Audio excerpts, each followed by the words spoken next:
Okay, should be live. What's up? How's it going, everybody? It's Saturday night. I've been Doordashing, so we're gonna catch up with the numbers and everything, all that good jazz. I gotta get all my equipment working, and then we're gonna be off to the races for the night. Off to the races. Let's see if this thing is connected. See if we can get it connected. I won't know until somebody shows up, but until that time, clean some of my equipment. What's up, Mark? How's it going? No, right on time again, Mark. Right on time. What's up? What's up, Stan? How's it going? Okay, maybe I can reconnect here. Let's see if we can get a connection going. I don't know if I should spray this on my phone. I'm gonna try it. Dashing like a reindeer. Are you dashing through the snow? What's up, Bessie? Yo. What's good, Toyo? I am staying hydrated. Cheers. Cheers to you and yours. Hope you're doing good today. Enjoying the weekend. It is the weekend. It is the weekend. It's really, truly the weekend. Sometimes I say it's Saturday and it's not. It's a Friday, but today it is actually, wait, let me check again. A Saturday. It really is, man. It really is, dude. All right, cool. So I've got the dash paused. I had a good time getting this thing started. E-bike deliveries, that'd be cool. Good job, Toyo. Sunny and humid and rain and humid. All right. It's a nice day here. It's been nice. It's been hot though. It's been hot. Yeah. But other than that, it's been really nice. So I can't really complain. You know what I mean? Doordash is doing pretty good. I did go back. It took me to the east side. I had a $16 order and then a $10 add-on. It took me to the east side. I paused it and I drove all the way back over here. And then I like fumbled around with my stuff here. I lost the receiver for the microphone. Like I was getting the live stream set up and I dropped it like in between the seat. I couldn't find that. I was like, dude, I gotta get back to Doordash. Like, what? I gotta like get back to business. Let's get back to business. But that's kind of, but I did find it. Obviously I did. So I'm here now. But anyway, how's everybody's weekend going? We're gonna get started in just a minute. I'm just kind of taking, I guess, a little bit of a break. I didn't take any naps today. Nothing. I've been working straight through. Working straight through, man. So, but I got my chat working, so that's good. Let's see, I guess I should get the secondary phone with the satellite going too. So we can do that. 92 degrees there. That's crazy. Oh man, this person's got this scam over here with the this person's got this scam going over here with this violin. It's like the electric violin that they're playing, but I don't think they're really playing it. If you ask me, I don't think they're actually playing it. I think it's a scam, and it's so loud. It is like 2 parking lots down, and I can still hear it. And I drove all the way down here. I actually drove further away from it, and then I could still hear it. And I drove further away from it now, and I could still hear it. She just started back up. She's like playing for money in the parking lot, but I don't know. I don't think she's actually playing. I don't think she's actually playing the music. I think it's recorded. I think it's pre-recorded. Just saying. Film yard sales? Maybe. Hey, Mark, I got an idea. You film yard sales, dude. Start a YouTube channel and film some yard sales. It's a bright idea. It's a bright idea. It's a light bulb moment. And yeah, because that way you can do 2 things at once. Too shy? Well, yeah. You know, when I started this channel, I didn't want to be on the camera either. I still don't want to be famous. I still want to be as least known as possible while still being successful. Does that make sense? So, But eventually I did. It was easier.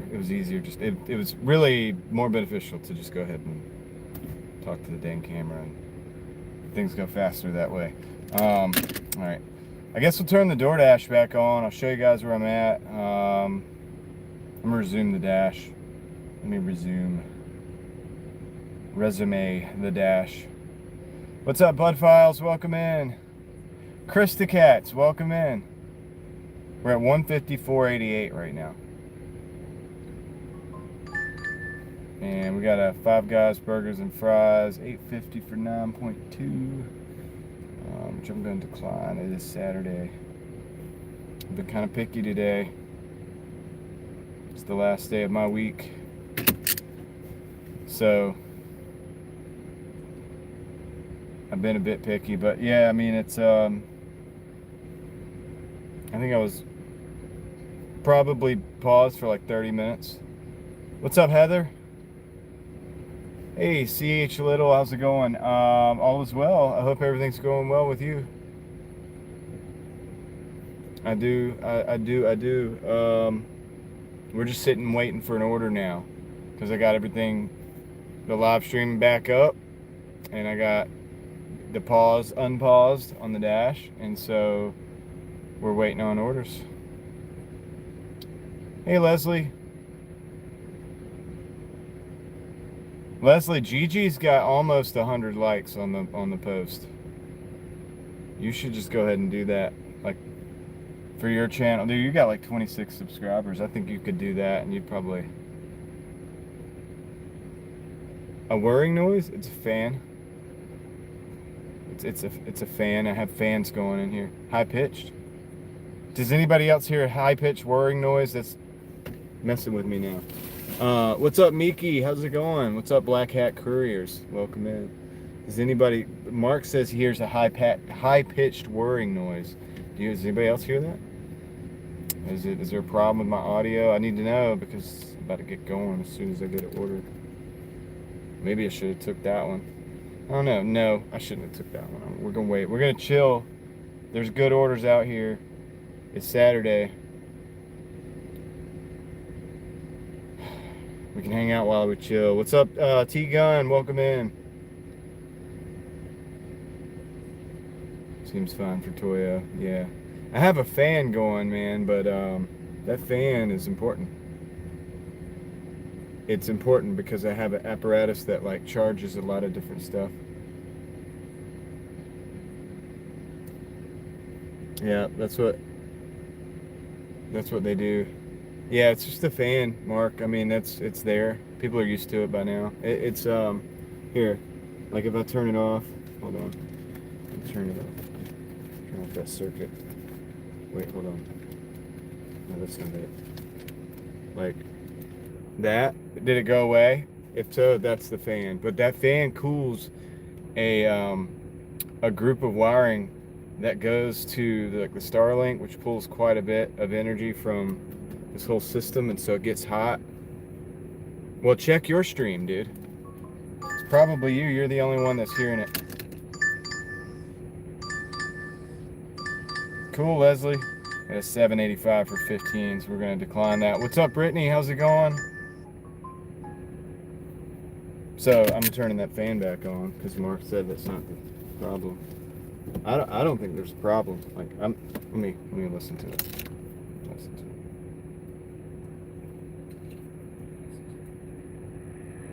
I mean, it's like my car running. I mean, it's like my car running. I mean, it's like my car running. Yeah, I don't know. I think it's the car. Like, I don't know.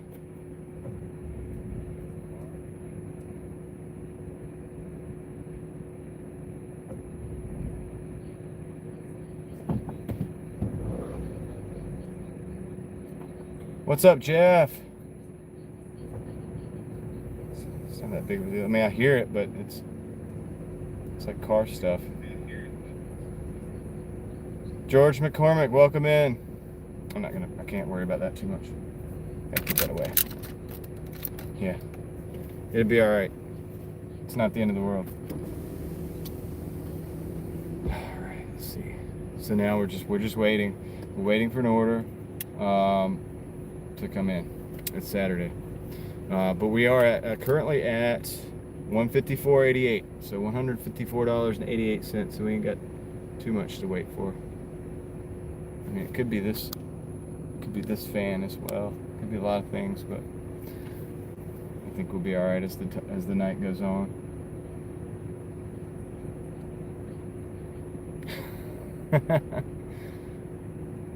Yeah, dude. Let's see. Taking the stovepipe down. Get the air conditioner in its place later. That's smart. Smart, David. How you doing tonight? How's the weather out there? Are you getting some power on the solar panels?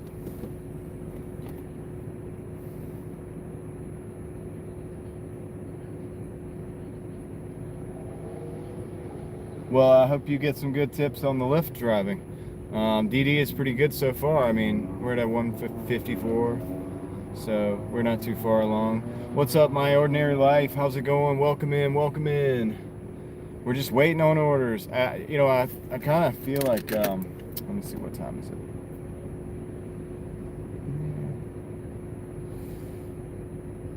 Pause, resume. Oh, I got my Wi-Fi on. Turn that off. I got a little bit of sun this morning. That's good. Alright, cool. Alright. Might have to do the weave. Oh, that's okay, Leslie. Go have fun with your daughter. What up, Peter? How's it going? Welcome in, dude.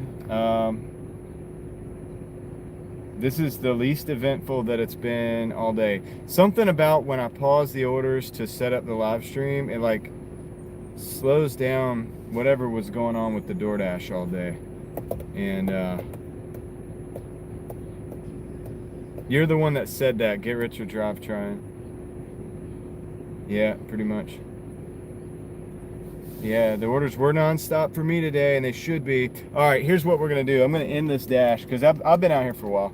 I'm gonna go ahead and end this one because we should be getting orders. I'll show you the dash. I'll show you the dash. All right, so this was the dash here. 154.88, 7. Hey, we broke 1,000, so that's good. Anyway, that's what. All right. Without further delay, because I ain't got time. Done and dash. All right, we're back into a new dash. Maybe this will help us get some more orders because it was just a little bit too dead there. That's not normal. That's not right. What's up, Eric? How's it going? Welcome in.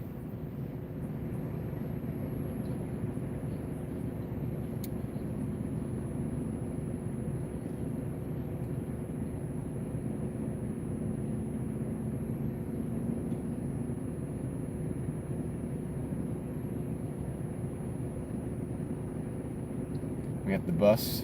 The bus has just arrived. He's probably looking into the back to see. Oh, he's going to go get him some McDonald's probably. So does that mean the bus is just chilling unattended? I think it does. Are there people on the bus? Do the wheels on the bus go round and round? Wheels on the bus go round and round. All right, come on, Doordash.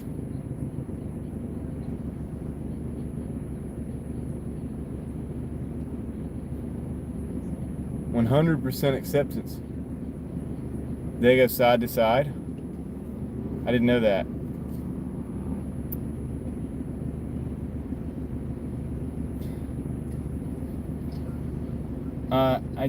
I did not have a cat nap actually. I didn't nap today. You know, so that was 7 hours. It was about 30 minutes of pause because I lost some stuff for the live stream. I had to find it. I had to look around the car. Like I dropped it. I dropped the transmitter. This thing. I don't know if you can see it. That thing. I dropped it. and in between the seats. I was like looking for it. So I did the pause all the way down to like the wire. It was like 2 minutes or something. That's why I had to just start it back up. But yeah, now we're in a new dash, and I just complicated things, and we're still not getting orders. You know what I'm gonna do though? Let's see. This is also a dash cam channel. This channel's a lot of things. We're gonna do the weave. We're gonna do the weave. We're gonna let's weave it in and out and see what happens. Let's test out the dash cam. See if we can get an order like in a minute. Let's test her out. Dude, what the heck? You see how fast that was? Dude, maybe that tips and tricks person was right. Whatever. This is a Ruckus Scratch Kitchen, $8 for 4 miles. I'm gonna take it. So there we go. We moved. I can't believe it. We moved about 10 feet and got an order. Well, whatever. I'm gonna go for it. So we're going to Ruckus. Going to Ruckus. It is off of Leesville, so we got to go down Leesville. Well, down Strickland to Leesville, basically. It's the same dash cam. No, when I say testing the dash cam, I just mean we're gonna go drive around for fun. Okay, you know, whatever. That's what I do when I'm tired of sitting there, and I am tired of sitting there. So, and then miraculously we got an order. It's a miracle. Oh, dude, we got a free sandwich we could have got? You kidding me? Jeff, you gotta let me know these. Oh, I'm gonna turn that down. You gotta let me know these things. I wasn't aware this was a thing. I didn't know. I did not know. Gosh, man, I would have loved to have known that. I want a free sandwich.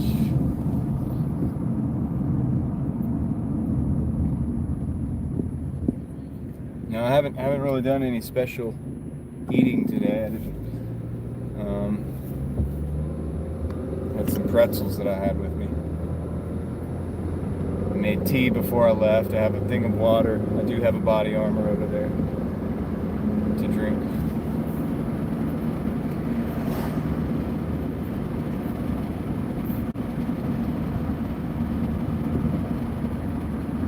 Chick-fil-A sandwich would have been nice.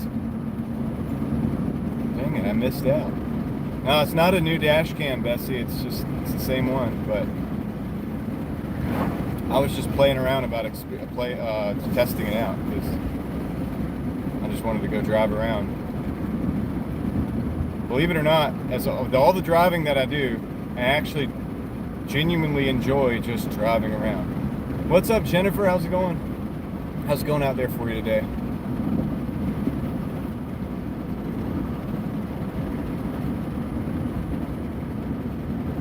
I mean, fine. It's nice dash cam. I'll take it. It's a nice new dash cam. Sure. Danny's. You mean Denny's?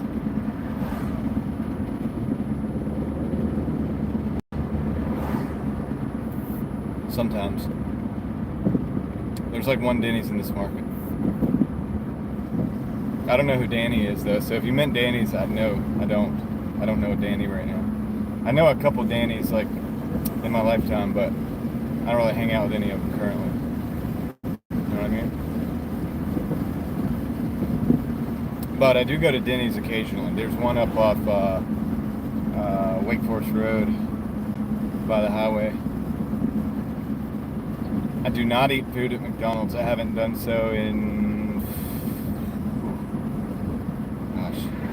15 years or so. I really truly lost track of the years of it, but yeah, it's 15 years or so. I haven't eaten at McDonald's. So I would say no, I don't like to eat at McDonald's. That's the answer to that.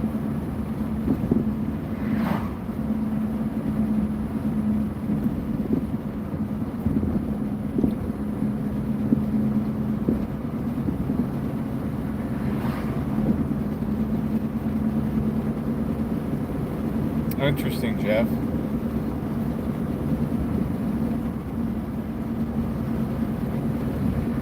I don't miss McDonald's, no. It was never really that good. It was always just cheap, and I look at the menu sometimes when I go in there to pick up orders now, and it's not even cheap now. So it's like there's really no reason for me to go there or even want to think about going there. I could literally go to Char Grill if I wanted a burger, and it would be about the same price.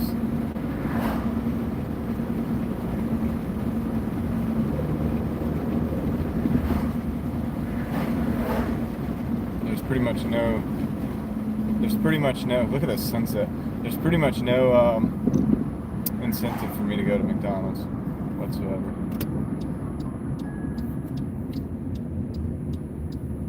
Whatsoever. Alright, cool. So, we're at Ruckus. Let's go find a spot and park. And,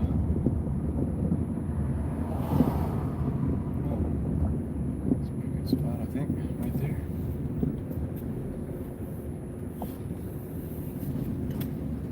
And we'll pick this thing up and see if we can get it quickly. It doesn't take too long. $8 for 4 miles, which we've already done a good bit of the mileage, so should be pretty good. Perfect. Good little parking spot here. Store. All right, guys, I'll see you in a minute. I'm gonna go in here and see what we got. We got an 18-inch pizza and a Philly with a side of fries. Problem with Ruckus is sometimes the food ain't ready, so we're about to find out how good we got it. Deborah, welcome in. Welcome in. I'm about to go into a store, so I'll be right back.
Dude, that was so weird.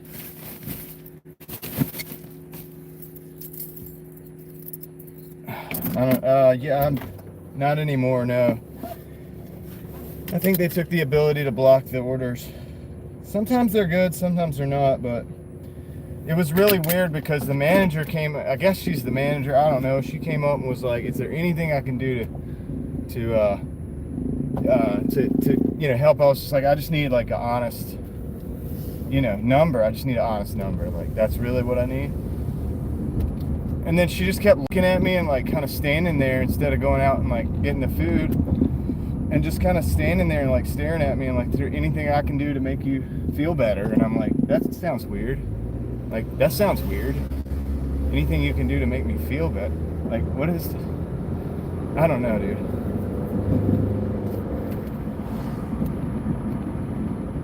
I got the order. I'm just gonna drop it off, dude. It's just crazy. Like, as soon as I started this live stream, I've been rolling all day.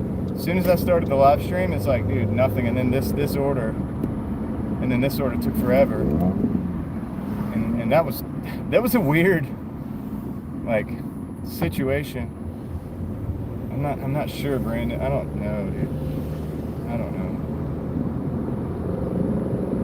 It's just didn't seem like, because I was just like, yeah, I just need the order, and it just did not go anyways. Like, I don't know. I don't know, man. It's like, what do you give me a gift card? I don't want a gift card because I don't want to come here because probably gonna end up waiting a long time for the food.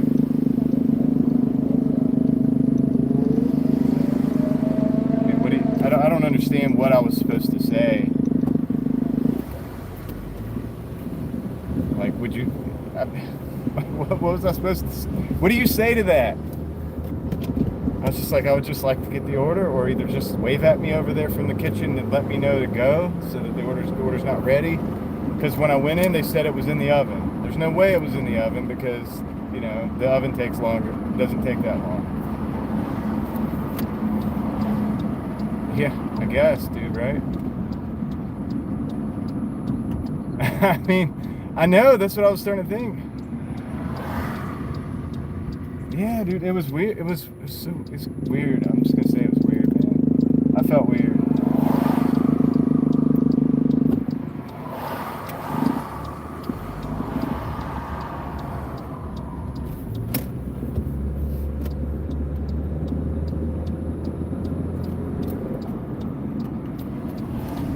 To make me feel better.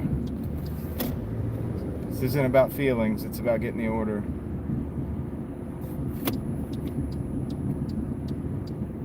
Or not getting the order. I was like, I was like, I'm not gonna be mad. You could just tell me it's not ready. It's okay. Like, I'll go. Honesty. I told her honesty is the best policy. She's like, I know.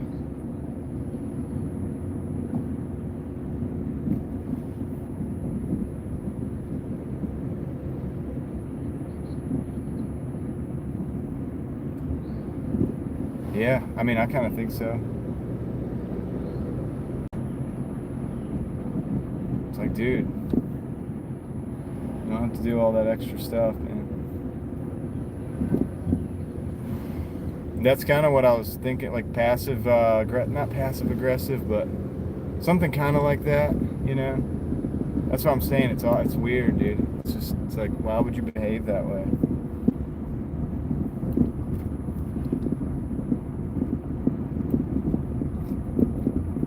These people don't understand that they're dealing with potential clients too. I take my wife, we don't go eat a lot, but like when my wife and I are in town, we do go places and eat. And I take note of how I'm treated at these places. And like that place, we're not gonna go. Like, we won't go there.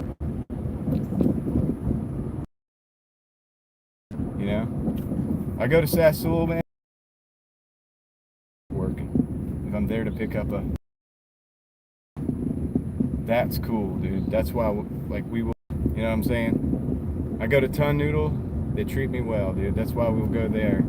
There's other places, and it's like, but if you do that kind of crap, man, I'm not bringing my family over here. Like,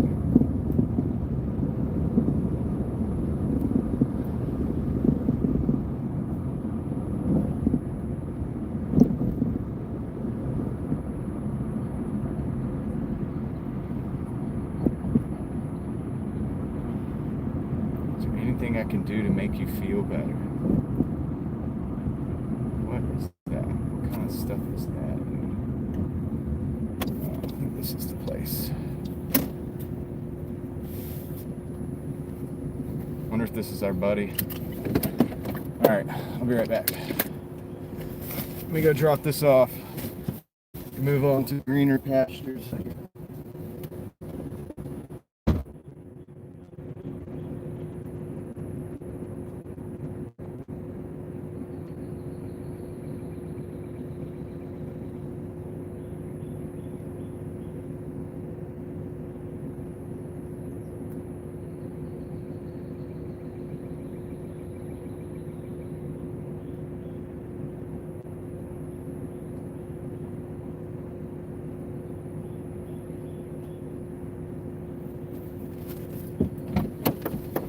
Well, that's the least money per minutes that we've made all day. $8 for 32 minutes.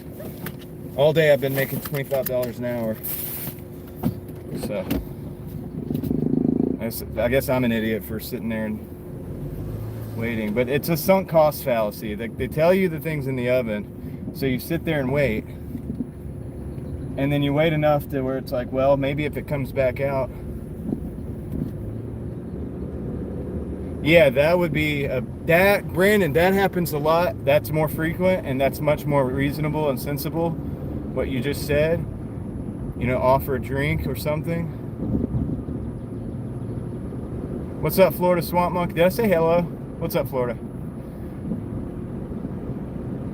But yeah, man, it's like, yeah, asking if I would like a drink or something like that. And I might, in that situation, I would have declined it. Because I'm stacked on drinks right now, actually, but and also I don't know, man. I'm getting weird vibes.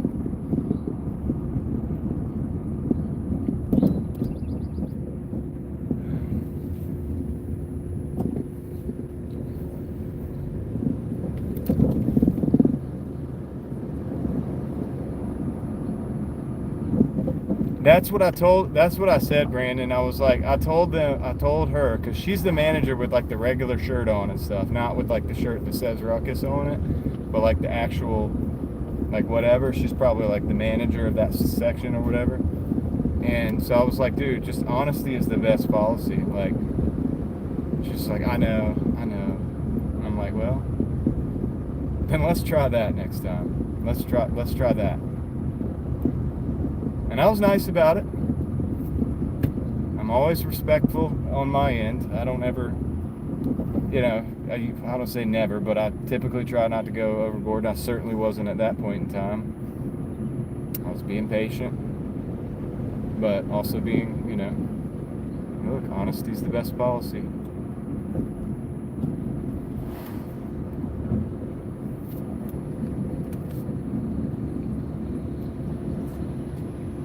Yeah, I guess. Hey, Connie, welcome in. Yeah. Well, that's the thing. It's like if you might be mistreating a Doordasher that has like 100 people watching. We don't have 100 people watching right now, but typically we have more than that. So it's like, you never know who you're talking to, dude. Like, you don't ever know who you're talking to. So probably wanna behave that way.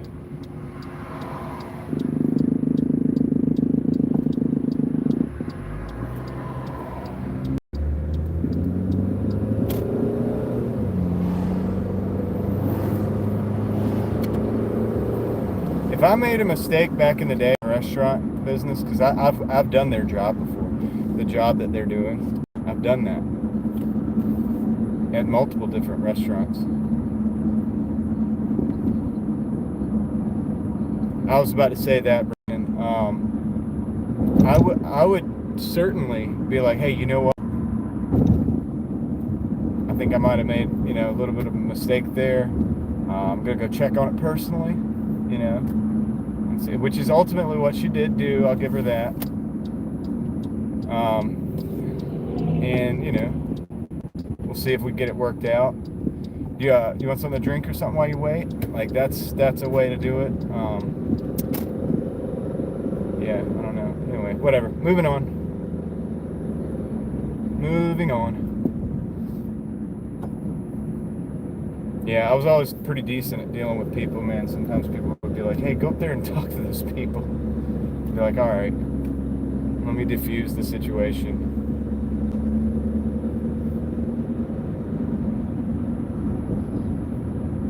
And then, you know what I would do to diffuse the situation? Just be brutally honest about whatever was going on. Now look, here's the deal.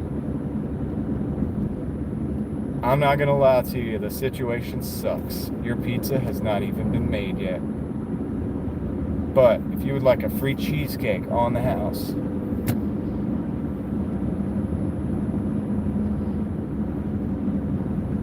and we'll throw that in with you too. And you can also grab a drink out of the cooler there if you want.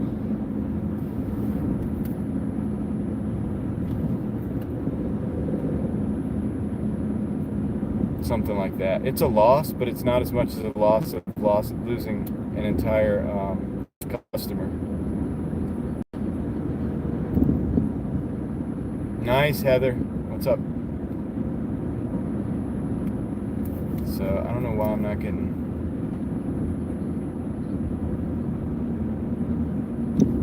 Yeah, you got to tell them how bad it is, and then how you're gonna fix it, and instead of telling them it's good. People don't like to be gaslit.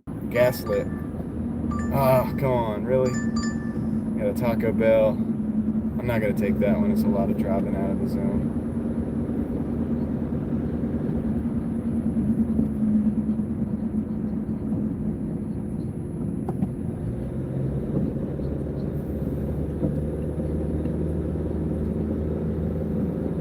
I bet they will win Pilot. What's up, Jeff?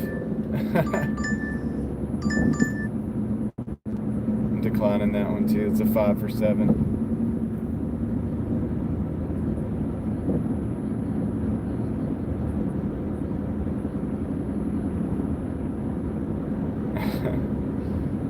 Oh my goodness. Oh man, a $2 for 3. Decline. Well, I don't have to usually, but like right now, the last few days, we've been having a lot of bad orders coming in. So I have had to decline. My acceptance rate's like 48%. Good to start the day off with a coffee. That's the way to start, the only way to start the day, really. It's the only way.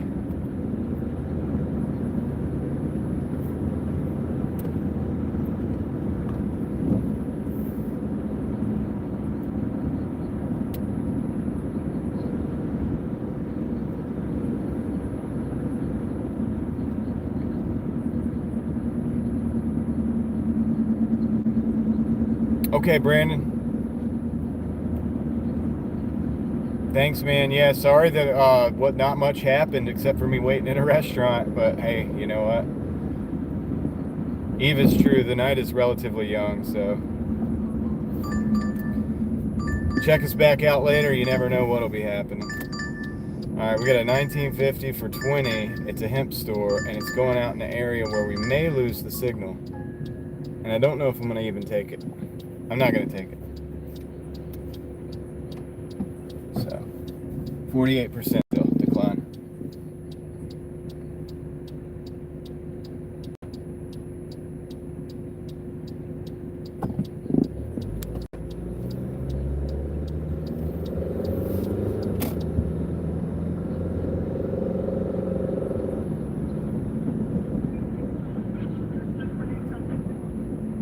That was loud. All right, so I'm just gonna go over here and sit, man, because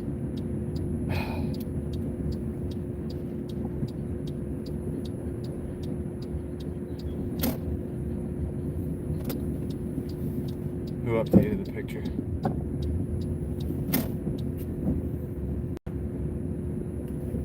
Yeah, dude. I don't know, man. That sucks.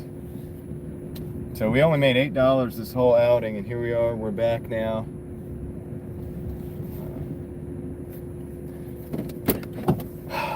Man, the day really slowed down, dude. I was rolling today, dude. Immediately when I stopped, it just turned into nothing. It's like the daytime. It's a dinner shift. We should be getting killer orders right now. We got a McDonald's, $8.91 for 5.3. Shut up. Gosh, really. I need to take this. It's gonna, look guys, I hate to say it, it's gonna kill the signal. I'm gonna take it though.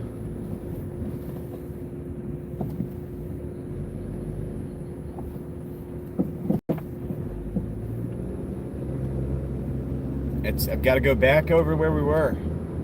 Drove back. They let me drive all the way over here to give me the order. Hey, we're just having fun. We're just dash camming. We're just hanging out. It's all good, man. We're Doordashing before disclosure. Before disclosure happens.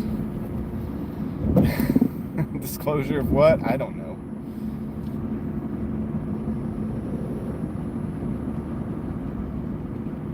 Before they reveal that the flying saucers were actually symbols turned upside down on a rotating disc.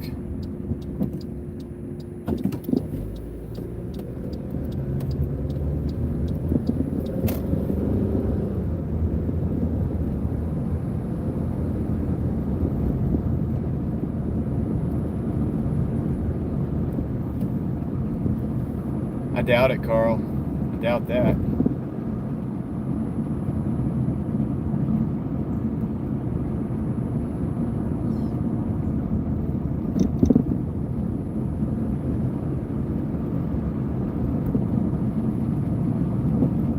I doubt all of it, pretty much.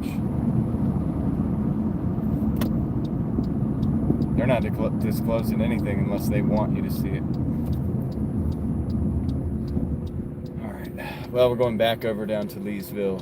What a wonderful night. Hey, the good news is we were already at 154. We started off at 154 and some change.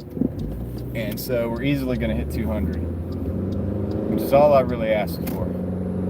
So at that point, we could just pretty much chill and have fun. I don't think so, Black Hat. I don't really think they'd punish you. I mean, sometimes it'll lock down and not give you too many orders. It likes activity. I mean, the algorithm is set to continue activity, right? But you know, look, I don't care if they quote unquote punish or whatever. I'm not taking a $2 order on a Saturday ever, really. You get what I'm saying? So I'm just always gonna decline that, you know. Of course. $2 is not. We just got a $2 for 3 miles, I think, just a minute ago. And then we got what was the other one? Going into a different zone. So, like, you know, there's certain orders I'm just never gonna take, and that's just is what it is. I don't care what they do. I don't care if they take the platinum away. Like, I don't really think about it too much, the platinum and stuff. I just kind of do what I've got to do. And if it stays that way, it stays that way. If I go down to gold, have to use platinum pass or whatever for whatever that's worth, I'll just do that. Sometimes I feel like taking a lot of orders. Sometimes I'm a little bit more picky, especially on the weekends. You know, it just is what it is. Depends on what's going on. Depends on what's going on, man. So yeah, I'm gonna pick up this McDonald's. Drop it off. It'll be pretty quick. But I got to go down into a dead zone, so the stream's not going to look too pretty. But thank you guys for riding with me on a Saturday evening. Thank you for the 67 people who hit the like button. You're the real ones. Even the guys who hit the dislike, if you did. I don't know if you did or not. I never will. But if you did, it is engagement. So I got to say thank you. Appreciate it. You know what I mean? I'm thankful for all of it, because I mean, everything happens for a reason, right? Hey, Rare Cool Items, what's up? How's your day going? Yeah, I think the tier system is somewhat of a joke. I do believe it is somewhat of a joke. If you don't have any orders available, you're not going to get any orders. If there's orders, they have to send them to somebody to get them going. If there's not enough drivers, they'll send the orders to any driver. You know what I mean? Like there's okay. So I think that the tier system, it may have an impact. I don't know if it does or doesn't. I don't pretend to know if it does or doesn't. If it does have an impact, it's going to have a greater impact when there's more drivers and more deliveries, as far as sorting those deliveries out or whatever. Or maybe when there's more drivers and less deliveries, as far as who gets those orders sent to them. Doesn't mean they're going to be good orders. It just means that's the orders that are available. And if there's 100 drivers and 50 orders, and there's 50 platinum drivers and 50 gold, I wonder, and I don't know if this is true, and I don't know if it is the case or not, as to whether the platinum drivers will get the orders. I don't know, and I don't think anybody knows. You know? I'm always asking people if they think they notice a difference. But yeah, I mean, I pretty much, like, I've been gold here and got really good orders, you know. And then the next day I'm platinum and got bad orders. So I don't really know. I really don't know. And the thing of it is like the market's always red here at this town, so I don't really have to worry about scheduling or anything like that. So I don't stress too hard about it. But I mean, I don't totally cherry pick, because I do realize there's like a point in which you need to keep the wheels rolling to keep money coming in. And if you don't do that, you're not, you know, if you sit in a parking lot too long, you're not making any money. So obviously that's not good. Right? So there's a balance. There's a balance to be had, of course. But I can't tell you what that balance would be for you. Just for me, it's like, it's different depending on the day. Yeah, weekday, Monday, Tuesday, Wednesday, whatever. What's up, Jason? Welcome in. I'm about to go head out and get this McDonald's. I'll be right back, man.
Did y'all see Jeff?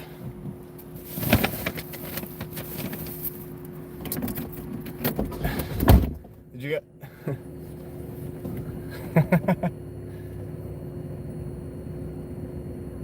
This Jeff's cameo for the night.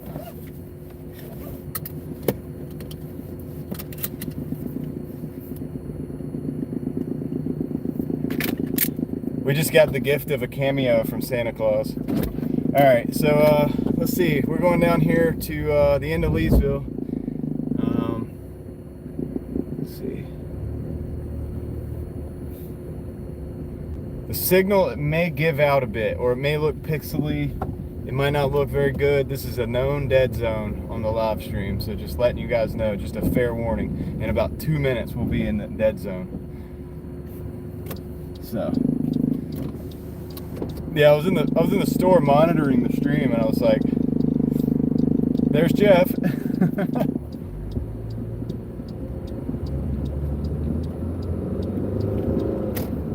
He just cruises into the stream sometimes.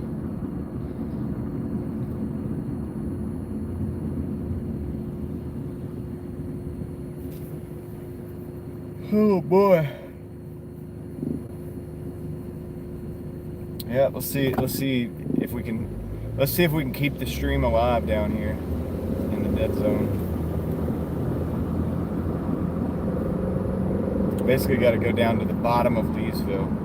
Like, it keeps going straight and it goes all the way to the very end. And the signal sucks down there. I don't know what it is. It's like they got a jammer down there or something, man. But it just usually it sends us, catapults us straight into the Minecraft realm, just like pixels. So we'll see what happens. It should be interesting to see what actually occurs. Look at that sky, though. Whoa, it's a beautiful sky. That's why I like driving. This is why I would drive even if I wasn't getting paid for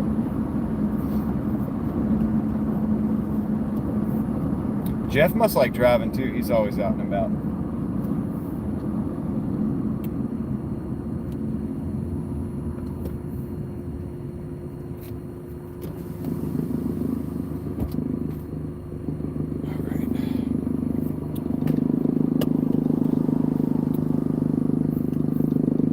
Isn't it, Paula? I think so too.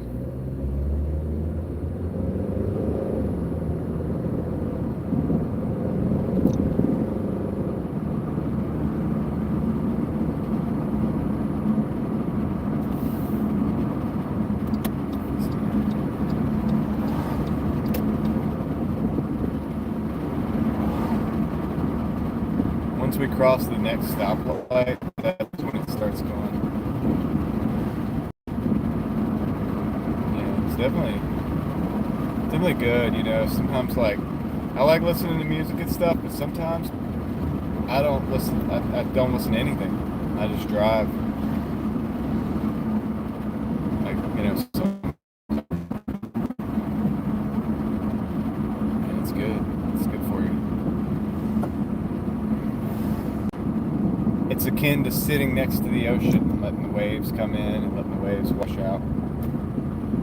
Alright, we should be hitting the pixel zone now. Probably going to hit some turbulence with the stream. I should be about 2 minutes in and out of here, so it won't be like this forever. So if it starts to look bad or it starts to skip out, just bear with us.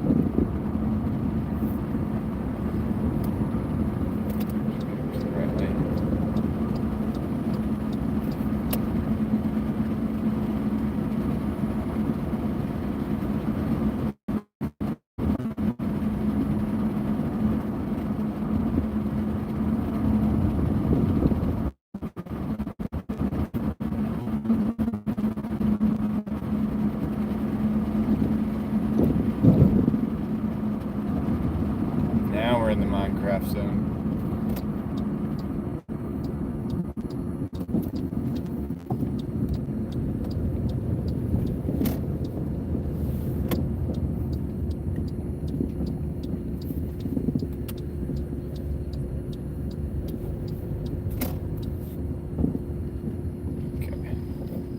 right, I'll be real quick if you guys can still hear me. Gonna drop this off and then we'll be back out of the Minecraft zone very soon. Just bear with us.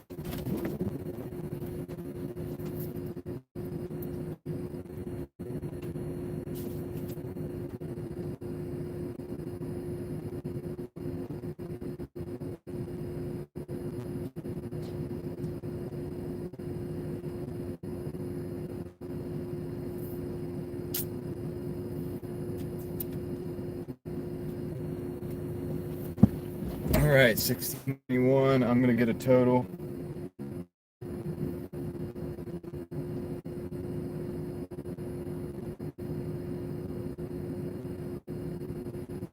One second, guys.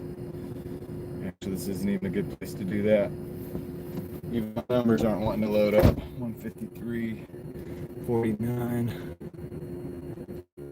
That's at 154.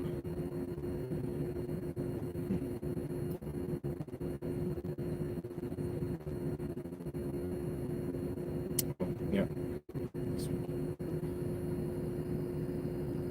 Okay, it's not working. All right, cool. Let's just get out of here first because ain't nothing working. Nothing is working right now. 154.88. That's what it was. All right. Intergalactic planetary.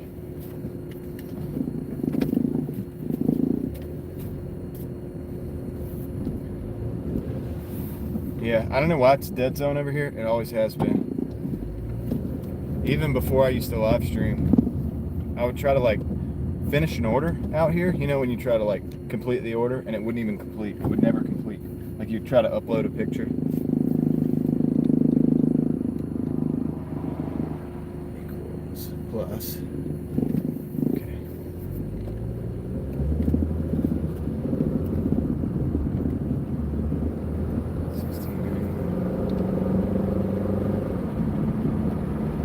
All right, we're at $171.79. That's our current totals. So that's cool. So we got two. I feel pretty happy about the situation. Once we cross the next stoplight, the live stream should be pretty happy about the situation. The actual image quality will be happy.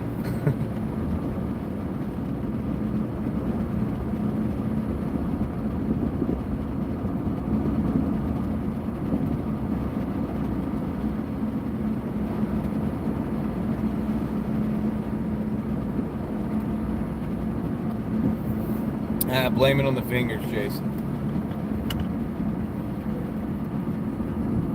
Yo, so gas was $3.67 over off of Lewisburg Road by New Hope. $3.67. It's the best price I've seen in a long time. Best price we've seen in a long time.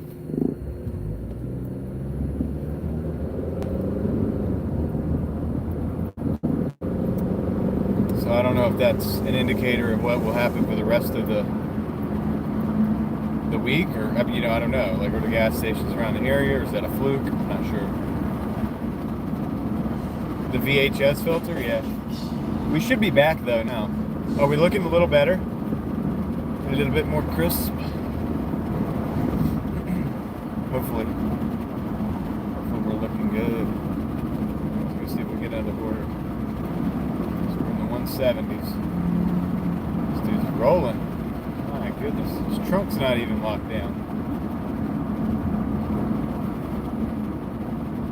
Look at the moon. You can barely see it. It's going behind the trees, but you can see it.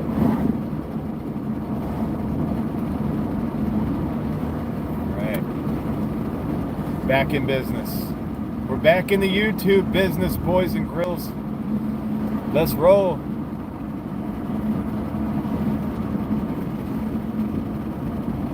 Sharp like cheddar.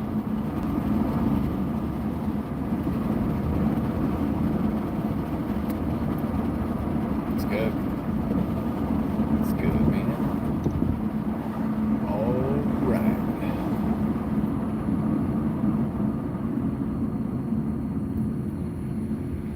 Hey, Crystal, night's going pretty good. How about you? Yeah, it's 420 at 420, 429, and 419 around here, different areas. You know what I mean? But yeah, 367 across town. Isn't that crazy? I thought it was kind of wild. I mean, I thought it was, first of all, excellent price. You know.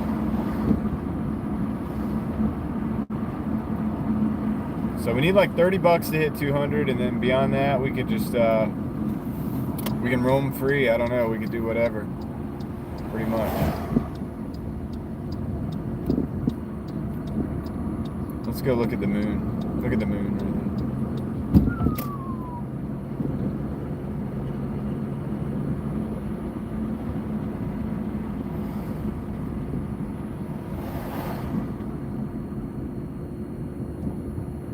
Yeah, it's a nice night out. All right. Oh, this wants us to go the other side of Raleigh. Nope, we're not doing that.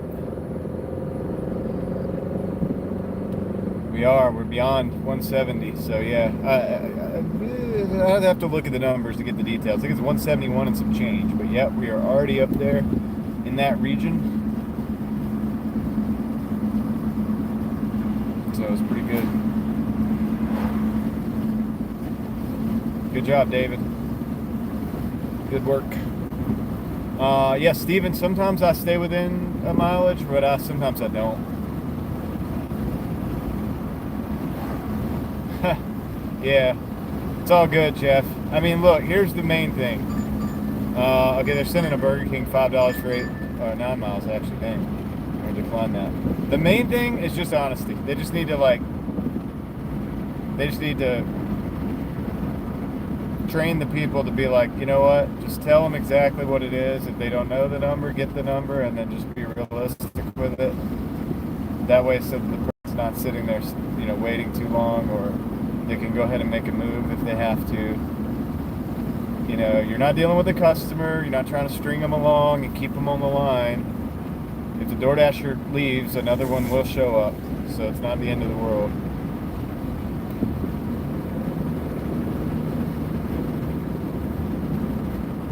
But you don't have to say anything, dude. It ain't a big deal. It really isn't. It happens.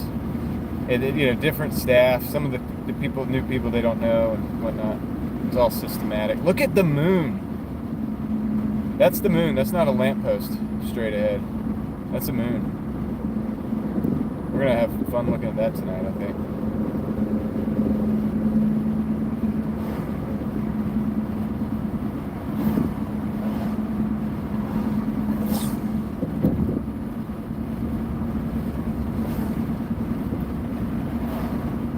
Beautiful moon.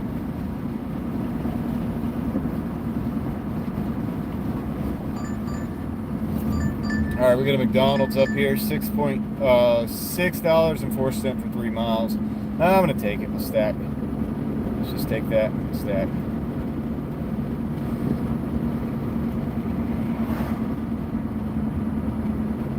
Well, David, I'd help you if I was there, but we're not there.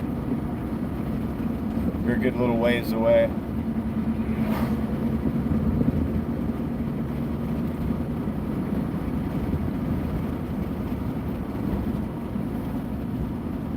We got 100 people in here. I'm sure we could get that thing moved with a couple of us. Be no problem. Too bad it doesn't work like that on YouTube. Look at that moon. I'm gonna be saying that all night. I'll try to refrain from saying it the same way every time.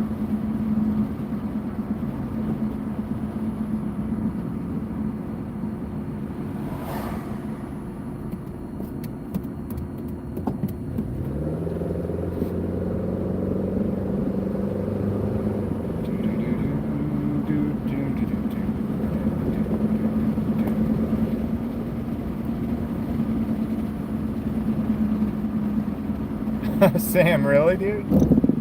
Are you kidding? That's crazy. I believe it, actually. I believe you. That's the sad thing. I know you're telling the truth, most likely. I mean, I think you're telling the truth. Not like I don't think you're telling the truth, but it's just like, dude, it is unbelievable, but it's not unbelievable, and that's what I'm saying. That's the sad part. It's actually happening. DoorDash, man. So that means DoorDash still either A, still has face masks, or B, they're using the same face mask that they used back in 2020. Think about that. Think about that for a minute. All right, I'll be right back. I'm gonna go grab this order. Let's hope for a quick hitter.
Got it. We're back. Yeah, Amanda, that's the thing. Is like, they're like, hey, put this on.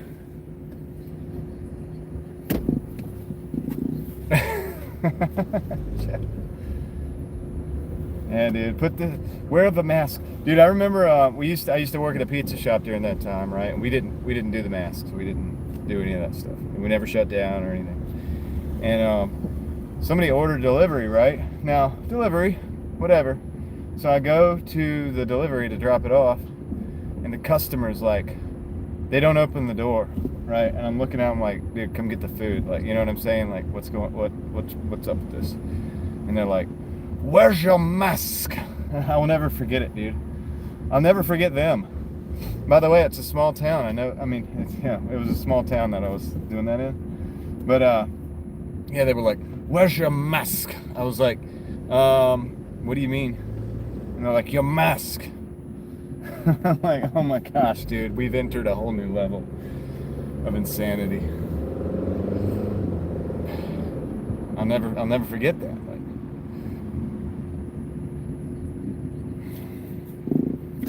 yeah. I was like, dude, I was like, dude, you want me to just put it like on the front, like right here? I'll just put it down right here. And they were like, sure, yeah. Yeah. But I was like, I'll just put it down on the ground then. Like, fine, like whatever. It's a credit card order, whatever. Here it is.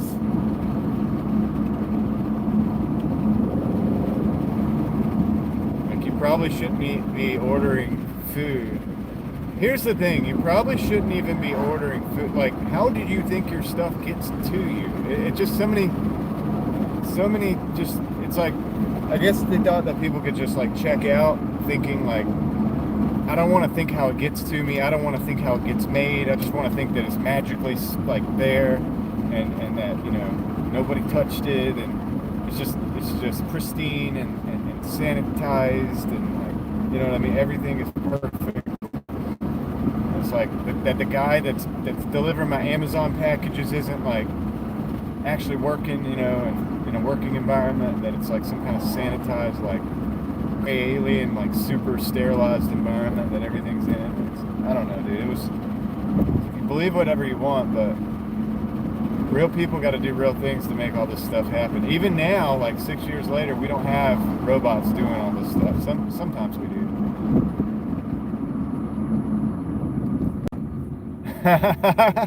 Yeah, that was the best, Jason. That was the best. The windows up, by yourself, mask up. Yeah.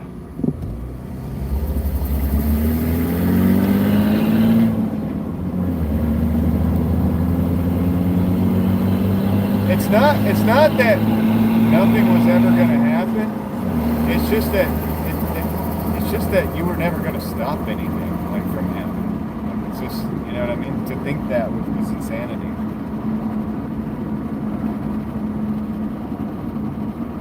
Did my windshield get sprayed?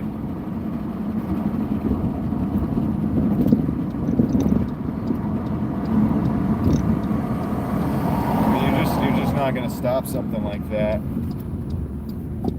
like with those type of precautions or whatever. It's just not going to happen. And it didn't, did it? It didn't, did it? It went around. Everybody got it. So there you go.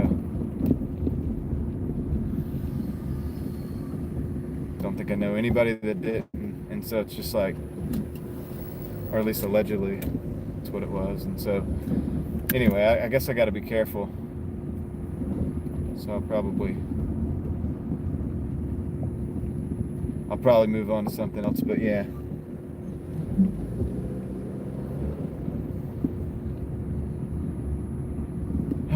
I don't know. It was that guy.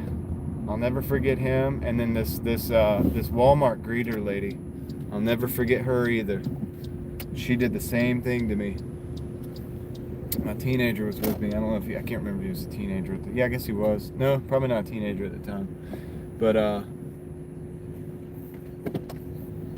he was with me, and then you know, she made a scene and all this stuff. It was crazy, dude.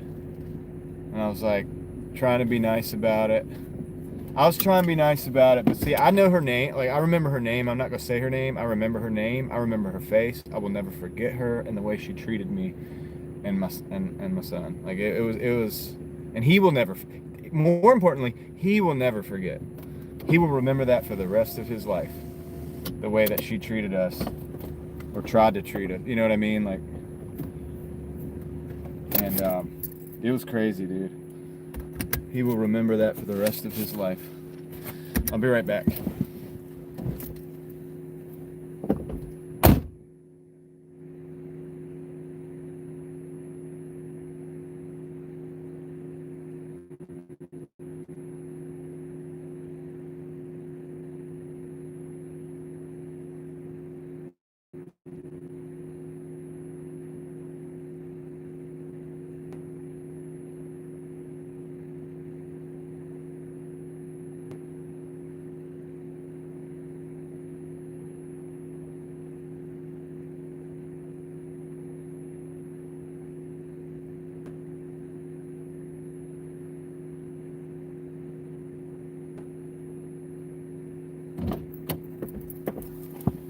And that's one of those moments when you're like, yeah, fly spy guy. That's the crazy thing. It's like, wow. So you do that when you're the greeter, the door person. Well, you know, the door person that checks your receipt. Because then she wanted to check the receipt. She was like, oh, you got electronics, like cables. And I'm like, no, that's an air hose. Like, like, what? Come on. That's an air hose. That ain't no electronics. But yeah, she was trying to do everything she could, man. And I remember her name. I remember her face. Like, dude, it's people don't realize, like, people will remember you for the way you treated people.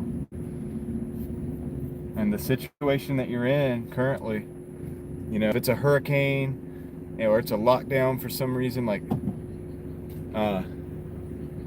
or some kind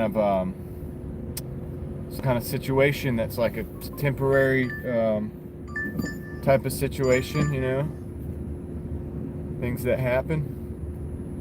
Got a good berries, 5 for 4. I'm gonna decline this, see if we can get a better order. Well, actually, no, you know what? I might take it. Let's just take it, cruise. We're on a roll. Let's just take it. Have fun. It's 3.8. It's 5 for 3.8. We're gonna clean that windshield. But yeah, you know, the situation that you're in, the emergency situation that you're in, or perceived emergency, it's not gonna be forever.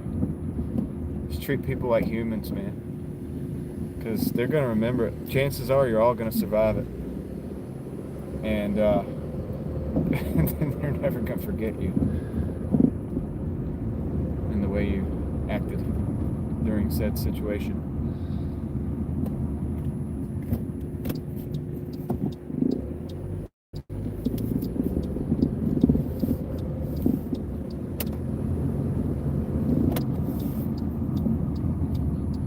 Yeah, Casey.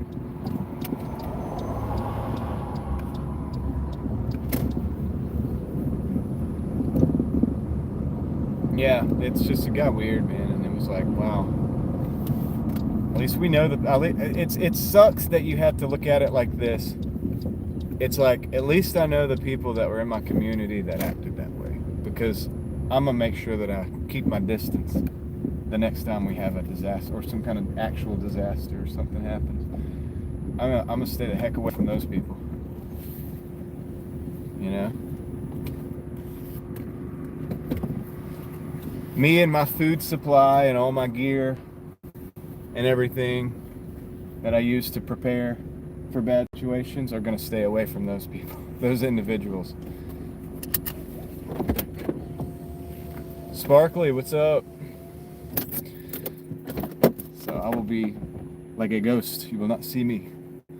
You know what I'm saying? Like, I'll be right back. Let me go get this order.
Let's see.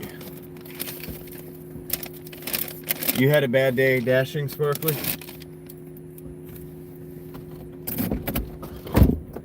Oh, Sorry, are you done for the day? Sorry to hear you had a bad day. Confirm the pickup.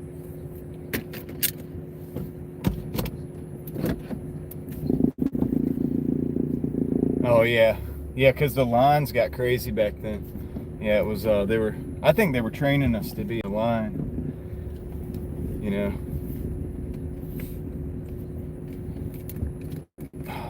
Okay, let's see. Yeah, I mean, you gotta. Yeah, you gotta. I mean, look, people are slow, and it's like, dude, if you got all day to be slow, then I'll just go ahead to the open checkout or whatever, because we're about some business over here, and if you're not, that's okay. You know, but yeah, people are I don't know, man, crazy. And they tried to do all those self-checkouts. They were like, we're gonna do self-checkout galore.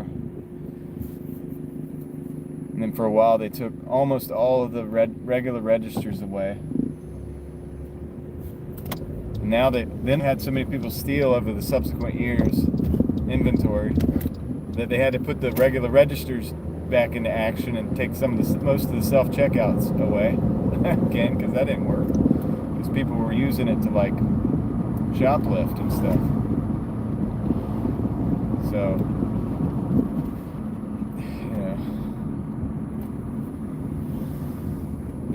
they thought they were going to move into the and I guess they kind of did move into the next phase of like automation and stuff, but it only goes but so far. What's up, No? How's it going?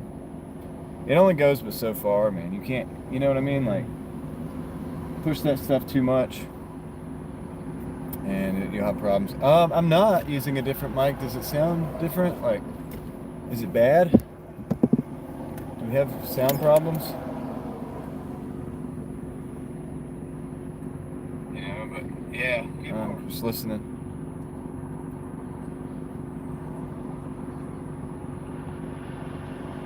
Let me do something real quick. Let's see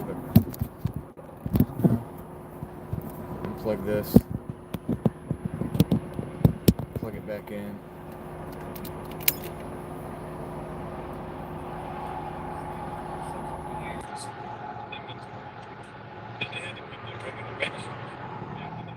Yeah, I don't know, man. Not sure. It's still on noise cancellation. It should be the same, but yeah, I know. I get what you're saying about the sound.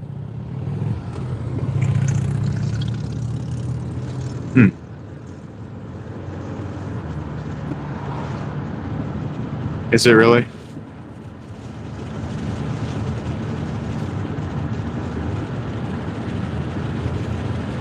Okay. There we go. We got a beautiful moon. A moon.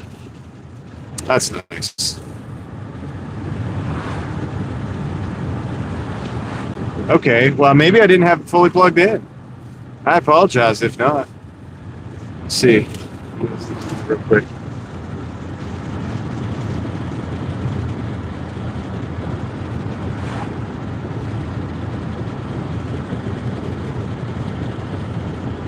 I got my windows down. What's up? Windows down. Mad Season, what's up? Okay, I'm gonna turn that back down. I don't need that anymore. I was trying to test it. Should have done that with an earpiece. That's okay. Oh, great. So we are having audio problems. Well, I don't know. I don't know what to say. Everything's set up the same as it usually is.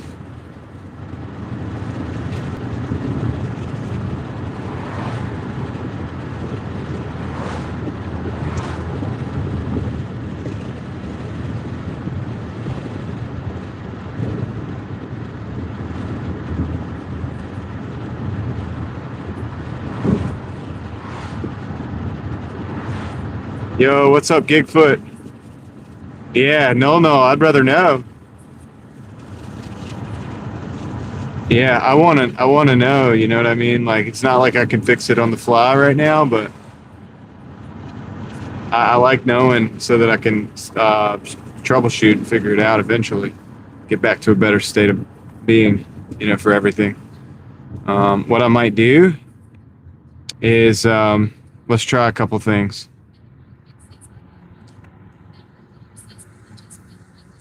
When the mic disconnects. Oh no. Let's see if I can hear it.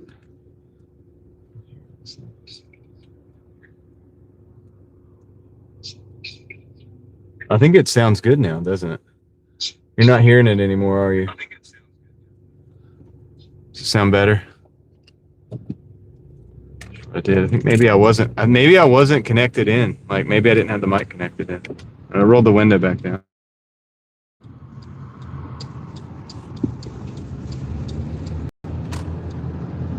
If it's not, let me know. Honesty. I would rather know because that way I can work on it and we'll troubleshoot. We'll do different things. And, what's up, Gigfoot? How are you doing today? Do you have a good day out there on the gig streets? Yeah, I just listened to it. I didn't hear the feedback we had earlier. Somebody did mention it earlier. I think it was Mark. Yeah, I don't know what I did. I just plugged it in and I unplugged it and plugged it back in. You know what I might have had? I might have had it not.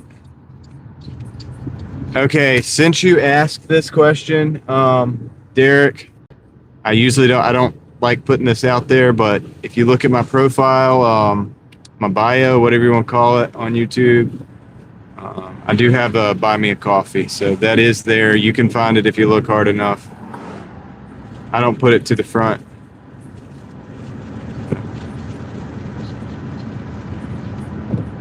Oh, thanks, no. Yeah, except for just a minute ago. But I think I probably didn't have I didn't have it plugged into the phone enough, and you know what I need to do? I have an extension cable on my receiver for the mics. I need to get a second one just in case that one gets damaged.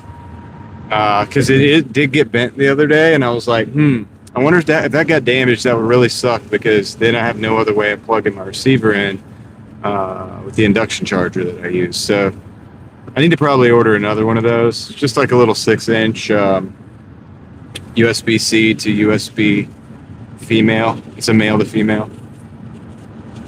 So I need to order another one.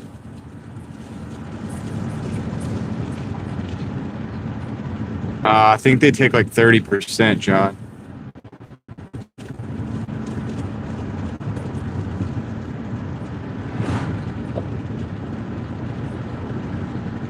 No, Derek, I mean, I don't care. The coffee is great. I don't ask for any of it, so I don't even like talking about it. But the coffee's there, and it's fine, and it helps support the stream and everything. And it's better because they take less. I think they take like 5. I gotta turn around. I think they take like 5, which is way better. But then again, it is good to, I don't know. Everything else goes into the YouTube revenue as well, which is also good. So, all of it's good and appreciated. None of it's necessary, and that, it is what it is. And John, the way I look at it is like eBay takes similar fees. So when I make sales on eBay, John, sometimes they take up to 20%. And it's like, that sucks and I don't like it. But at the same time, I really can't sell the stuff that I sell anywhere else. You know what I mean? Like, because I sell a lot of random stuff. The only people that are going to buy it are probably on eBay. So I get it. They built this apparatus. It's their apparatus. We use it. That's kind of the way I look at it. But yeah, totally understand people being like shocked that they take so much. I'll be right back, guys. I'm going to go drop this off. What's up, Ella? Good to see you here. I'll be right back. I'm going to go drop an order off. Talk to you in a second.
All right, sorry guys, I was muted for a second. But yeah, I just got a Chick-fil-A. We're going back up Falls a little ways to go to Chick-fil-A, pick that up and drop that off the $8 order. So we're doing that now.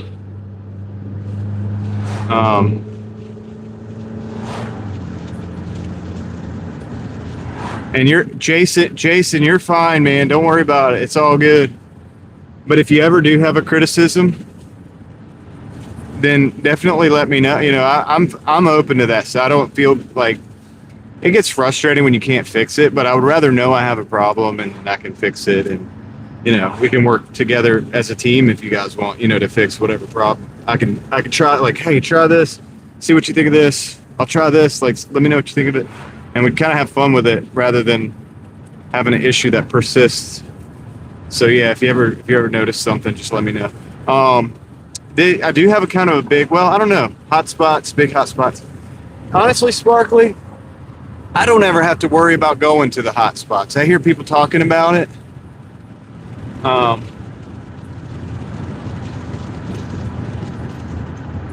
Yeah. Yeah, I mean, John, it does suck. Yeah, 30% sucks.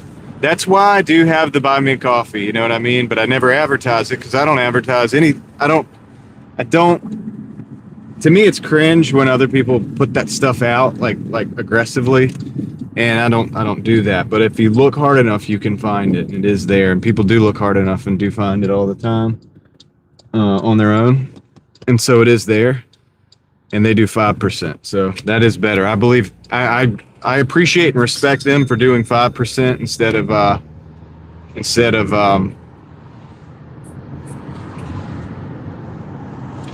right. Hey, appreciate the coffees. Thank you so much. And I'm guessing that was that might have been Derek.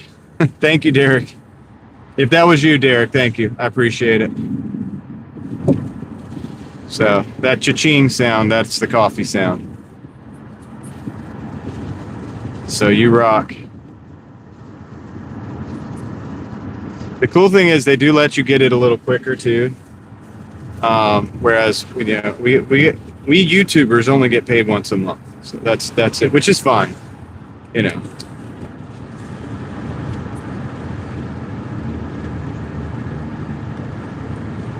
It's fine, you know, it's like, but it all comes in basically the next month, which is, like I said, it's fine because I'm in a cycle of that. Like, I kind of know I can get paid, you know, I get my once a week from Doordash, I get my once a week from eBay, and then once a month from YouTube, and it's all good. And then, so the coffee stuff, that's a little bit different. So on the side, I can kind of do that a little bit differently, which is nice, you know, whatever. But just if you're out there with other people, and you're supporting other people, that is, if they have that option, sometimes I go for that option with people because I know they might need it, you know.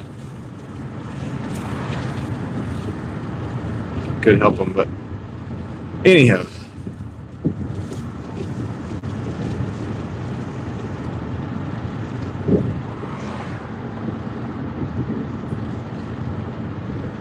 They take 53% on TikTok? Wow, dude. I did not know that. Is that true? Is that like the way that I read that right? That's crazy. Kind of glad I never started over there. People told me I should start over there because I do other stuff other than driving. Like if you're new here, I do other type of content on YouTube. And it's going good, Ella. How about you? I'm just, you know, just dashing.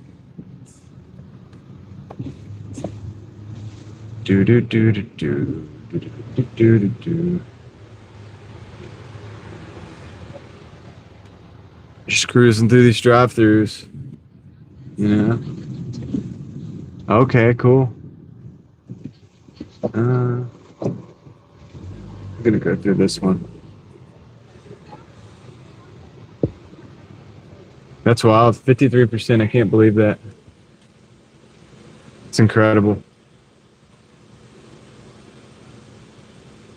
That makes the 30 not look so bad.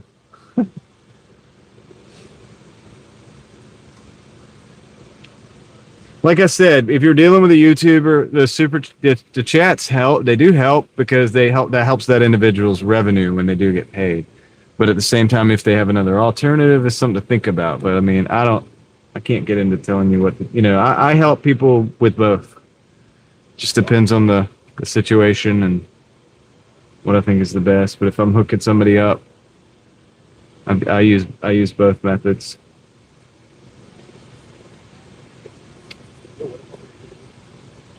What's up, Meep? I don't know if it's lagging. I don't know if they know I'm here.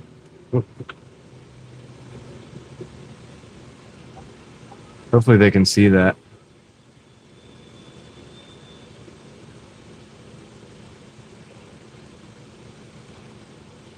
Might have to get their attention to let them know.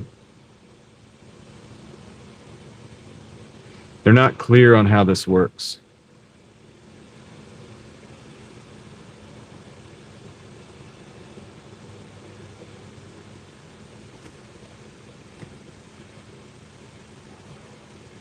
I don't think the stream's lagging, Meep, but I could be wrong.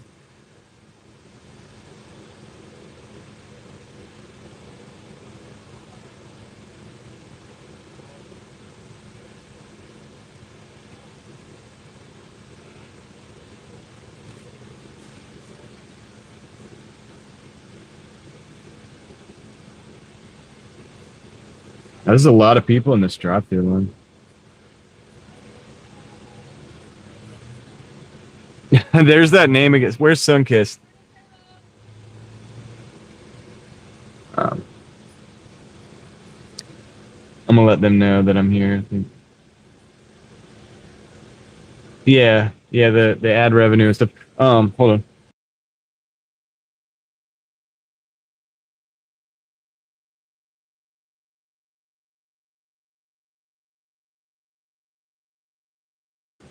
Just had to get their attention, her attention real quick and let her know I was here. Cause I was like, yeah, I don't know how this works, but cause I don't have the scan thing where you can scan it, but I know it's not like the regular drive-through. So I think I'm in the right place. She seemed to be pretty good, like with that. Nice. You got locked in.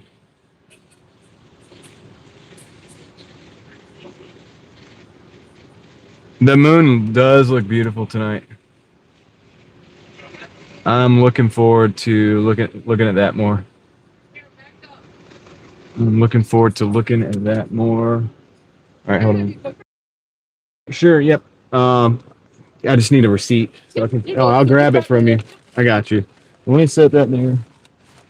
All right. Cool. All right. Continue. All right. Thank you very much. You have a good one.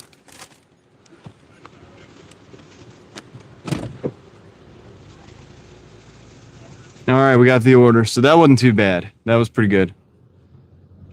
They really do have the drive-through thing down. I think they have one of the best drive-through systems.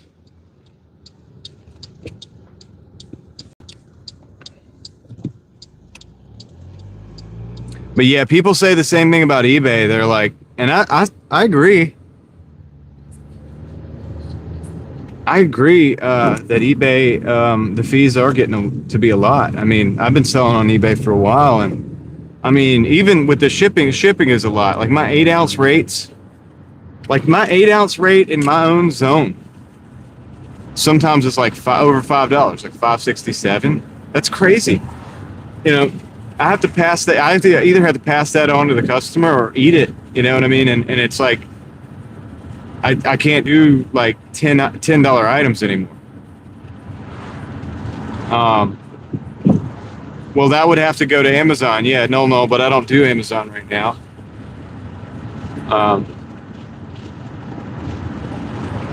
But with eBay, so like I just focus on, like I package things together. Believe it or not, like the 2 and 3 pound rates with the ground advantage are actually not as much as you would think. I sent a 4 pound package, I think it was the other day, and it was like $7 and some change. And that was because the customer ordered 4 units of an item that would have been between, I think, a 8 and a 12 or something like that. But with the box, it was like 4. It was like between 3 and 4 pounds. And it was like 7 something. If I'd have shipped a single unit, you know, which is a fourth of the amount of the price that I ended up making the sale for, that single unit would have cost me like almost $6 to ship out. So I only really paid an extra $1 or $2 for like pounds of difference. Like, so the ground advantage is really helping with heavier orders, but they've hammered the lighter orders to make it possible. At least that's what I've noticed. So the lighter orders, something that used to cost $4 or $4.50 to ship out, it's a whole extra $1 added onto that.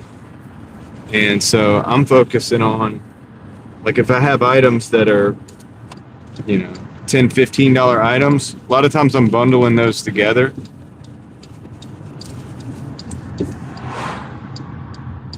And I'm trying to sell as many items as typically sell of that type of product or whatever in one listing, so that I can just combine it so that the shipping is for like those 3 items. Anyway, you get what I'm saying, right? Because if I sell the item 3 times, I'm paying over $15 in shipping. If I sell 3 of the items in one listing, I might pay $7.50, $8 in shipping. It's a big difference. And so then, you know, the rest of the amount of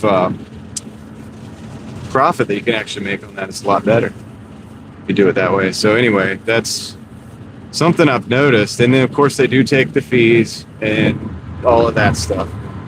So there's the ad fees. Depending on how you feel about that, whether you use the ads or you don't use the ads. I usually just use the standard campaign, about 2.1%, if I do ads at all. And then there's certain items I sell that don't need ads because they're just unique items. People are already looking for them. I know they're on there looking for them, and I just list it.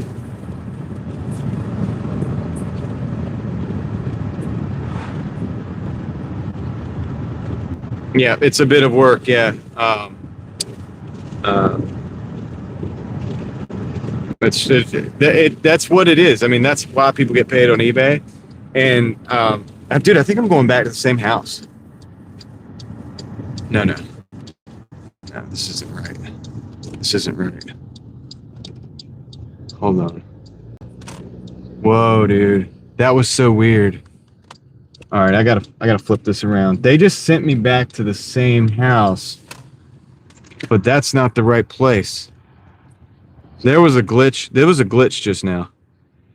Dude, that was weird. That was weird. So it glitched out and sent me back to this place that we just went. What the heck? This is a good direction anyway at this point, but we're gonna have to go kind of around. We could have gone a different way. We could have not done that. Wow. That's weird. Doordash, why'd you do that? Don't just follow the GPS, guys. Look at where you're going. I usually do look at where I'm going ahead of time, but this time I just let it slip, and it's a reminder why not to do that. They used the last address that I had to go to, and they were sending me there. Good thing we didn't go too far. Yeah, you would like to buy on the eBay. I appreciate that. The only reason I can't put the eBay out publicly is because if somebody wanted to sabotage my account, they could do that. And right now I have really good ratings. I'm a top rated seller. I have 100%. I was 99 point something for a while, and I got it back up to 100% right now. I have good ratings, so I really don't want to jeopardize that. Like, some things are for public, you know, because we do this Doordash thing together, but some things are probably better just the way they are, you know. Because if the customer, you know, if you get somebody get posed as a customer, as you can imagine, and they try to cause all kinds of havoc, mess up my ratings on the store. Really can't afford to do that right now. Even the YouTube people that do the eBay accounts, sometimes they'll have like an account for for their YouTube, and then they'll have an account that they don't expose, like they don't put that one out there because, you know, but some of them do. I know some YouTubers that do eBay, and they have an account that the eBay world knows about, but they also usually have another account somewhere, like their wife or somebody has another account that is not attached to that. And that's probably, I'll be real with you, that's probably where the true business is done for them, for most of their business. But they're, you know, that's true. Their YouTube following does buy items off their eBay store. And a lot of times those stores are pretty much operating off of their YouTube followings, really boosting their sales. But I only have the one, so I'm not going to put it out there like that.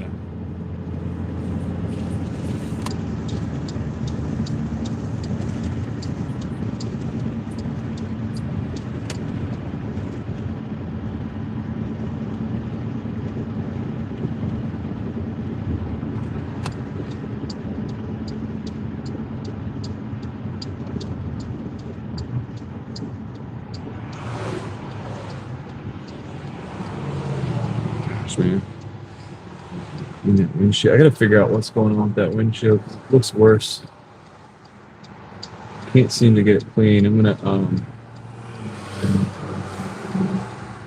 might try some different things. Pretty busy. Tomorrow's my day off, but I'm very busy. We got a lot of stuff going on, so I don't even know how much time I've got to dedicate to it. But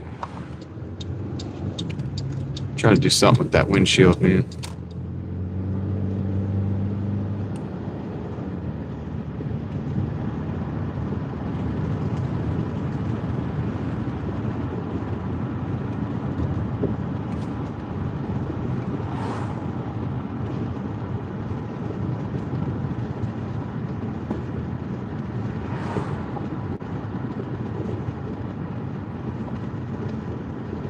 Can't sell on eBay because your location, Jason. Yeah. I don't know. Well, I've done Rain-X multiple times. I mean, we've done Rain-X. Eva, it doesn't. Nothing I do really like completely fixes that problem. I've tried Rain-X for sure. Tried multiple different things. Back up to the back. It sounds crazy, but I'm serious. Like, the true way to fix it would be to get a new windshield. I know that sounds wild, but that would do it.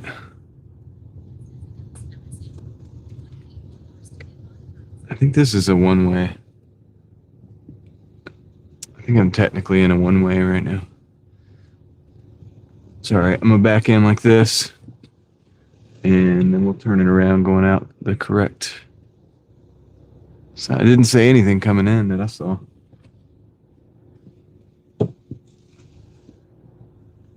It's all right. I'm gonna drop this off real quick. Be a quick hitter.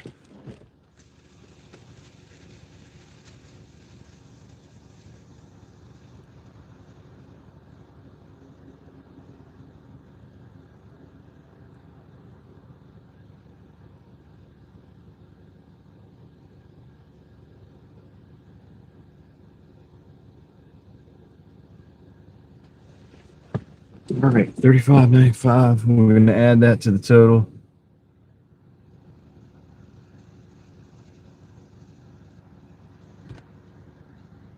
We're at $190.83. Yeah, I figured it out, Bessie. Because I noticed like the map wasn't matching the black and white map wasn't matching like the Google map. All right, this is a pin station. I'm not going to take that. 7. All right, let's get out of here. Let's get out of here. Have to back up a little bit.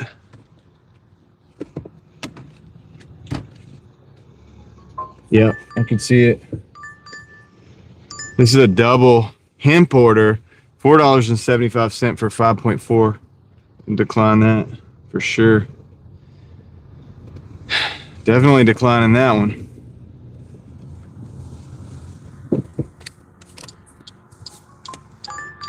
$9.50 for 9.7 Moe's. It is going back over the other zone, which is acceptable. So I'm gonna take this order. Actually, it's 1-to-1. It ain't the best order in the world, but I am gonna take it. Let's see, all right, all the way up falls. That'll get us to 200.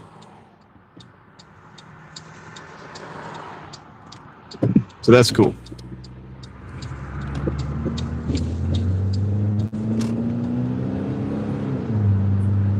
Welcome to Moe's.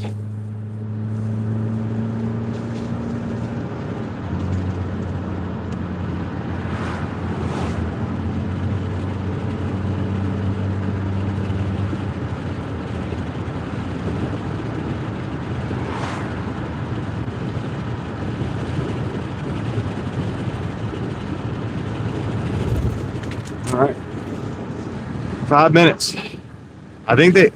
Honestly, I thought they closed earlier than now. But maybe this one closes. So Moe's on Falls, guys. Let's see. When does that close?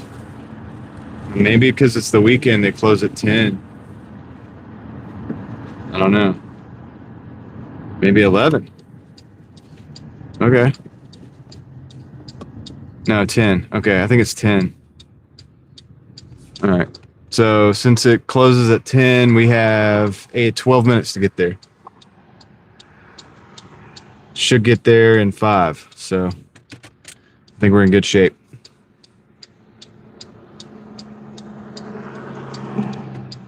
Might be one of the last orders going out of Moe's.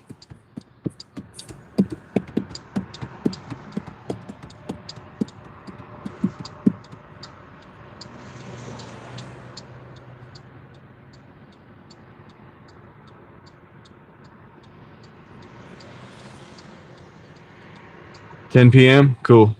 All right, good. Means we got time.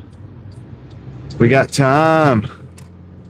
What up, Steel is Real? Moe's is like burritos, and they have these, like, I guess, crunch wrap things. I don't know if that's a Moe's thing or Taco Bell, but anyway, it's like burritos and stuff.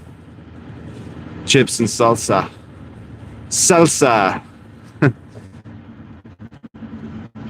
It's this one guy that says salsa from up north. Like, dude, it's salsa. But so they got stuff like that, basically. And you go in there and they're like, "Welcome to Moe's," but they're probably not this time of night. They're just gonna look at you like a problem. Like, what's this problem walking in the door? We're trying to close this restaurant. Trying to close this good establishment down.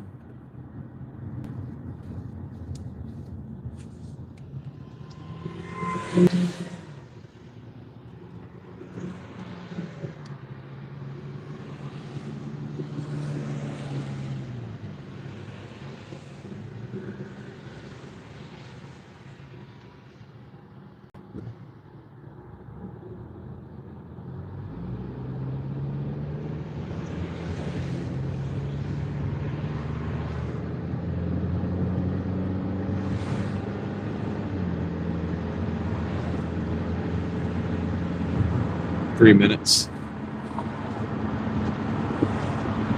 3 minutes out.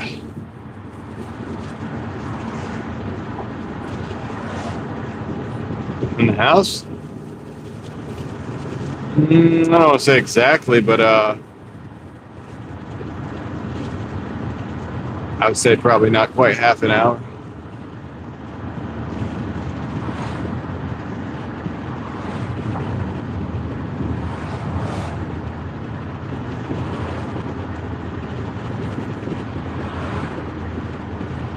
Yeah, I don't live in the city anymore. I've lived in the country most of my life. Only a few years I lived in the city, but I did live here for a few years too. In my 20s. Even when I lived in the city, though, I lived right off the lake. Like right, I could go to the lake, like from my back. Just go right out the apartment and go walk to the lake every day. It's kind of nice. And that was before 2020, so things were open 24 hours, and I liked that too. That was, but the thing I liked about the city is not really a thing anymore as much. So there's not a lot of 24-hour activity out here. Good evening, Jeremy.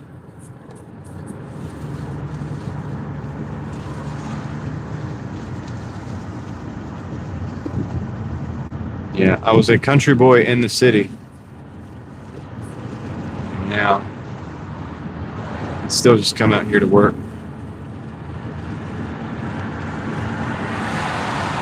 Moving to the country, eat a lot of peaches.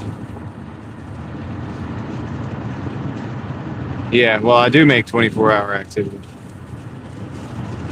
But I'm just saying, I used to go to the grocery store at like 2 o'clock in the morning. I used to go to Walmart at 2 o'clock in the morning. None of that stuff. Most of the grocery stores out here are closed. And the Walmart's even closed down. So they don't even have 24-hour Walmarts anymore. It used to be a thing. It's a bummer. All that stuff got changed in 2020. All of it.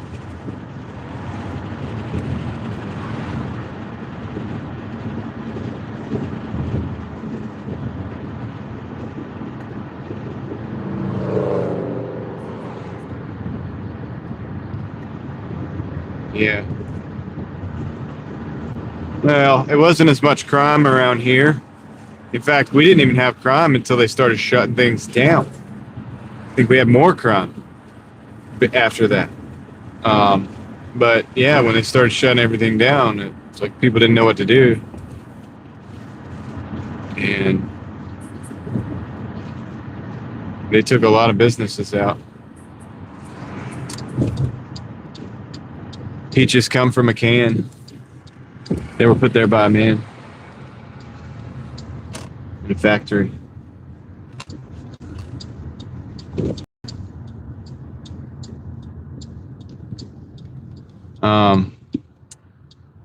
Dang, yeah, they're still open. Cool.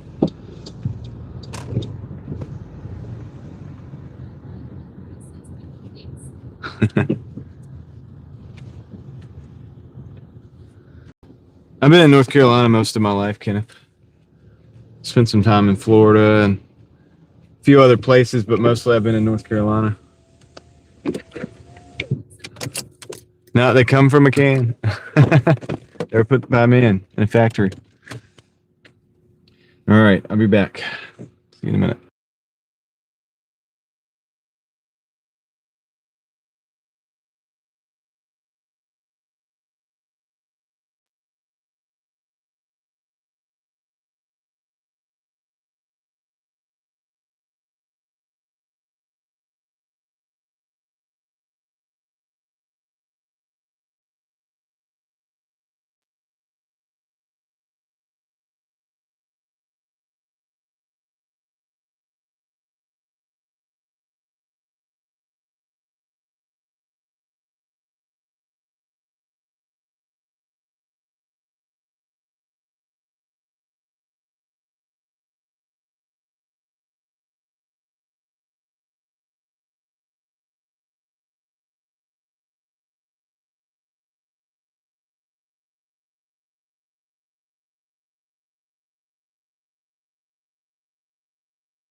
Yeah, that's right, Patrick. That's the song I was thinking about. And that's the song we were all riffing on. Not the Mario song. Not the was it the Bowser song? It was like peaches, peaches, peaches, peaches, peaches.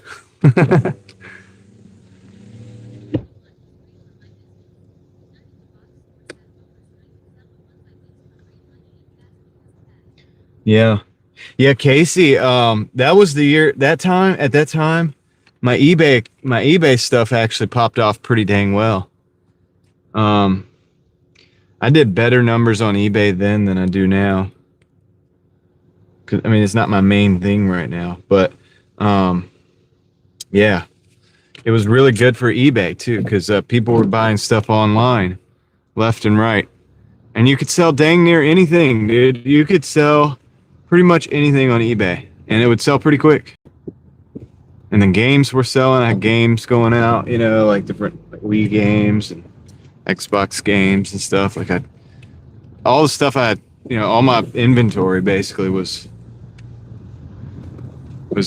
going. Yeah, Patrick. Thank you, man. I appreciate that. Yeah, I haven't heard that song in a long time. I haven't heard that song in a while, dude. It actually kind of goes hard in a way.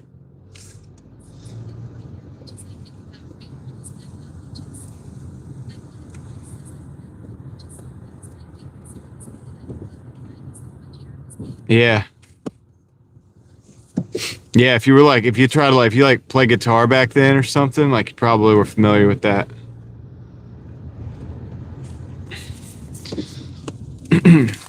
Probably familiar with that song. If you're into that kind of thing.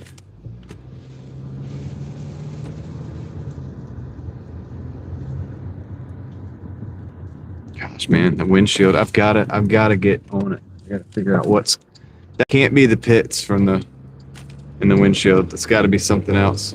I cleaned it like multiple times today.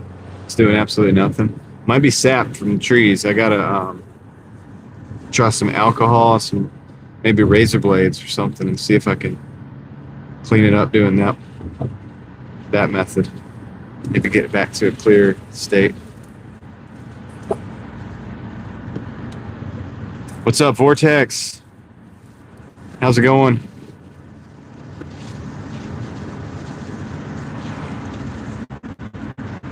Got 10 minutes on this one. 10 minutes.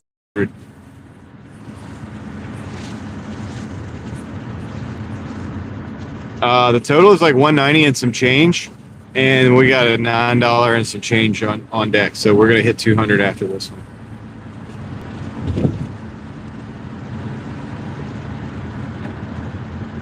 So I'm fairly happy about that. Put in the time. I think we put in about 9 hours or so, maybe 8.5, 9 hours. So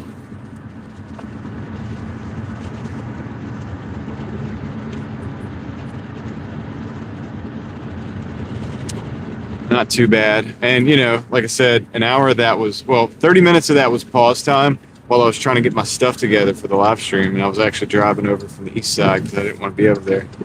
And then so yeah, I think we're doing pretty good, all things considered.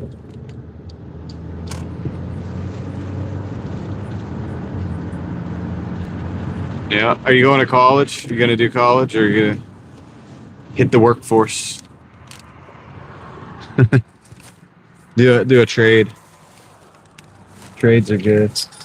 If I remember correctly, Vortex has a 3D printing. Can't remember. That might not be you, but I think you had the 3D printing stuff.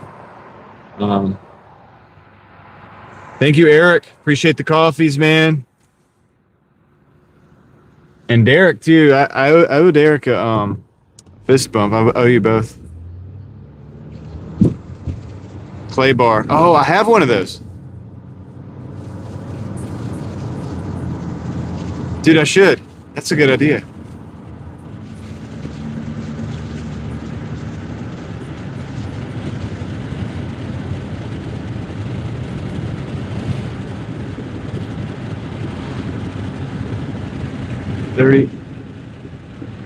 Thirty riders and 30. Oh wow, 60 mowers, 63 mowers in a year. Nice. With a job.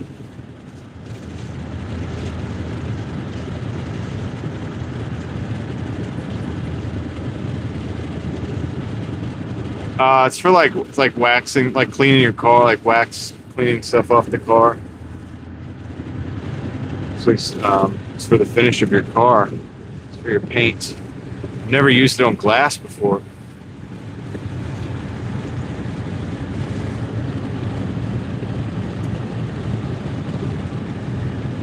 Yeah, that's something to try. I might throw a couple things at it tomorrow and see what I can do. So I'm pretty convinced this is definitely not. I have pits in the window, but the stuff we're seeing under those lights, that is not those pits. That's something different. And I have cleaned it, and it's not working. The cleaner's not working. Rain-X isn't doing it. And I feel bad because it looks like crap for you guys. And I don't like that. So hopefully next week I'll come back with a cleaner windshield.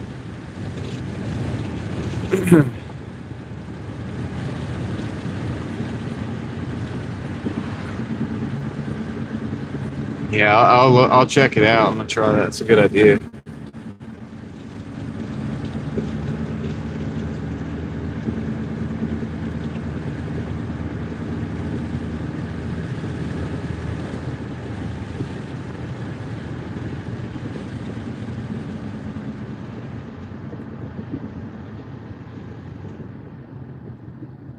Whoa, dude. Look at this, dude. Look at this. Look at this vehicle. It's a custom ute. I don't even know what it is, but it's made to be a ute. They cut it up, they chopped it up, whatever it is, and they made a ute out of it. What? It looks like it was a 4-door sedan. I don't even know what kind of sedan it was. Dude, look at that. Can anybody tell what kind of sedan that used to be?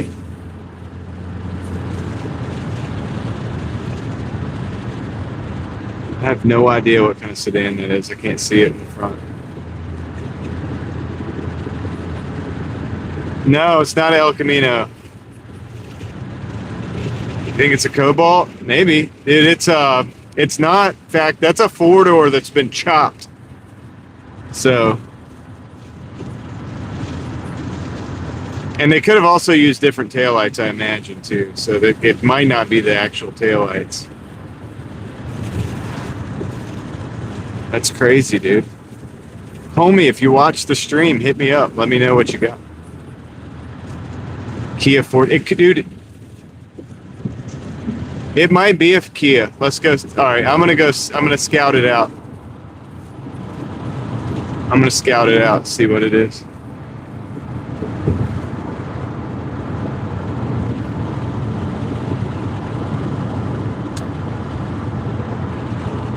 Dude, I think it is the Kia. I think it's actually a Kia, dude. It might actually be whatever you're talking about, a Forte. So maybe it was a coupe.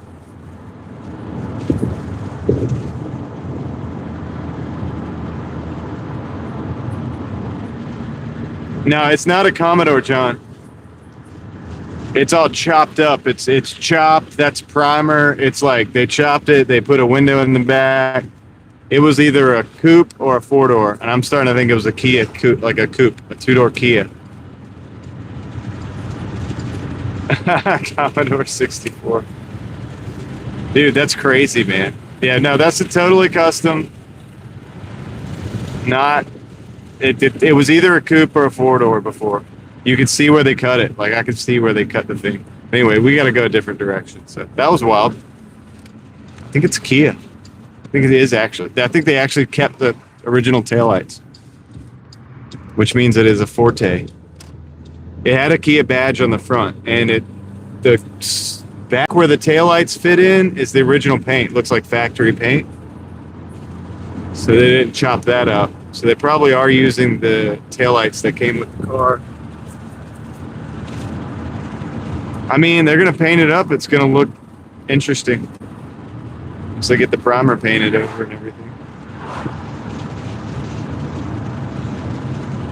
More power to you, buddy. That's a lot of custom work. A Rio? Could be. Could be a Kia Rio. Well, car people steal. Car people. Car people will go broke for their dreams. I used to be a car people. I mean, I am still a car people, but like I used to be like that, like where you would spend a bunch of money on a car. Kind of stupid because if I'd invested that, I could have any car I wanted now, but whatever. But yeah, I've seen people go broke for their dreams, for their automotive dreams to come true. And I've seen some pretty interesting automotive dreams too. Some one-off stuff.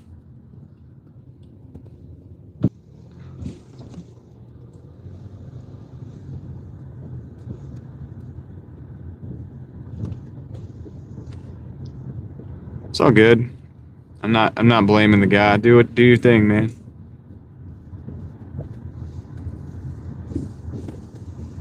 Maybe he does that for a living. Maybe he does body work for a living and he's like, you know what? I had this cheap car, got almost nothing in it, because surely it's a Kia. He's probably got no money in it whatsoever. He probably bought it for like $1,000 or $2,000 or something. Could have been wrecked.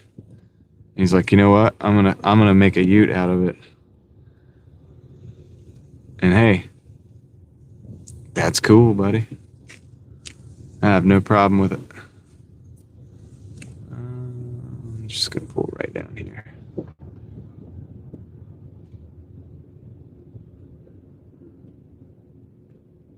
I like custom stuff though. Not my style, but I'm not gonna knock them.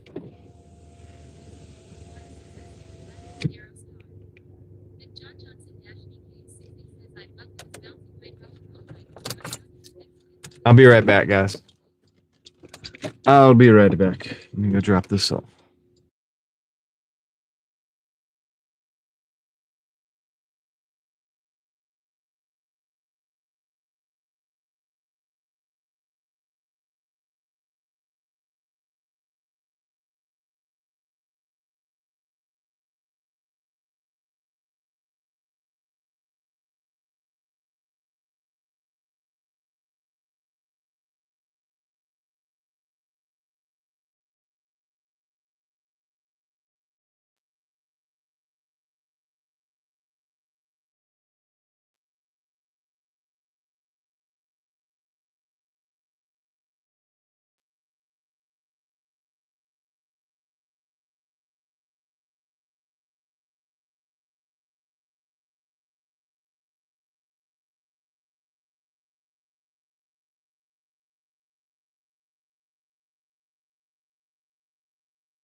Hi, Kendra.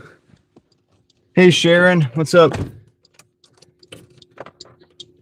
Yep. I'll give you the total in a minute. Decline. Okay. 45, 45. 45, 45. $200.33. How did you do that, Ellie? Ellie, I didn't even know that. Shout out to Ellie. Thank you. Yep, 233. You're right. All right, let's go. Let's go.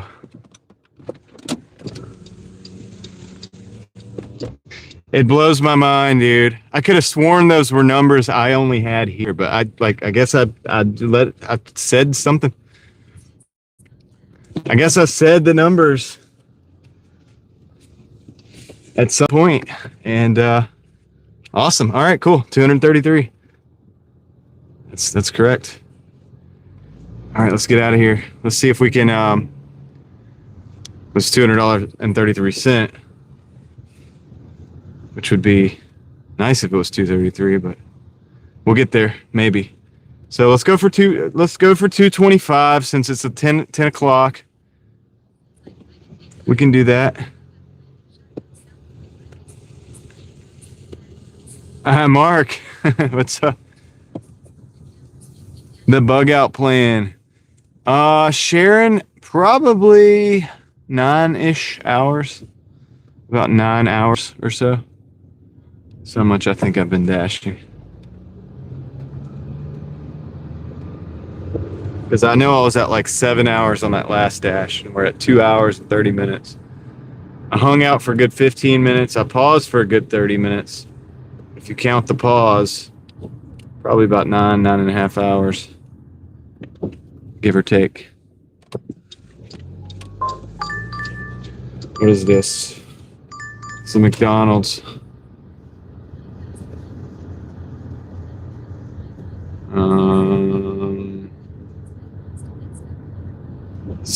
This is a 485 for 4.5. Dude, really? I'm gonna take it because it's already late. I'm gonna actually just take it. The dinner shift is kind of over, so we're kind of stuck with this little straggler stuff. This should be easy and quick, unless there's a drive-through line. There might be a drive-through line. Yeah, we'll see. We're gonna take it anyway, 485, because we're in stack mode. Pretty much gonna see if we can get to 225. We'll go from there. We already broke 1,000 for the week. It's a low-paying week for us, but you know, look at the moon. Yeah, we'll let's just cruise around and make a few more dollars. Hang out a little bit. Tempted to try to clean the windshield again, but I don't think it's going to work. I truly think like the clay bar is a good idea. That's a good idea.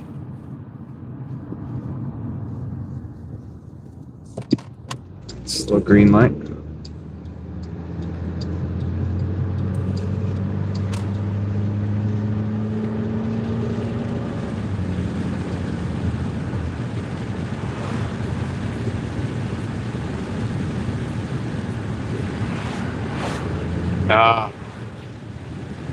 I understand, Sharon.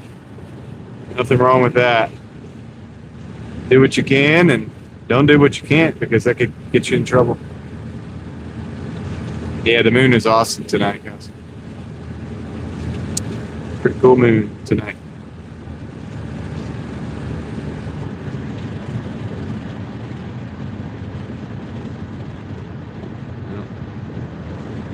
I'm gonna go straight.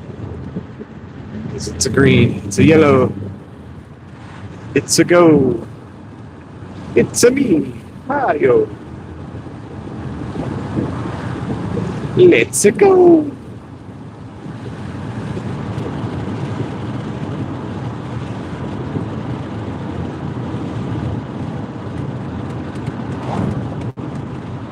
Well, it's like a 50-50 chance that, you know, we're either going to have a lot of cars in the line or no cars in the line. We'll see.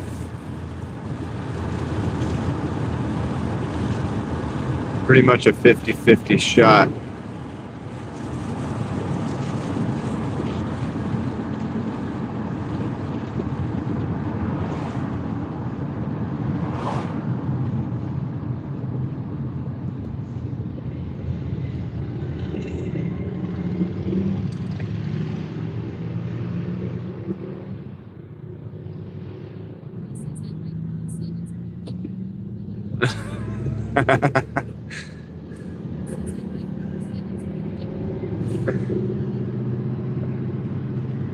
I mean, it was green before it was yellow.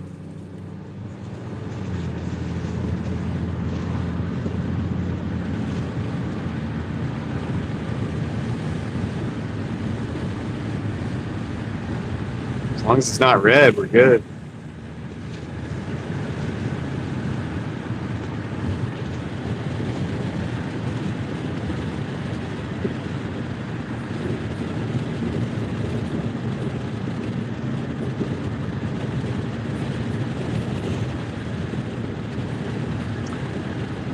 That's right. That's right. Red means you need to work on your throttle response. Figure out what's going on with the car. Something's wrong.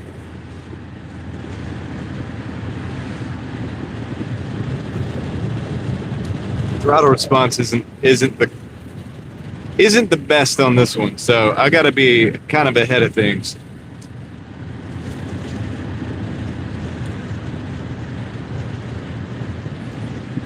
You're good, Patrick. See, yeah, blue. Blue means busted. You busted, fool.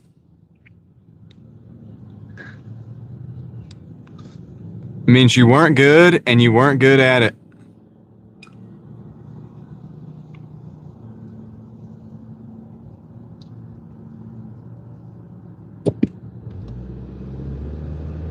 I've had the blue a few times though.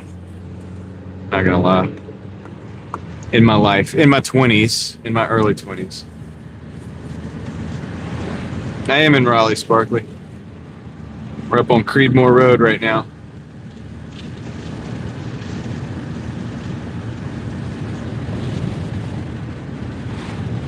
See, there's a yellow. That's fine. That's good. Went through that seamlessly. In fact, the car went through it behind us. I don't know if they went through a yellow light or not, but car right there. The Porsche. The Porsche. It's pronounced Porsche.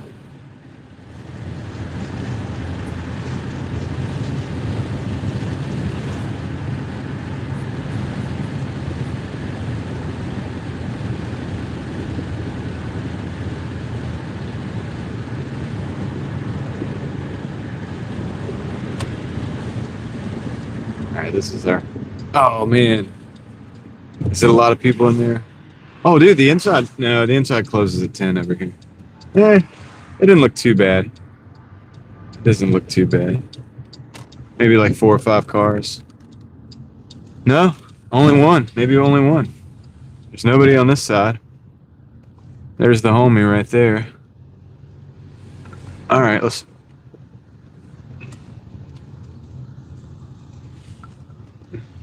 What you doing? That guy gives me my orders at night. From the window. Okay, go. I don't know, Sparkly. I might do a few more. No, I just have a Doordash order. Oh, Doordash? Okay. Second window, please. Thank you. Second window.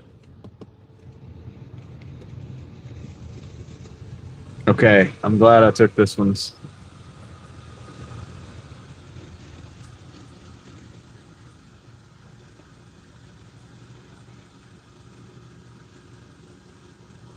That's true, Casey. One of the great things about Casey, you might not remember this. I don't know if you remember it or not. The reason we have that green light emoji is because one night on the live stream, I was going down a combination of Falls and Capitol, and up into downtown and whatnot, and we ended up actually going through 37 consecutive green lights. And the cool thing is because and that's only possible because it's Raleigh and because the synchronization of the lights. But yeah, 37, dude. But yeah, you know because you've driven Raleigh. Yep.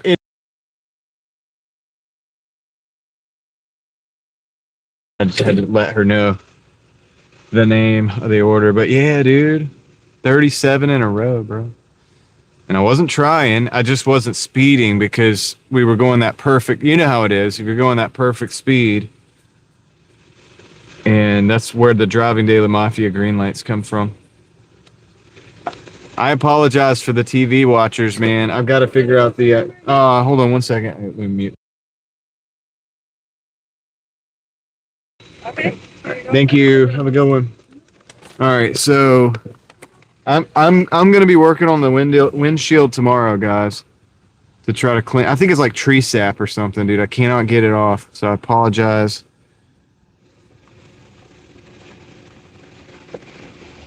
I'm gonna be trying to do a bunch of stuff tomorrow to try to get it down to. I know I have those pits in there. Look at the wind blowing. It's a breezy night.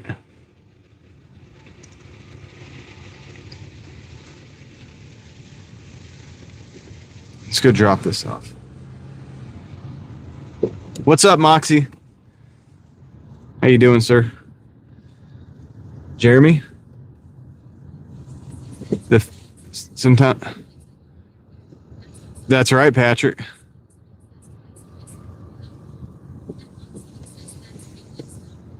I don't think it's Rain-X gone wrong. I think it's tree sap, actually.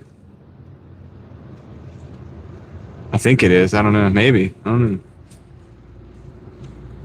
No, because it looked like that. I don't know, dude. I did use the isopropyl the other day, and then honestly, it looked pretty bad. I'm actually kind of like angry at my windshield, dude. Kind of want a new one. Yeah, I know. Bothers me, Sharon.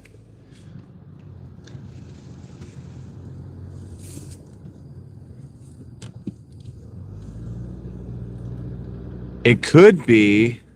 Well, I don't know. I'm not going to talk about it anymore. We're gonna live with it for now.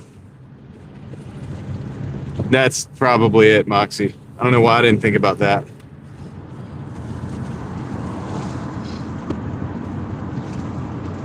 I don't know why I didn't think of that one.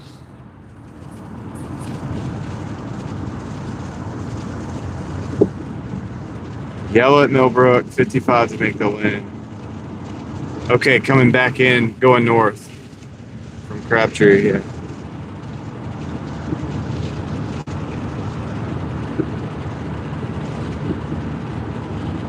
I think you're probably right.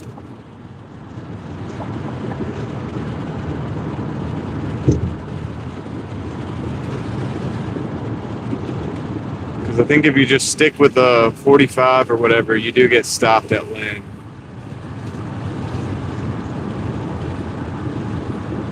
Yeah, it's not the camera lens. Camera lens good. I keep this camera in a microfiber when I'm not using it for streaming. The lens itself is fine. It's the window. It's also the fact that it would do better if I kept the focus. If I could turn the auto adjust off, and I do keep forgetting to do that. I need to make a note of that. See if we can try that. We need to test it out. We'll do a test stream one day.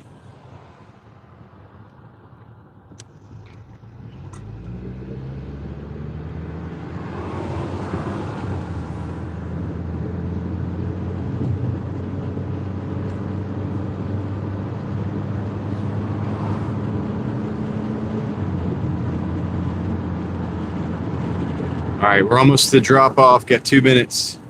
We just got to get into this little apartment complex. We were just here like an hour ago.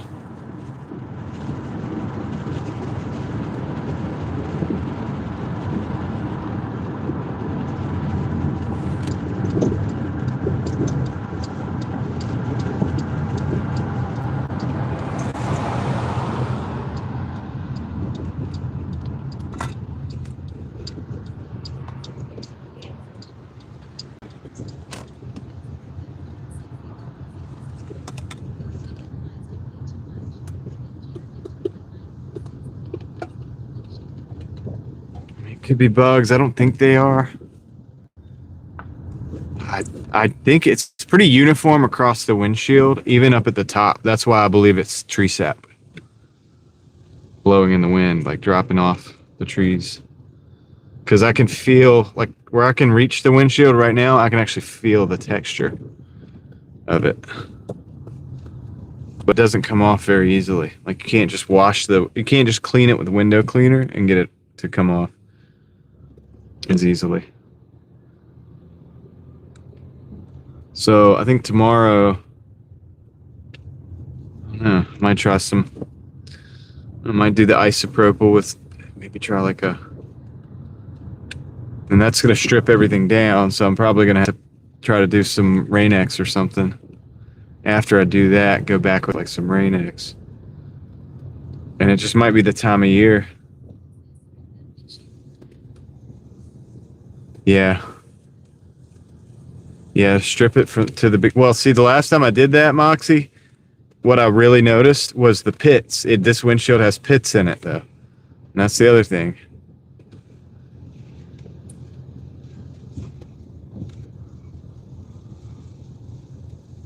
And if I wasn't like ridiculous about it, it probably wouldn't be a big deal. But I bring it up, probably nobody would even care.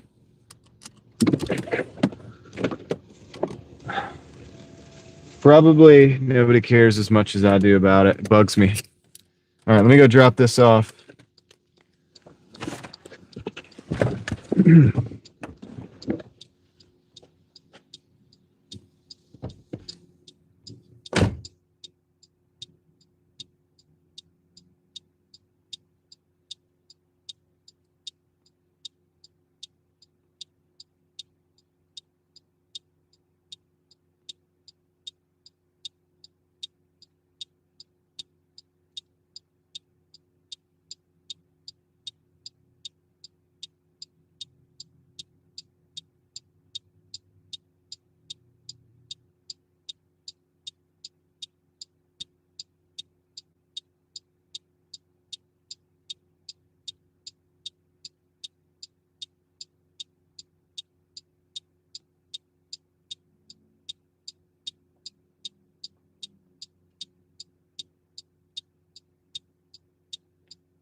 Papa John's.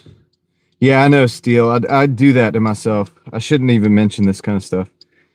I'm not gonna take this one. It's a 5 for 8. 5 for 8. Is that where we're at, Ellie?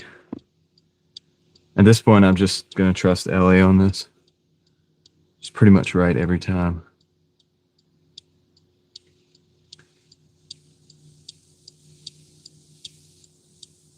Let's see. All right. Yep, she's right. It's exactly right. 4 for 4. No, you are though. You're actually correct. On the dot. Climb that one too. Seems to be plenty of orders still coming in. On deck, nothing right now. It was a 5 for like almost 9 miles to the other zone, and then a $4 order. So being Saturday night, I opted out of those. We'll have something soon. All right, this is a 11:50. This is an IHOP going into Wake Forest. Do we want to go to Wake Forest, guys? It's risky. It's 11:50. 13 miles. It's a lot of miles, man. I don't feel like I need those miles right now. You know what? I'm going to actually not do this because I think we can play this. We have pizza shops around here right now. They're going to be open till like 2 o'clock. No, that's a McDonald's. 7. Yeah, let's take this one. It's a 7:35 for 6 miles. We'll be kind of going around in a circle. So let's take that for the fun of it. All the banger orders they usually happen in the dinner rush. Dinner rush is over, so we're the stack zone now. But that's all right, because once we're over, 200, that's when I go into stack mode anyway. So let's do it. Let's go to McDonald's off Falls.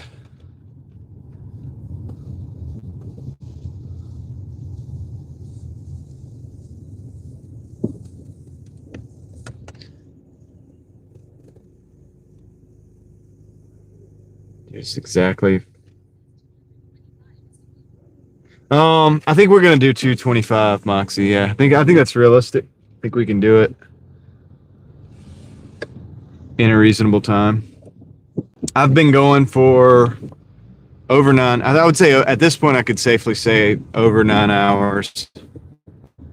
So, if it takes another hour and a half, even if it took 2 hours, I guess that'd be realistic.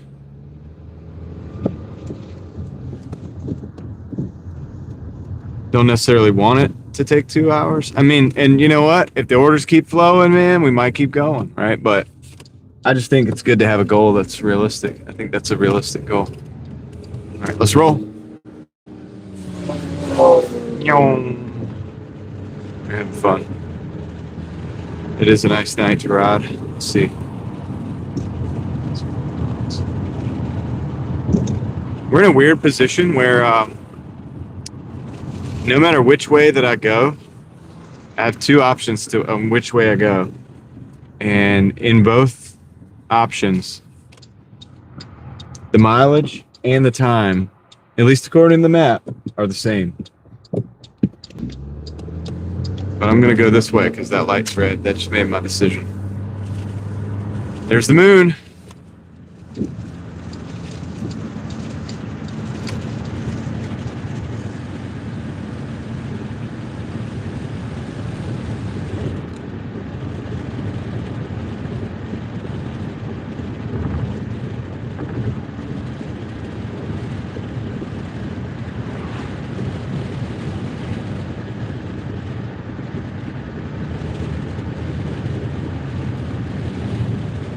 That was fun, dude. The other night we were looking at the moon on the live stream, and we were just like looking at the clouds and like seeing the shapes of different stuff in the clouds. That was actually kind of fun. It's kind of weird how it's different every night. And then last night was just kind of hazy, and tonight is like a combination of both. There's some clouds like you can make out, but it's like not. It's still also kind of hazy or whatever, like around the moon. It actually looks like the sun, and it looks like there's like a solar flare coming off of it or something.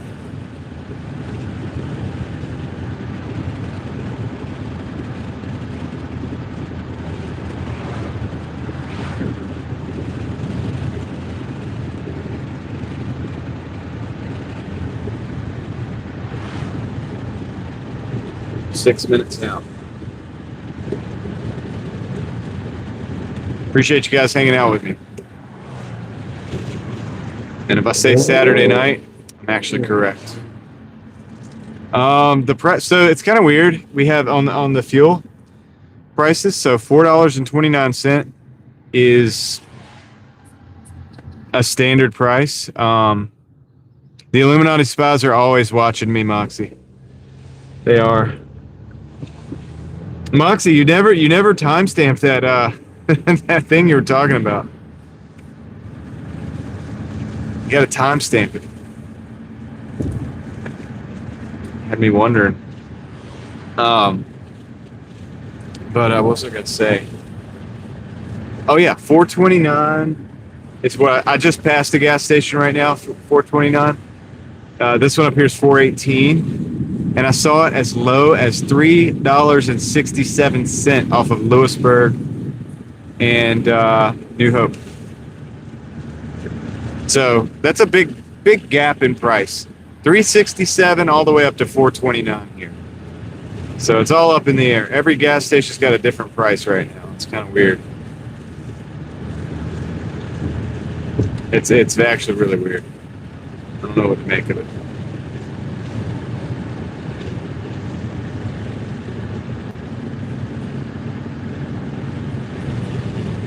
$5.12. Is that for 87 octane?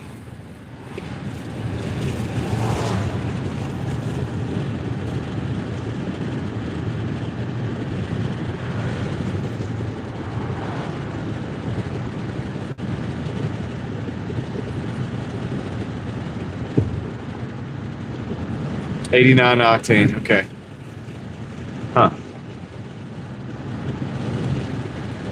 So it's probably like $4.89 or something for the 87, or $4.99, $4.92.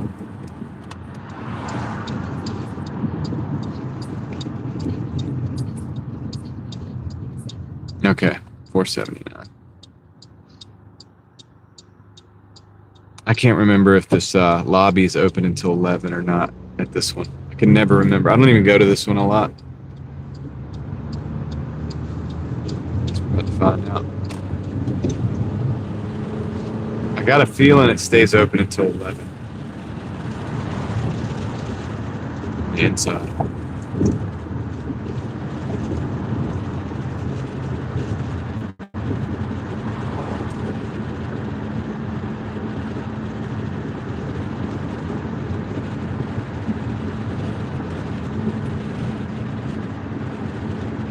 Yeah, you should get a deal for living in an area with refineries.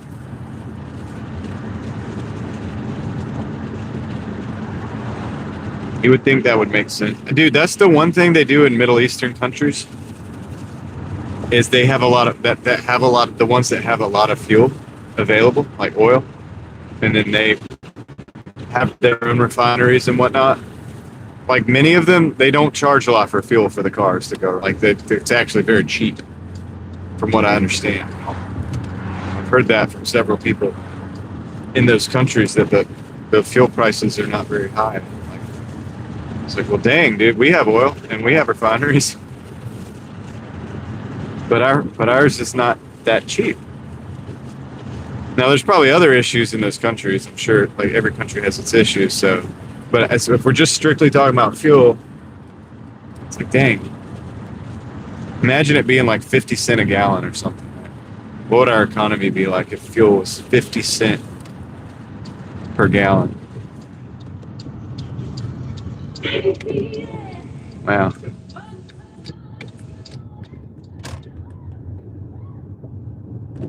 The best.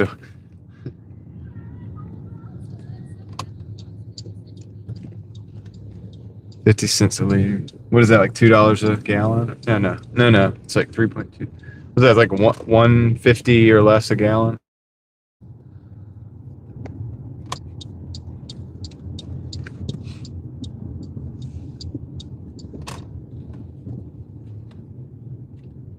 I don't want to lose my potential spot in line. I'm thinking about just asking them if they're open in the drive-thru. Do see that there's somebody in there. I'm gonna ask them though. This way, if they're not open, we'll already be in line, and if they are, we'll just go in. Pick up what you hit me down. Good, I see the mobile activate. No, I just have a Doordash. Are you guys open on the inside, or should I go through the line? Yeah, we're still open. Oh, okay. I'll be in there in a minute. Yeah, I'll just go inside. It's weird. It's tricky because some of the McDonald's are like 10 o'clock and some are 11.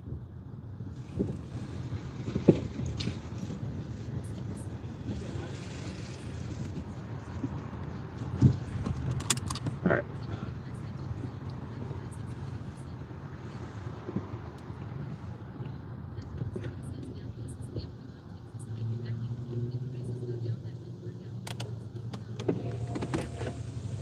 That's true. That's true. They need the prices to be high because that's literally the commodity that they're heavily invested in. So yeah, that they've even said that, Moxie, like, oh yeah, this is good for us because this is a big, export for us, and the price is higher, so we'll make more money and all of this stuff. But anyway, yeah. So all right, I'll be right back, guys. I gotta pick up this order. I'll see you in the chat. Tried to get you a good view.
All right.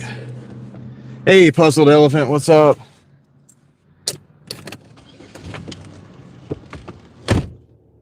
Was it morning there yet?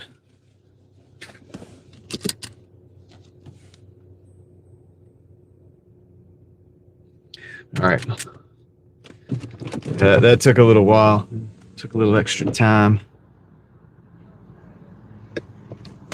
No fun.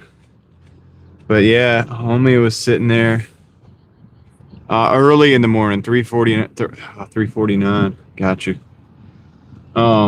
Yeah, he had cash and he was just sitting there with the cash literally in his hand, like waiting. And he waited pretty patiently, and then they didn't come up, and they didn't come up, and they didn't come up. He just kind of walked out.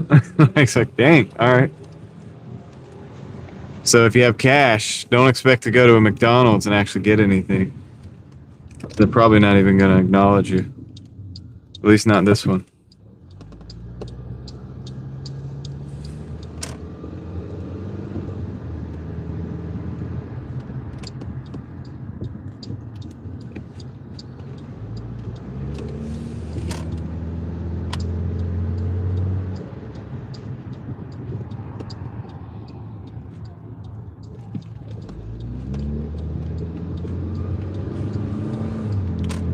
We're on the road. See, it's 10:50. It's 10:50 here, Puzzled. It's not even that late.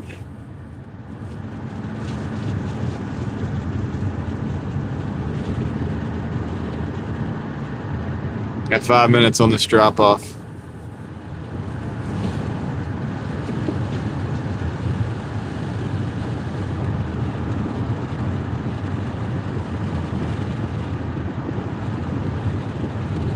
It's the kind of night I feel like exploring because it's really nice out. We got this moonlight,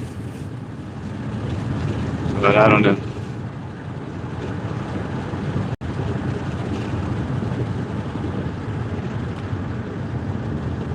11:50 a.m. Where's that at?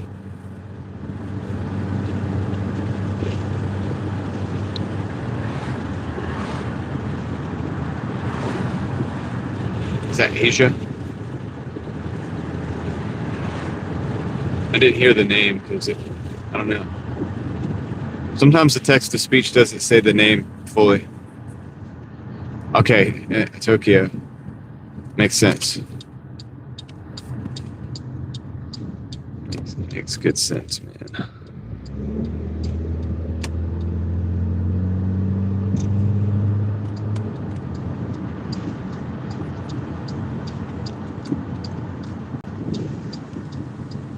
But yeah, I love being out with it. Got the moon and then the breeze, man, just rustling through these trees. It really just makes me want to go walk somewhere and explore. But no, we got to get to our 225. It's important. Rent is coming up, so I kind of got to stick to the plan because I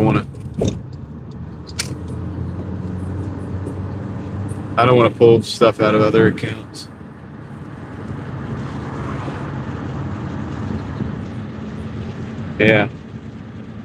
Yeah, John, that's what I was saying the other day because we had that guy that was yelling in the drive-through line.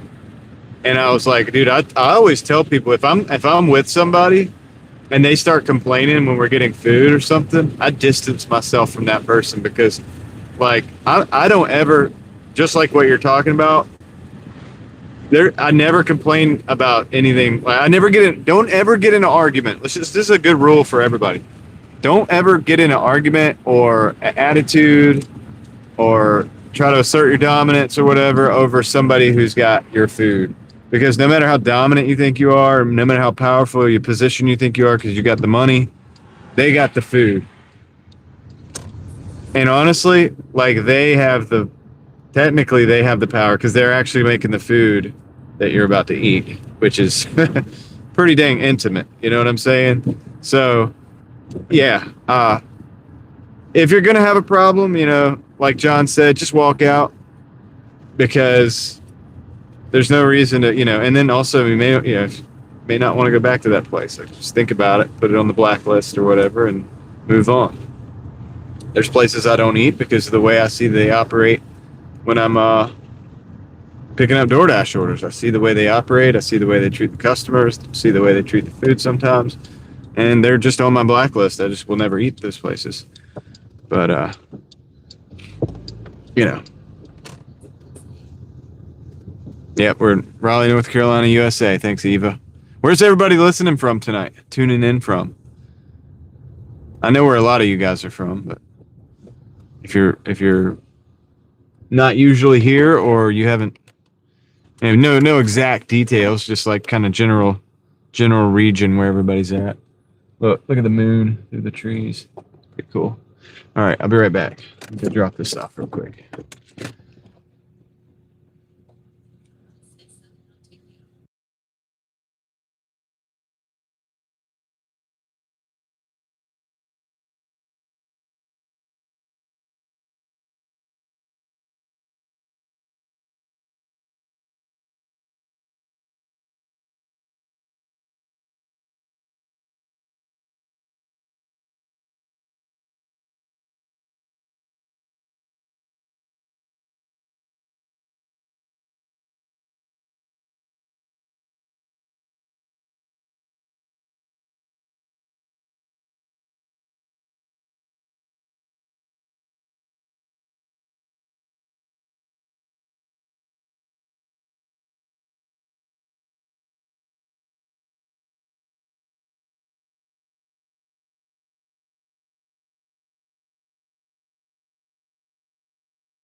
All right, I'm back.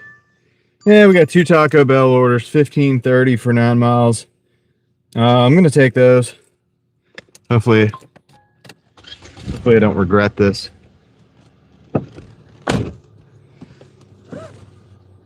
$212.53 in the bag. Thank you, Ellie.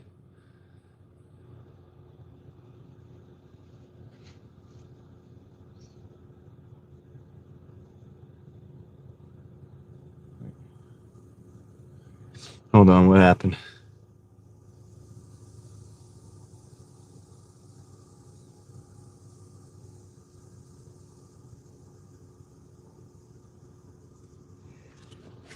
For some reason, I got $213.53, Ellie.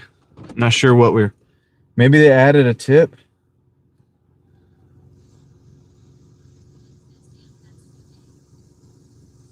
I think maybe they added a tip, Ellie, like $1. I missed it. We're at $213.53 from my calculations.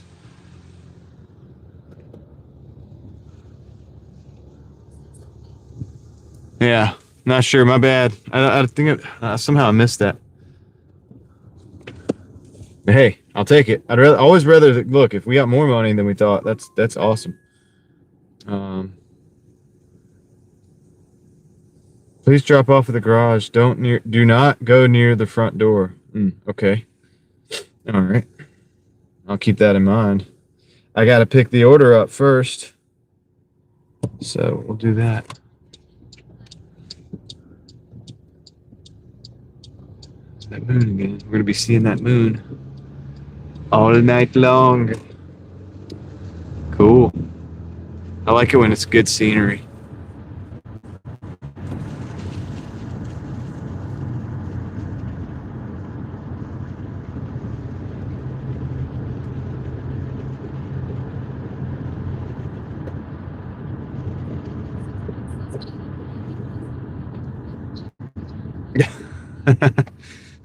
He's always got a crazy sentence. What's up, Mark? Mark from Australia. What's up? Here, let me see if I get. There we go. There's a Smurf right there. Thank you. Appreciate you. Thanks for the. I don't even know what that is. What is that? 200. For the 200, whatever that is. That's the. Is that the New Zealand one? I think that's the New Zealand one. Or Japanese? Yen. Oh yeah, it's yen. It's for Japanese. That's what he said. He said it. Oh my gosh, he said it. Yeah, it's a yen. I'm an idiot. I should have known that. I know that, dude. The heck was I thinking? He's got the VPN rolling. He's all over the place. He's worldwide. Thanks, Mark.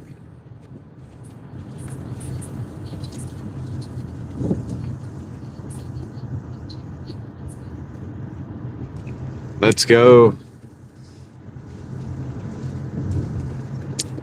You can do it.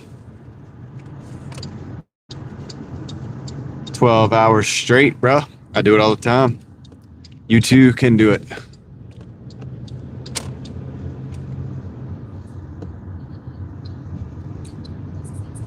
I mean, yeah. Thanks, Eva.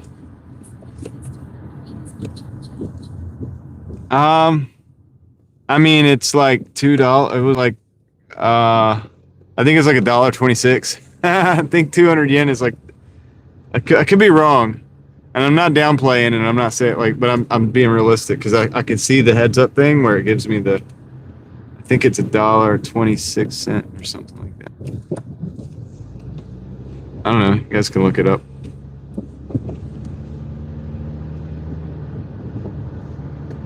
What's up, Joe?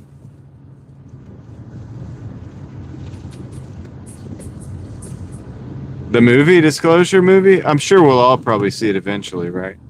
I don't know if I want to see it along with everybody else because I don't like being part of the crowd with things like that. Because I think that they're like some level of psyop, and I don't want to be like in the same boat with everybody on it. I like to stand up. I'm a bit of a contrarian if you guys haven't figured it out, and so like typically if like everybody's gonna go see a movie, I want to like wait it out and watch what happens to them first, and then I'll maybe check it out later. You know what I mean? Because I know it's like a mass. Look, I think it's just probably a thing to make money, but at the end of the day, they could easily be, using that to kind of gear the people towards a certain direction. That's right, Mark. When they say when there's blood in the streets, right?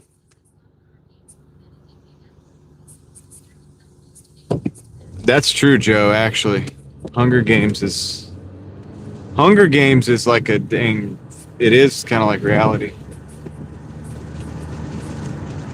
Yeah, I'm not saying the movie won't be good, and it probably will be. I'm just gonna keep my distance while everybody absorbs it and consumes it, and then I'm gonna let them, and I'm gonna, kind of pay attention to how it affects everybody, what they're thinking on things, because it will have an effect. I think I'm gonna park us in a different place this time.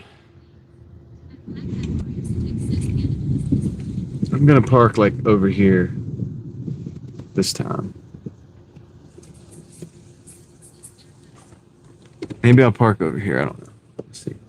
Let's see the effect this has on the camera. Oh yeah, I like that better. That looks cool. We'll do that. All right, we'll do that. I'll be back. Park this.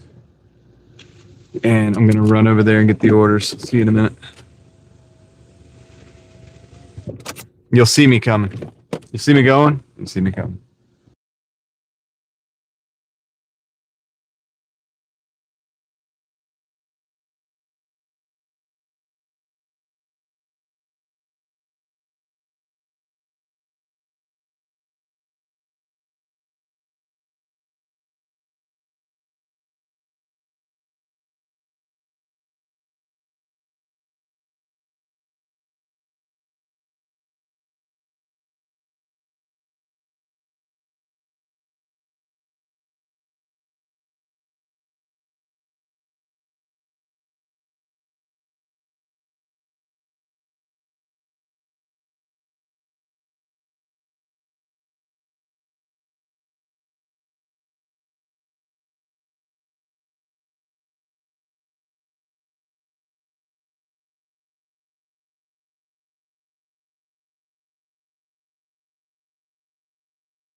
All right, there was a lot of Dash. I had 2 orders, and we're taking a risk here. There was a lot of Dashers in there, and the thing always severs my yeah. Sorry, we got the text-to-speech on until I can get another earbud in. There we go. We should be good now. Switching ears. There's a lot of people in there. And I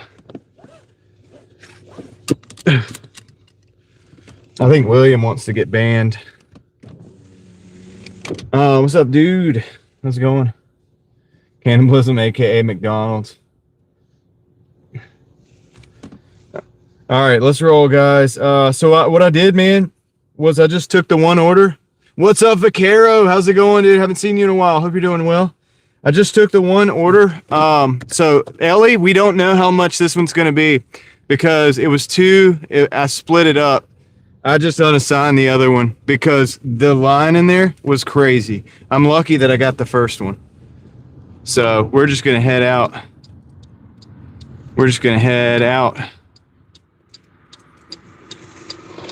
I didn't ban him yet.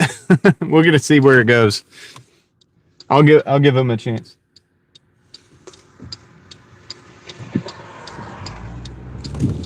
Woo! Let's go. Oh, nice.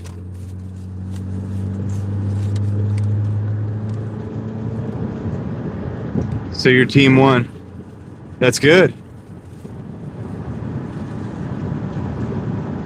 We were waiting on an order. I was inside the store, and we were waiting on an order at Taco Bell. I was inside. And it was a long wait, and I went ahead and took the order that was ready and just cut the other one loose. I have no idea what we're going to make on this order. Yeah, it was kind of rude, though. It was kind of rude to say that was boring, to be honest, in my live stream. Not gonna lie, buddy.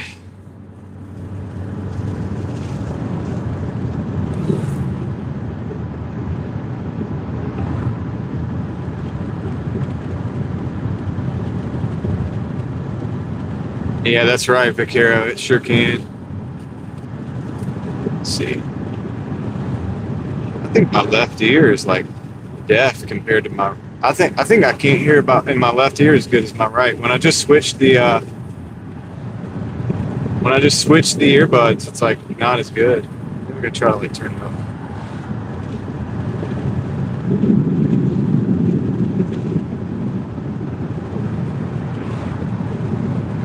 I know one of my ears, man. One time we were doing some shoesting, and somebody was doing that, and I didn't have the hearing protection on, and my ear was ringing for like weeks or whatever, or not weeks, but like for a few days. It was bad. I think now that I'm thinking about it, I think it was this left ear.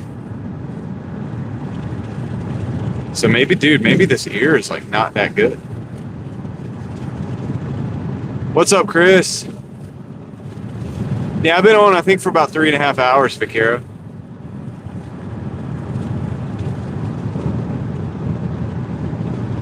I've been on for about 3.5 hours.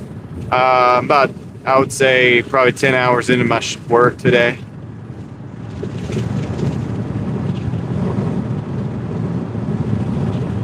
Cheerio. That's a cool name. Got the window down. Hopefully that's not too big of a distraction for you guys. It's just nice out, man. Feels so good. It's like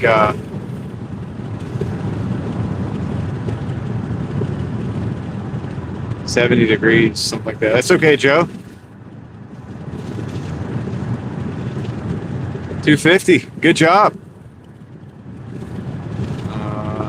What am I doing here? Oh, dude. Oh, yeah, okay. I'm down Durant.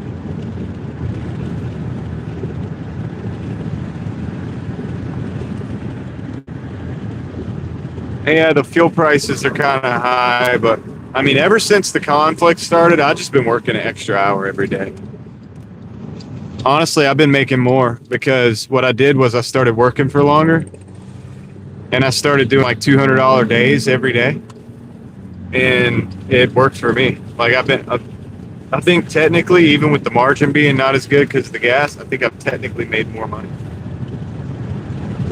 Just because I made myself be more consistent. You know what I mean? So sometimes you can take a bad thing and you can use that bad thing to like say, hey, look, I'm gonna change my behavior a little bit. And then with that behavioral change, you can then like see results that you would have never seen before. So it's almost like better than it would have ever been. Like you take a bad situation and turn it into something good. It is possible to do.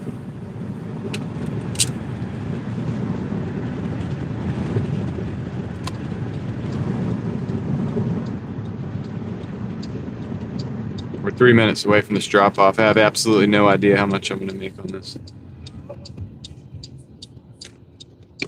Yeah, 250 is a good day. We're above 200. I can't remember exactly where. Sometimes it takes me that long too, Vaquero. Like right now, we're definitely under 12 hours and we're over 200. It is Saturday though. You know what I mean? But that's why I started taking the day off, like one day off a week. Because it's very important for me to have that day off so that when my days I'm not off, I feel okay like running those hours out, doing what it takes. Because otherwise it is kind of tough, you know what I mean? Because you got nothing to look forward to. You're out there every day, 10 hours, 12 hours. It's like there's nothing to look forward to. You never get to see your family or whatever. So you got to take that. Like that's why the having one day a week, working 6 and having a day off of that work has been very beneficial to me. I never thought it would have been, but it has been. And it allows me to push really hard on the days that I need to. Now this week's been different because I did a bit of maintenance to the car. I did some, had to get some tires put on the car. So I've had different things going on. I have not been able to do as many hours as I like, but we're still going to break 1,000. I mean, we already broke 1,000. And then whatever this dash we're on right now, 50, 60 bucks, 70 bucks, whatever. We're going to be beyond that, close to 11. Yeah. Yeah, Vaquero, I'm the same way. And you know, I don't know if you remember when I started taking a day off, because I was live streaming and working every day. So it was hard for me to stop, but I'm glad I did because it's been better for me and my kids. And it's been, you know what I mean? We've had already had times that we'll probably remember for the rest of our lives. And that right there is priceless. I don't do Uber Eats right now. I do have an Uber account. I used to do Uber and Lyft back in the day.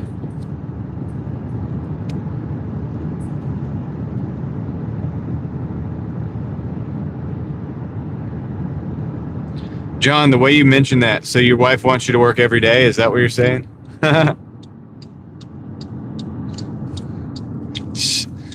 You know what she's saying, John? She's saying, get out of here.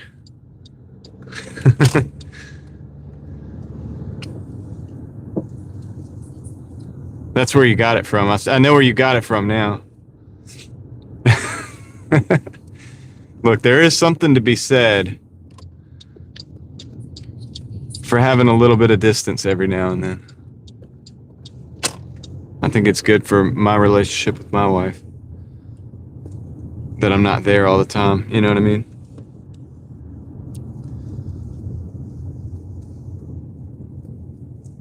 It probably doesn't hurt that me not being there also helps get the bills paid nicely. But I think, you know, it makes the time we have together special. All right. Let me drop this off. Be right back. This driveway here. I have no idea what I'm making on this, guys. I'll let you know in a minute. I mean, your guess is as good as mine. Is this the one that said don't go to the door? Don't go to the front door. Do not go near front door. Okay. Drop off at garage. I bet this is not a good. I don't know. We'll find out. But Oh, hey.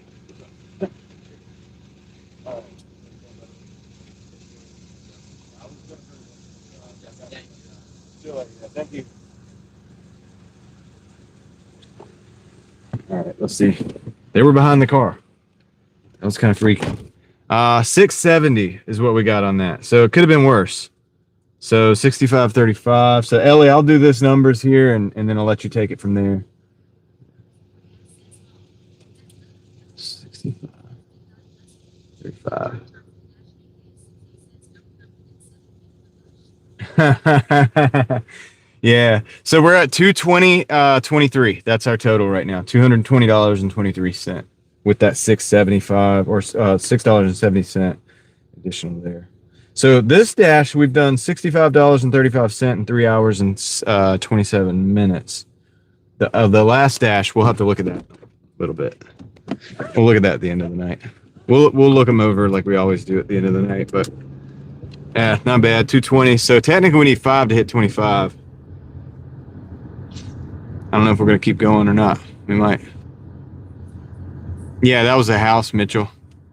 This is a pretty nice neighborhood. There's a house over here that's got like a stone built right there. That's like a car drive-through cover. It's not even a carport. It's like where you drive through to drop somebody off, and it's covered. It's kind of crazy. Yeah, I got some nice houses in this neighborhood.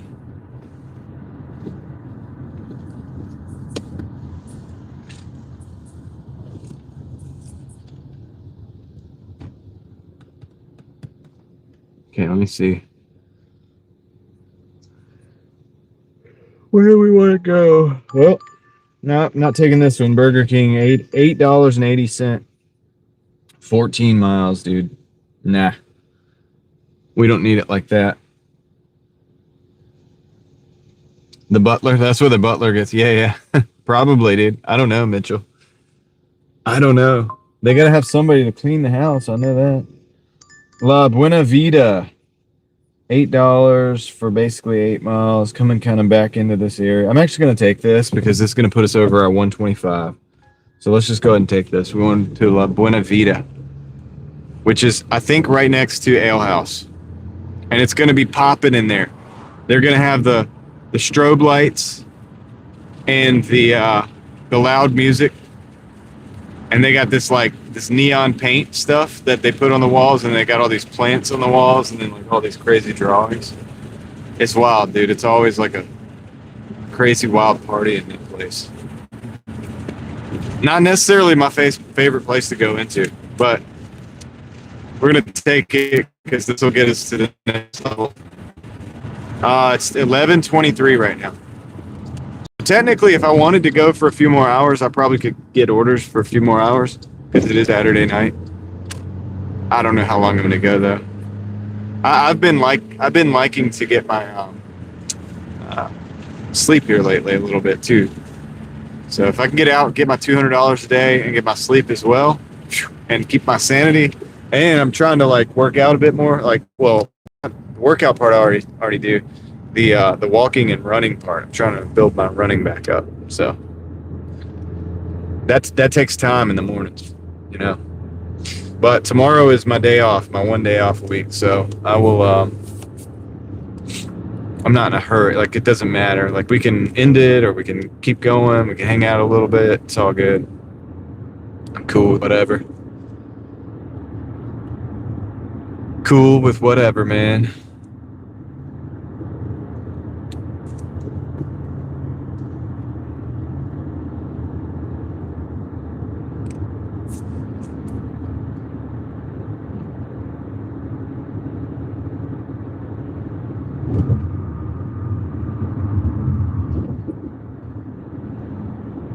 Heather's you got the kitchen packed up?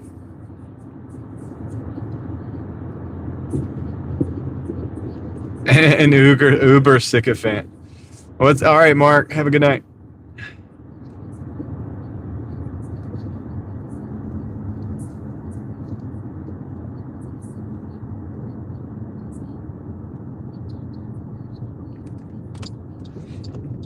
$12 for that. Yeah, surveillance pricing. It's crazy, isn't it? Do I ever feel miserable?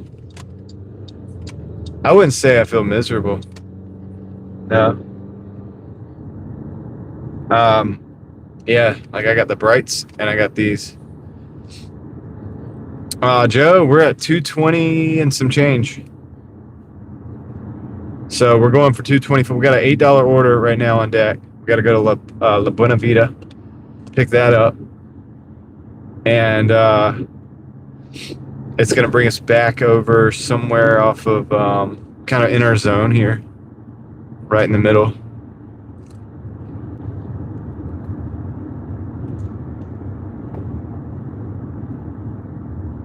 And that's going to put us at 228 and some change. So then we get to decide what we want to do. If we want to take some more orders, we can. If we want to call it, we can do that. We can hang out. If we see something cool we want to go look at outside of the car, we go walk around. I don't care. Cool with whatever at that point. Man, my week's almost over. Like, I get the day off tomorrow. So one of my daughters has an event tomorrow, actually, that we're obviously going to go to that, but I can't remember when. I think I'm going to cut the grass in the morning. I'm going to try to clean this windshield, and then I'm going to hang out with my kids the rest of the day. And maybe go see my parents. I don't know if they're going to come to the event. They might come to the event, too. So, yeah, family time tomorrow, basically. It's going to be awesome. But no laying around, really, but definitely cool because we won't be doing this. You know what I mean? And that'll keep me fresh so that next week I'll be ready to go.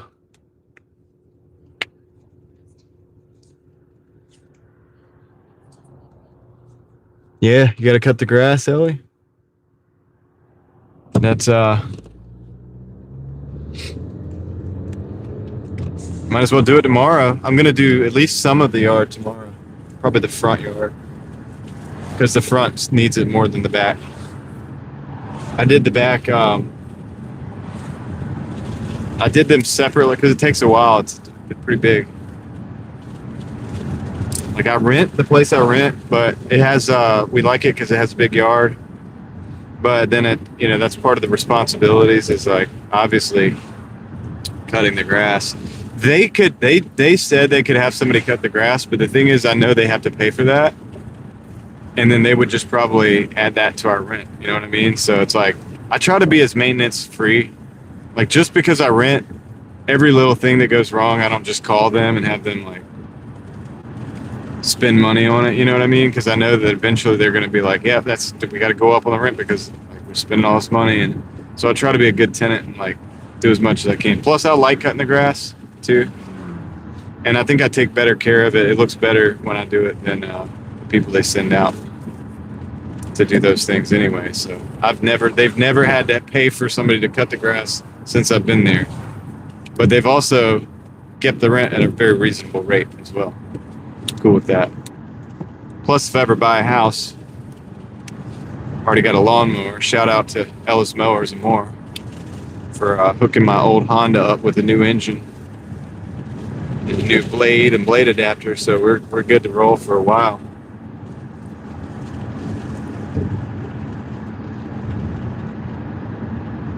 But it's kind of therapeutic, actually, cutting the grass. I've done it for money at times. You know what I mean? There's been times when,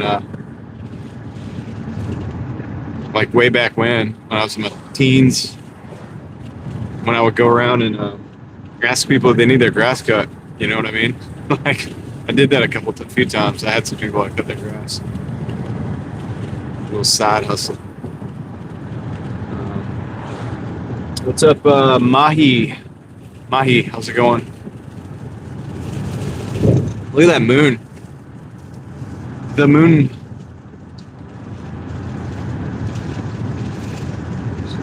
Look at that all night. It's relatively clear sky too.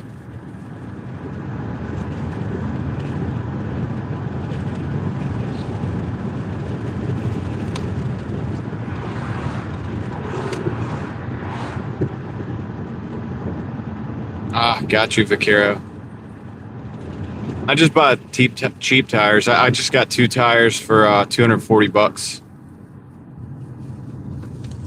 I usually change 4 at a time, but I needed the 2 because I didn't rotate them enough. Does DoorDash pay you good? It pays okay. It's not great, you know, but I like to drive, so that helps.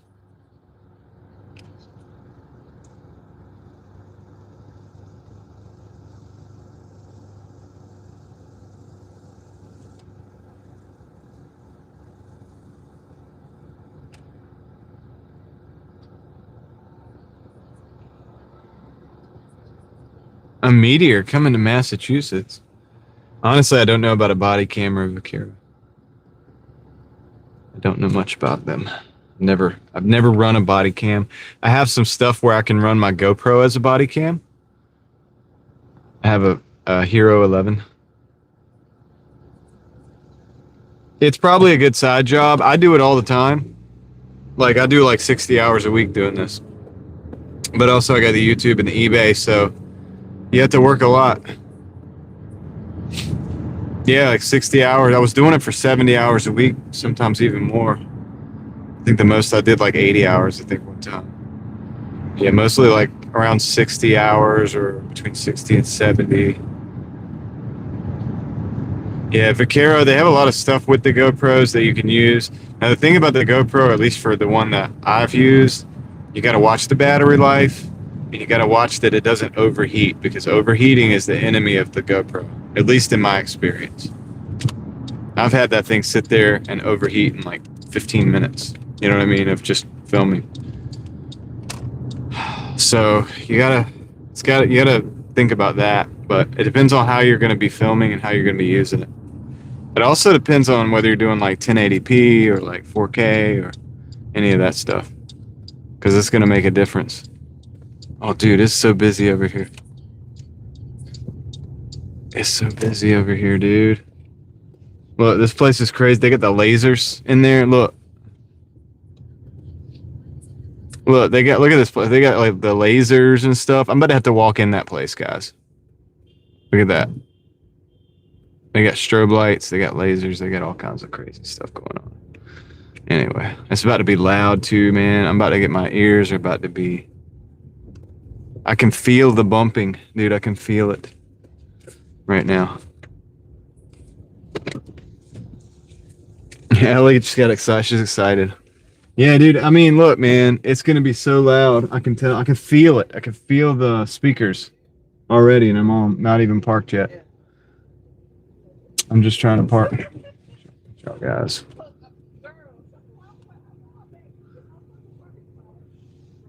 All right. Let's see.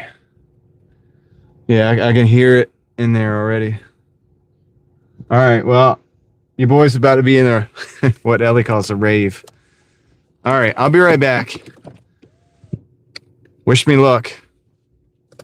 Hopefully the order comes fast so that I can have some of my hearing left in the ear that I do have good hearing in. Because I got the earpiece in the bad ear, so might not be able to hear you guys in there. Probably not going to be able to hear you. I'll try to look at the chat. Look, hold on. Can you feel that? Can you hear the bass? Thank you. Thank you for the good luck.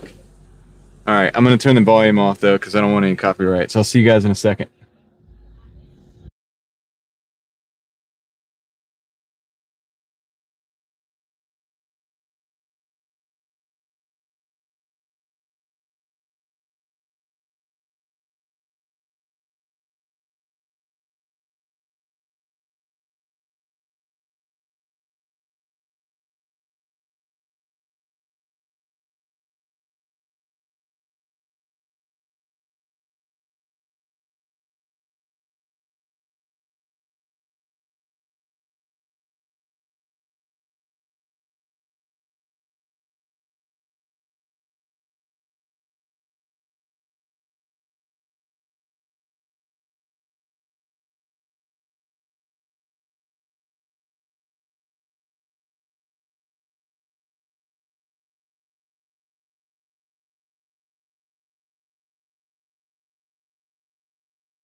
That was nice and quick, dude.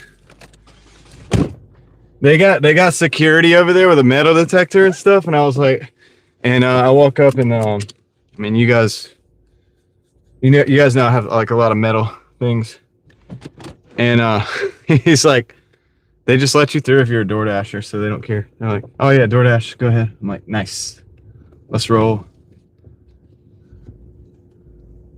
Ferrari over here. Check this out, guys. Check this out real quick.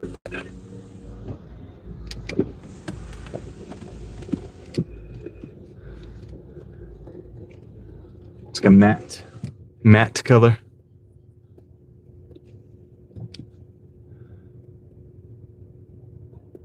Yeah, they know. They're like, dude, the DoorDashers are gonna, that little detector thing is gonna go off like crazy, so.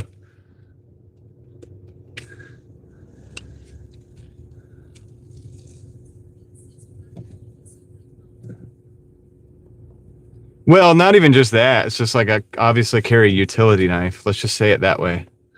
Let's just call it a utility knife, okay? And my phone, man, my phone's metal. You know what I mean?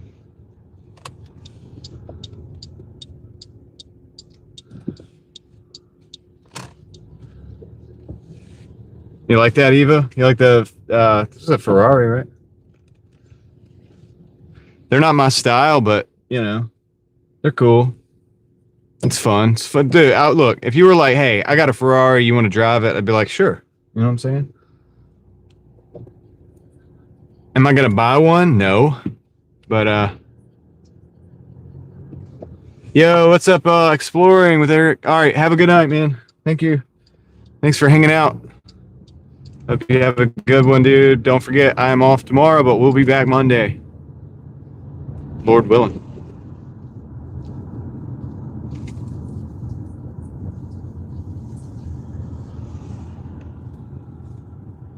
Oh, yeah. Yeah, I have the unique liquid as well.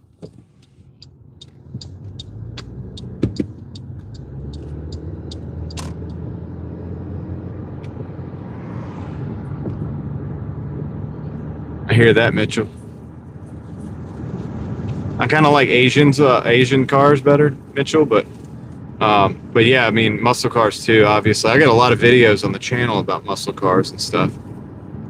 If you go to my car show playlist, a lot of those, like 90% of that stuff is old muscle cars. I know those guys. Yeah, Vaquero, yeah. You gotta have the spicy meatball. That's a non-negotiable. Completely, like everybody should have that. At the very, very least.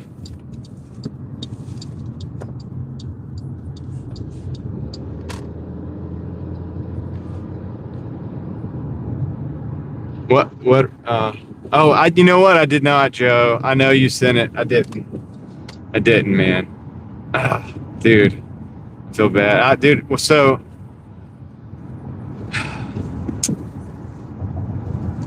That's right, Vaquero. Whatever you're legally allowed. I have to say that, right? Legal obligation to say that. That's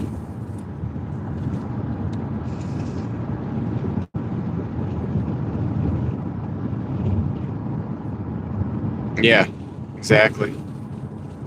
So I actually have a link to the spicy meatball in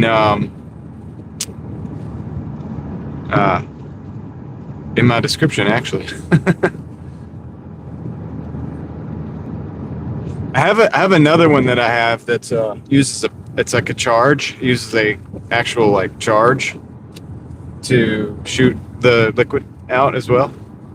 But it's a little bit different. It's a blaster, pepper blaster. But that one's a little bit I don't see the need for that most of the times, but I have it too. Like it's also with me. It's cool, but it only has two. You only get 2 goes. You know what I mean? You get two goes of it, but they're 2 very powerful goes. So that one's cool. I don't have a link to that one though.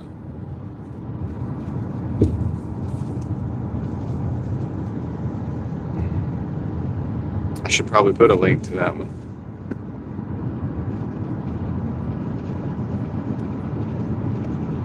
'73 Skylark. Nice.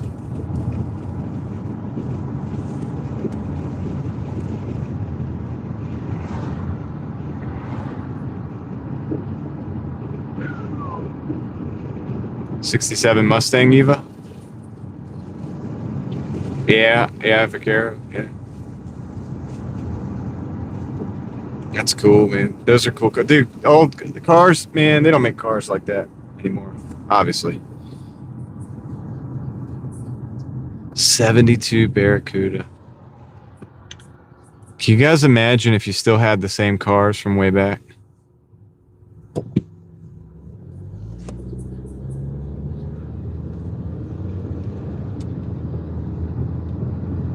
Some of those cars were like a boat. I've driven some '60s cars, man. And most of them drive like a boat. Like, even the ones that are supposed to be sporty.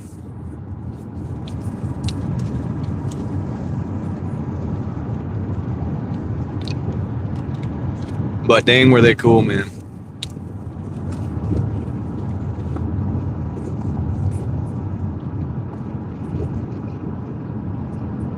G-bodies are cool.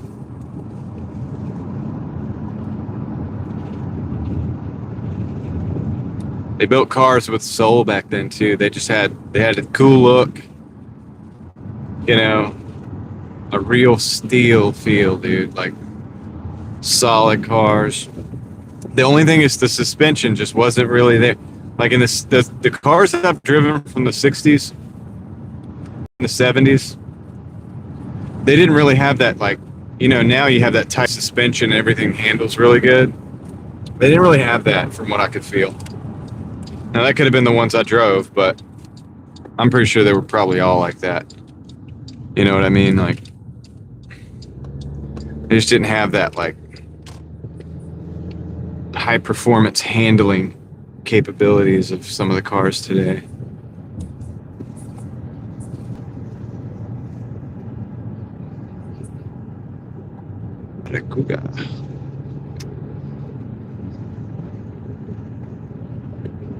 Yeah, those Grand Prix are pretty cool. The Regals and the Grand Prix, though, that would have been cool. Vaquero.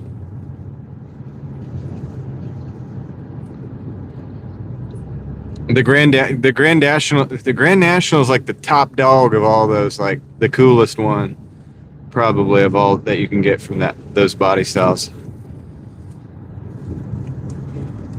It's like at the turbocharged with the turbo symbol on it. It's super cool. I had a friend growing up that had, his dad had a Camaro. It was like, you know, the IROC body Camaro with a Grand National engine in it. Like the engine from a Grand National. Like, it's crazy. Like, swapped into that Camaro.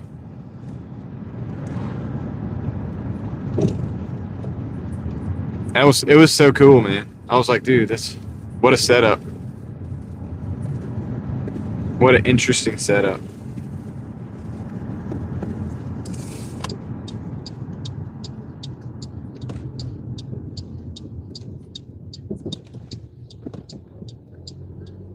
Oh, that's such a hard question, Vaquero. Somebody else answer that. For me personally, I don't know, dude. I want so many. It's hard for me to say one car. Let's see. Make sure I'm in the right place.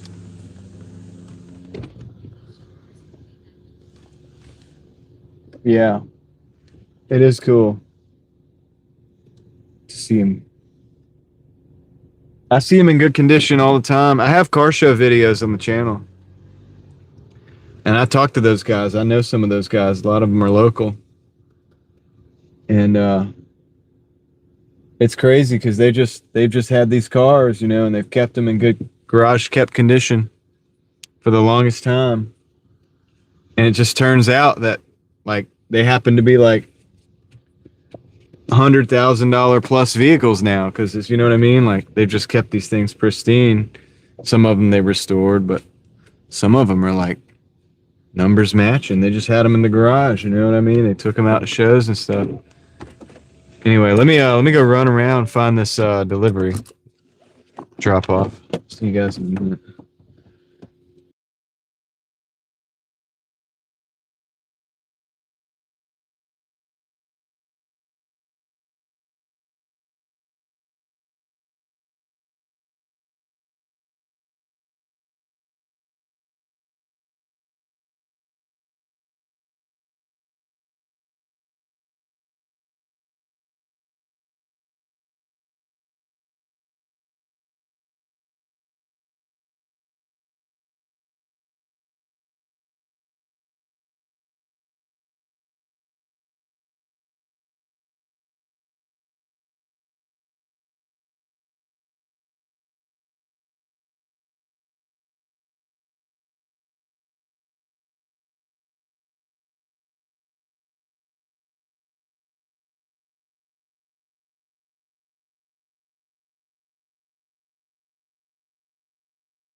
I got a Buffalo Wild Wings. It's only $5, but it's like really close to the store, so it's like a 3 miles. I'm gonna do it. Let's stack. So let's see, 73.35. 73.35. 228.23. With a $5 on deck. Ellie's on it. Yep. That's the total. So we're gonna hit 230s after this one. Random branch in the road. Yeah, you know, I like old Mustangs. Obviously, they're cool. I've had possession of Fox body Mustang before. I've never had any of the late models. I never had a '60s Mustang or anything. So it'd be cool to experience that just as a cruiser. For me, that would be a cruising car, a Mustang. As far as performance cars, I'm really not sure, man. I don't really look at cars from that era as performance cars, actually. And I know that sounds crazy. I know that sounds crazy because people are like, well, they have all this horsepower and stuff. And it's like, well, yeah, but like, to me, I'm a handling kind of guy. Like, the car needs to handle good. It's going to be fast and it can't handle good. That's just a disaster waiting to happen. So I just look at most of those cars as like cruising cars for me personally. But unless I'm going to upgrade the suspension. Now, you can, all right, if it's going to be fully restored to factory, it's a cruiser for me. Almost all of the cars from the 60s, 70s, whatever. Even the big stuff with the big blocks. I know that sounds crazy, and I know, you know, people are like, well, yeah, but it's a big block. It's got all this power. And I'm like, yeah, but dude, think about it. If you go in a straight line, they're not made to handle. They're not really made to really rip like I like them. You know, I'll take a little Honda. I could take a little hatchback. I could take a little 90s hatchback with a B6 or a B16 or a B18 or something. I could outrun the crap out of some of those muscle cars from the 60s. You know, the muscle cars were like 400, 500 horsepower, whatever, but I could run the crap out of them with the little Honda, you know what I mean? Little front, like when it comes to the turns and stuff.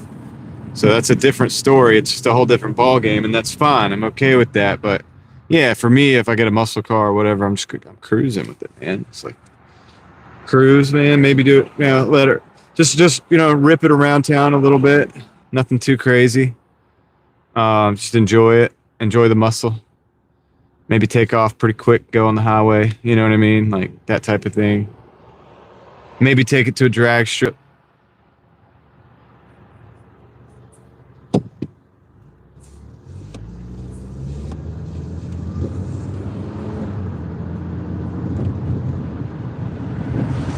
Mustard powder. What do you mean?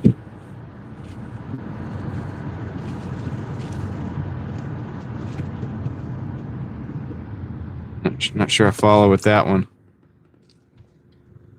Some early 2000s Mustang. I like the 90s Mustangs. So the 90s, there was an era of Mustang. I think it was 95. I could be wrong. You guys correct me if I'm wrong. I had a buddy that had one. Uh, they actually came. It was before they switched to the 4.6 modular engine, and they had a 5.0, like what came with the Fox body, right? But it was a 5.0, but it was in the late model. It was the model after the Fox body, and it was before OBD2. So it was OBD1, 5.0, could be had with the manual transmission, and that was the last one like that, you know, of that particular run before the 4.6 modulars came into the 90s. Anyway, that would be a really good car to have. I would like to have one of those. I'm actually going to go straight. Mustard cars.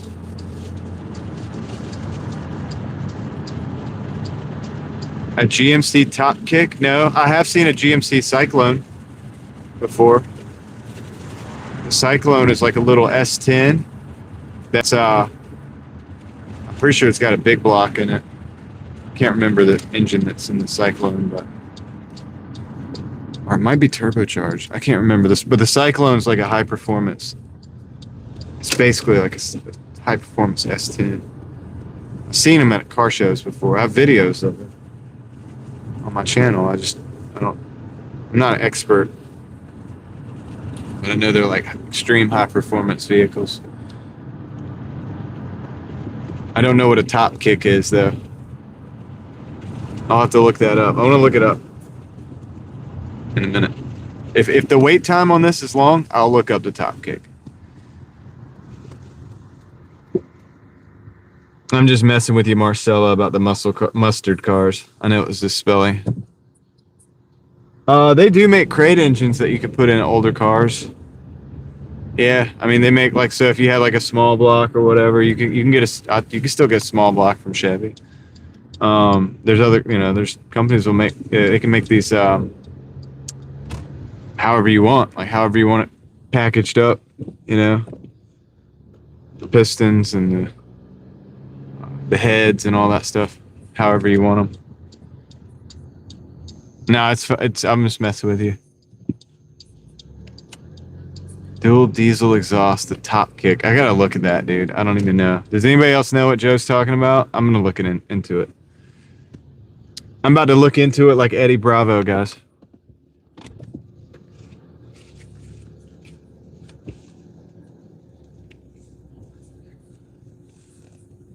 Nissan Sentra versus a Corvette. I can see how you lost. All right, I'll be right back. 2003, 2004 Cobra. Yeah, it's not bad. That's not a bad one. I'm looking up the top. I'm gonna look it up. Guys, look it up. I'm gonna look it up too. We'll meet back here in a minute. Let me go get this order.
Dude, so I'm looking at these top kicks. They're like 450s. They're like big trucks. Is that what it is, Joe? They're like big trucks. Oh no, not that. Not the windshield. Now it's gonna look even worse. It's gonna look even worse now. Now I've got to clean it. Let's drop this order off. Because that's gonna scrape all that stuff and make it have lines. Yeah, it's a huge engine. Or a huge vehicle. That's crazy, dude. That's crazy, man. Chevy Kodiak. 4,500. The old ones came with a 454. Well, it would have to come with at least a 454. You gotta have a big block for that. But some of them came with diesel, I guess you're saying. So I don't know which diesel engine it was. I didn't get to look at it. So some of them must have come with a gas engine because it said 454. But that would have been the Kodiak. The top kick might have been a different. I got to look at that again. How much does that cost? Gosh. Imagine pulling up, like, to pick up your kids at school or whatever, like in that. Everybody's like, dang. What's that?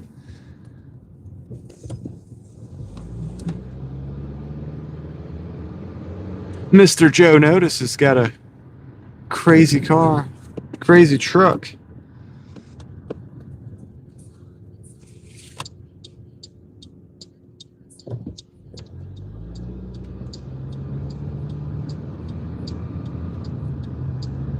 Oh, nice.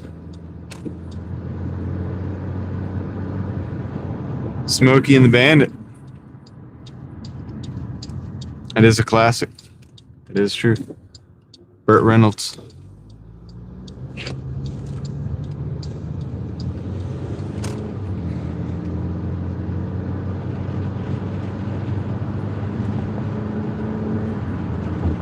Nice. Beach day. Right on. The night's pretty good. We're in the 220s. We're about to break into the 230s. I don't know how much longer I'm going to go. I'm just kind of like floating around a little bit. You know what I mean?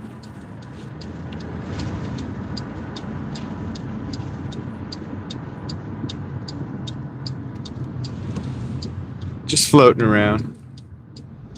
No big deal.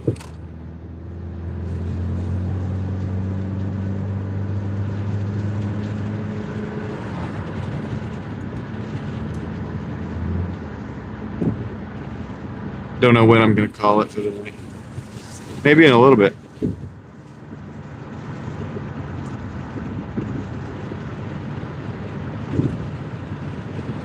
Not sure. I don't mind pushing it a little bit because obviously, like, rent is coming, so.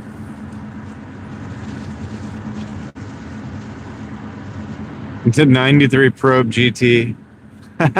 I used to have a Mazda MX-6 with this, which is the same thing as a Probe GT. The KLDE 2.5 liter V6.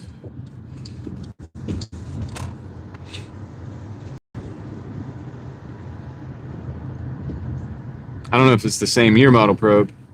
That's what you're talking about. The ones before that had the turbo. They had a 4-cylinder turbo.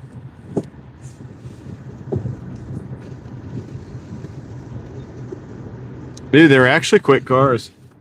The GTs were on both accounts, the turbo one and the V6 one. The V6 one was the newer model, the rounded one. And then the boxier one had the turbo.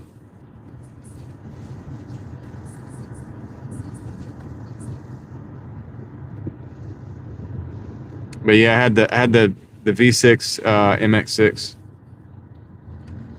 That was my first car, actually. A 5-speed manual transmission, and it was kind of quick. I mean, it was kind of quick. It didn't have a lot of like stuff you could do to it. Like it wasn't like the Hondas and stuff where you could pretty much modify it heavily. They didn't have a lot of parts available and stuff like that, but mean, you could modify it heavily, but there just wasn't parts available to do so, really. All right, let me see. This thing focus on something different. All right, whatever. I'm gonna park right here. I'll be right back. I'm gonna go drop this off. But you had to do a lot of custom work to modify it. Whereas with like Hondas, there's a lot of ready-made parts for the Civics and the Integras and stuff back then. Even back then, you know. I'll be right back.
Okay.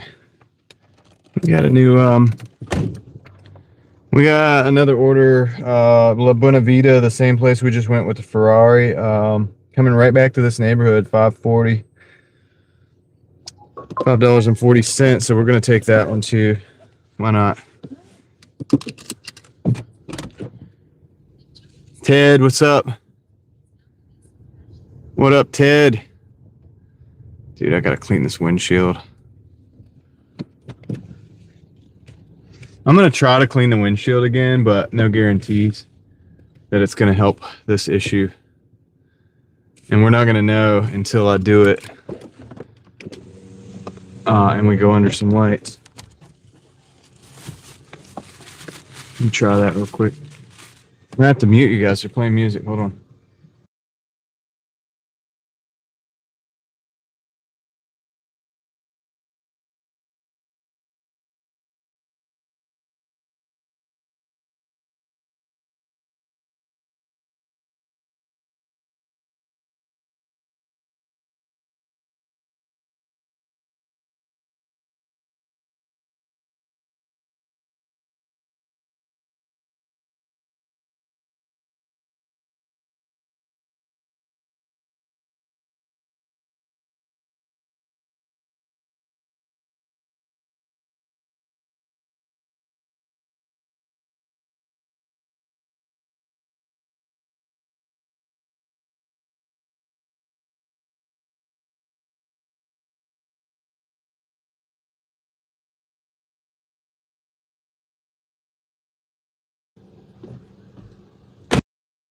Well, Joe, yeah, we've had this problem with the wind. I gotta like do some deeper work with this windshield. I don't even know if what I just did is gonna do any good, honestly. Probably still gonna look like crap, but it was just bugging me so much. I had to try. See the specks on the windshield. See them? Yeah, they're still there. But those are the pits. Maybe they're not as the other stuff. Because I could feel a difference. So we'll see. Maybe it's good, maybe it's not. Maybe it's a slight improvement. It's a constant thing. Whoa, the car got smashed. I wonder if they even know it.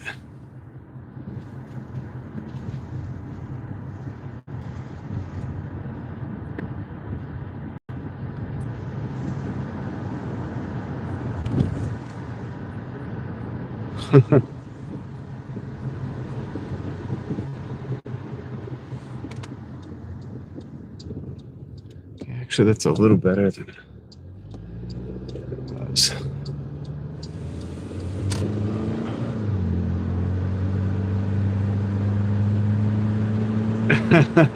Joe. Yeah, Eva totals every car.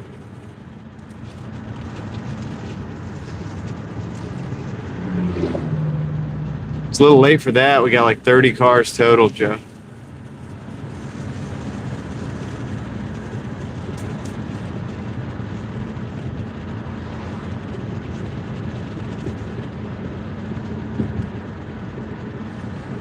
To la buena vida. Gotta go back into the rave, as Ellie calls it.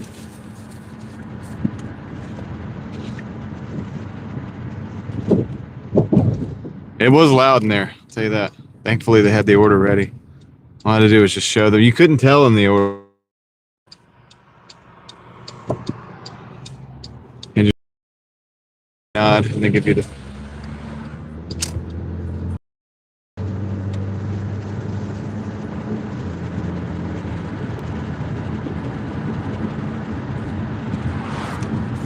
What are you guys talking about?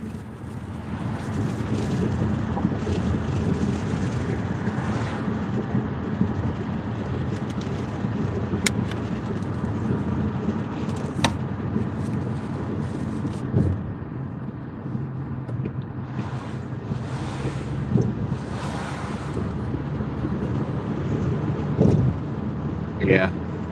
You know, I was thinking about it today with Star Wars. It was growing up in the 90s and like imagining what it could be next. And it was almost better with the books and all the extra lore and stuff around Star Wars to explore that in that way.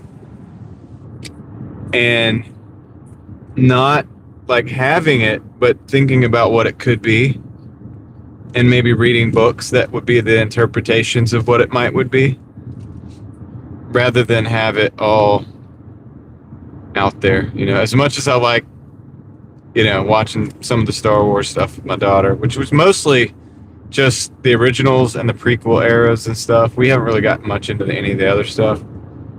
We probably will, but in the 90s, you just really liked those three movies, and you know, you might read some books. You might get, I had, dude, like the encyclopedia and stuff, like where you could look up all the characters and imagine some of the stories that might have gone behind them. But now they've made so many shows, it has killed the, I do feel like it's not as cool as it was to me just with those three movies that made you imagine the whole world outside of that, rather than, yeah. And yeah, when the video games would come out, you know, it would give you a little story that you didn't know about, and you'd be like, wow, this is cool. Dash Rendar, like, wow, you know, this is a whole new character, like, this is cool. Shadows of the Empire and things like that. So it was like special. It was like really, really cool, and it was like some deep lore that would like come to the surface, and you're like, this is official, man, this is a game, like, or a book. Like I said, Thrawn trilogy, that was your sequels right there. That's what should have been and could have been the sequels. But you know, without having them, we didn't have anything. And then Phantom Menace came out, and you know, people were very split about that. I personally really liked it for the lightsaber battles. I didn't like it as much for some of the other stuff, and especially when I got older and I was like, man, some of this stuff is ridiculous, but it wasn't bad. Still George Lucas, yeah, for what that's worth. And then, you know, although I believe it was his wife at the time of the making of the original movies who really made those better.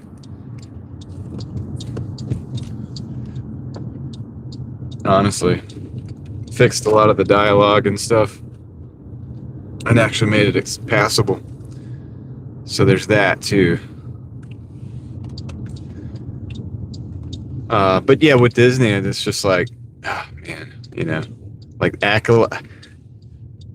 what little bit I've seen of the Acolyte was garbage, dude. Straight garbage. Just this modern stuff that they try to stick in there and like try to make it, you know, it's got to be this. You got to believe this, think this way. You can get stabbed by a lightsaber and survive. Like, I don't know, dude. They didn't even do the lore right. Like, there was already lore about the High Republic and stuff, and some of that stuff they got wrong. I'm just like, how did you get this wrong? All you needed was people that were Star Wars fans to kind of guide you, and then you just make it and put that big budget behind it, and everybody would have been like, wow, that's awesome, you know, what a great story, what a great... Because it's space opera, right? You could tell a story. Anyway, let me go and do this real quick. Let me go pick up this order. You hear the bass? I'll be right back.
So the order's already been picked up.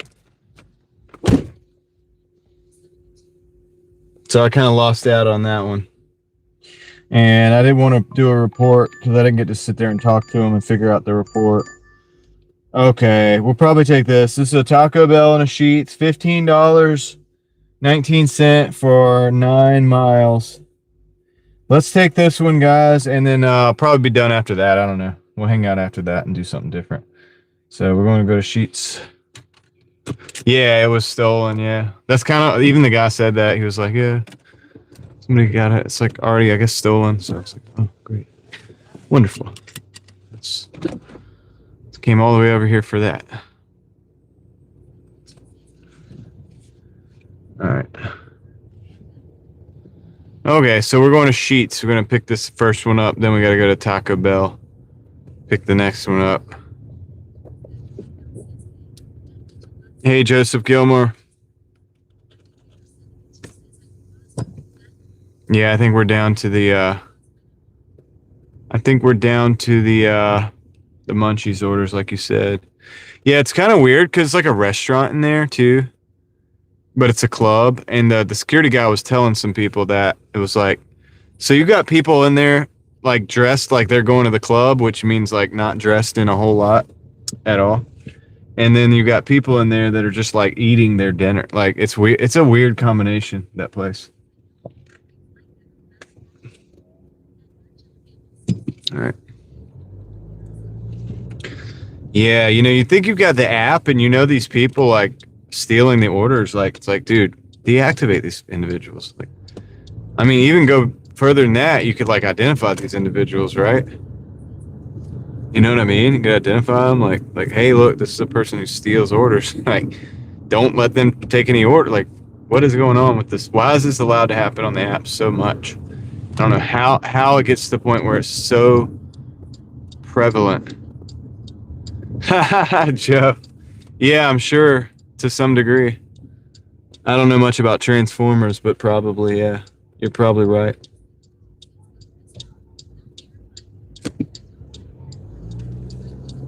Yeah, I don't mind verifying anymore either, just because I know the problems that they have. I used to kind of be a little bit offended about it. I mean, not like offended, but I didn't like it. And I was like, really? It make me verify? But now, you know, I kind of get it because they're getting their orders stolen, man. And sometimes, I don't know if they get reimbursed or not, but probably not. If they have to make it again, or if they don't make it again and they lose out on the sale, probably lose out on the customer. You know? So, yeah, it's a problem. It's an issue.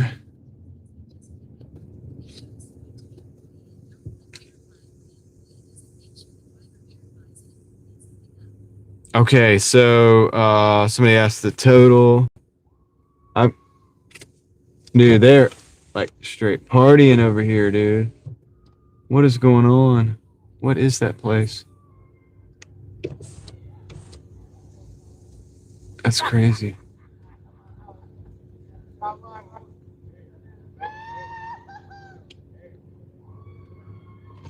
Anyway, we're at $228.23. It's a nice night. It's a nice night away from all the partying, to be honest with you.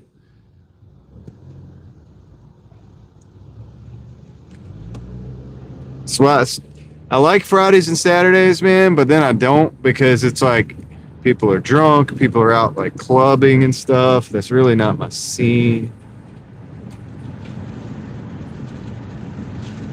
We do, yeah, $10,000.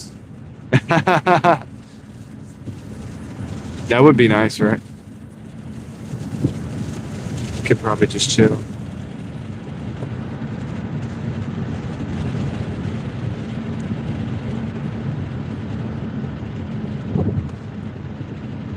Yeah, you might be right about that, about the parking.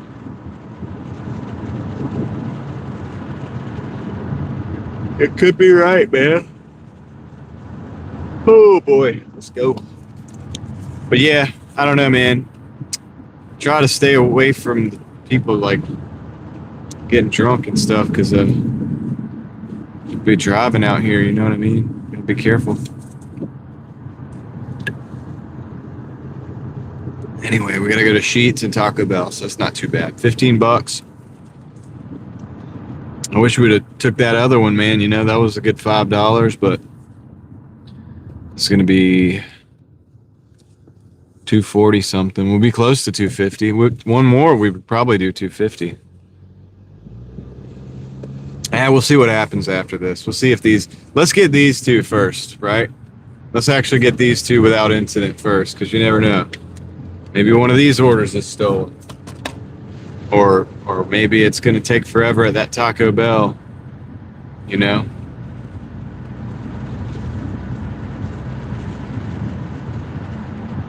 And then we have to just go with the Sheetz order, which could be a $5 order.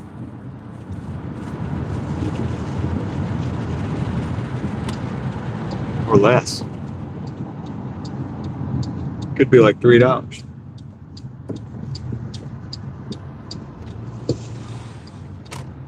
Hey, dude, it's it's $3.65 here? Dude, it is $3.65 here. I'm gonna park over here for the fuel. I might have to get fuel here in a little bit. Dang, dude. Pretty good prices, man. $3.65, y'all. That's really low compared to what it has been. Yeah, dude. I might have to get like fuel. Like, I almost want to get fuel now. Hold on. Let me see how many stuffs they got. Might not be ready. I'm gonna get fuel right now, dude. And then we'll back up again.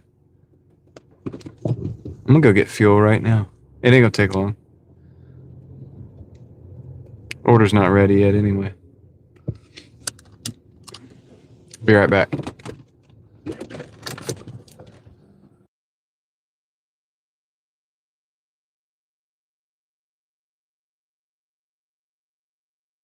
Oops. Wrong side. I drove Hondas for so long, dude. I'm just locked into that left-hand side gas tank. No matter how much I drive this car, I never get used to it. It's on the right side. All right. Now we're good. All right. I'll be right back. I'm going to get some fuel.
All right, I got 10 gallons at $3.65. Dude, where I've been filling up has been 4.29, still is today, 4.29. So this is a pretty good deal. 4.29, that's 30, 30, that's 60, 65 cent. That's $6.50 saved from that 10 gallons right there, as opposed to what I was paying. Well, that's the beginning. The reflection, yeah, it's the vent. It's like the vent up there, right? The dash vent. You know what I'm saying? Put you guys back. All right. You guys look at the gas station. You like that view? You like that view right there? I'll be right back. See you in a minute.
Whoa, dude, what's happening with the camera? Yo, I don't know what the heck is going on with this camera. Let me do this. Flip it over here and then flip it back. See what happens. Okay, we're back. Gosh, dude, that was weird. What was that? That was weird. How long was it doing that? That's a first for me. Never seen that before.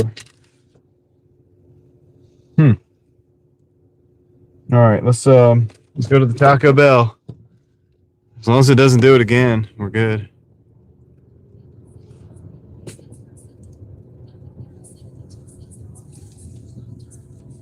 Yeah, that's weird, man.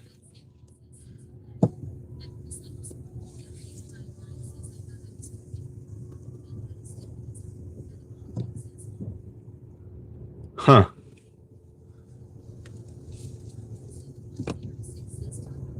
Going to Taco Beezy, Sam. Yeah, dude. That's crazy. Dude, guys, remind me. I'm going to try to give some gifted memberships here in a little bit. I'm going to try it. I don't know if I can or not, but I'm going to try to access the ones that I can give out. I have a laptop, so I'm going to try to get on there and do it. I'm not sure if I can do it, but somebody remind me to get in there. I think I can get 10.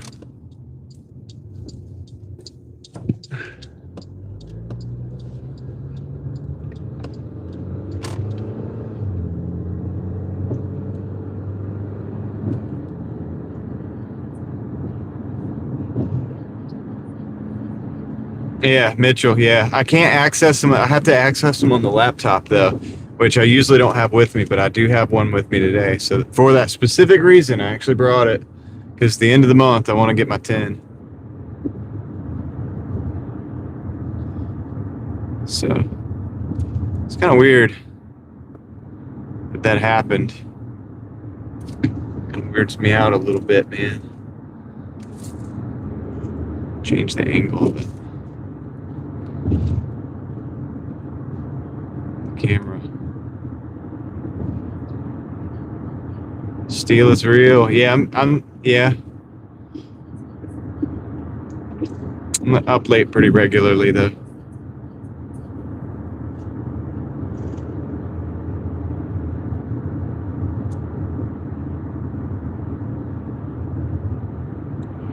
Turn the autofocus off. I gotta remember to write these things down. 31st, yeah. Yeah, it's 31st here too, so I still got today to do this.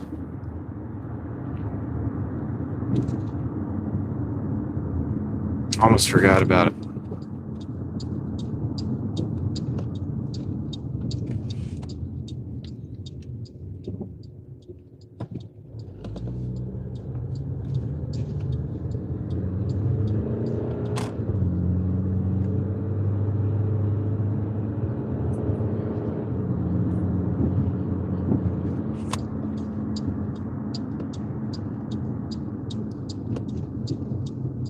I wonder how late this order's gonna be. Dude, there's a lot of people here. We might end up with just this Sheets order, dude. Because the last time it was like that, man, they got people stacked. Oh my gosh, dude. Oh no, dude, we ain't even gonna do this. I'm not even doing this. There's like there's 6 Dashers in this little room. I'm gonna be stuck in this little room with 6. I'm not even doing it, dude. I'm not even gonna do it. We're not even gonna try to pick this up. I don't even care. This ain't worth it.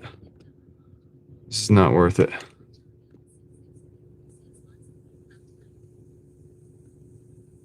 Not even worth. Oh no, not. It's not. Contact support. Oh no! Don't call. Contact support. Chat with support. Unassign or cancel. Ah, my completion rate will be affected, dude.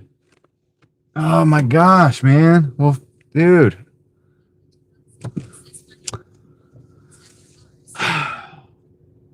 completion rate will be affected. Come on, man.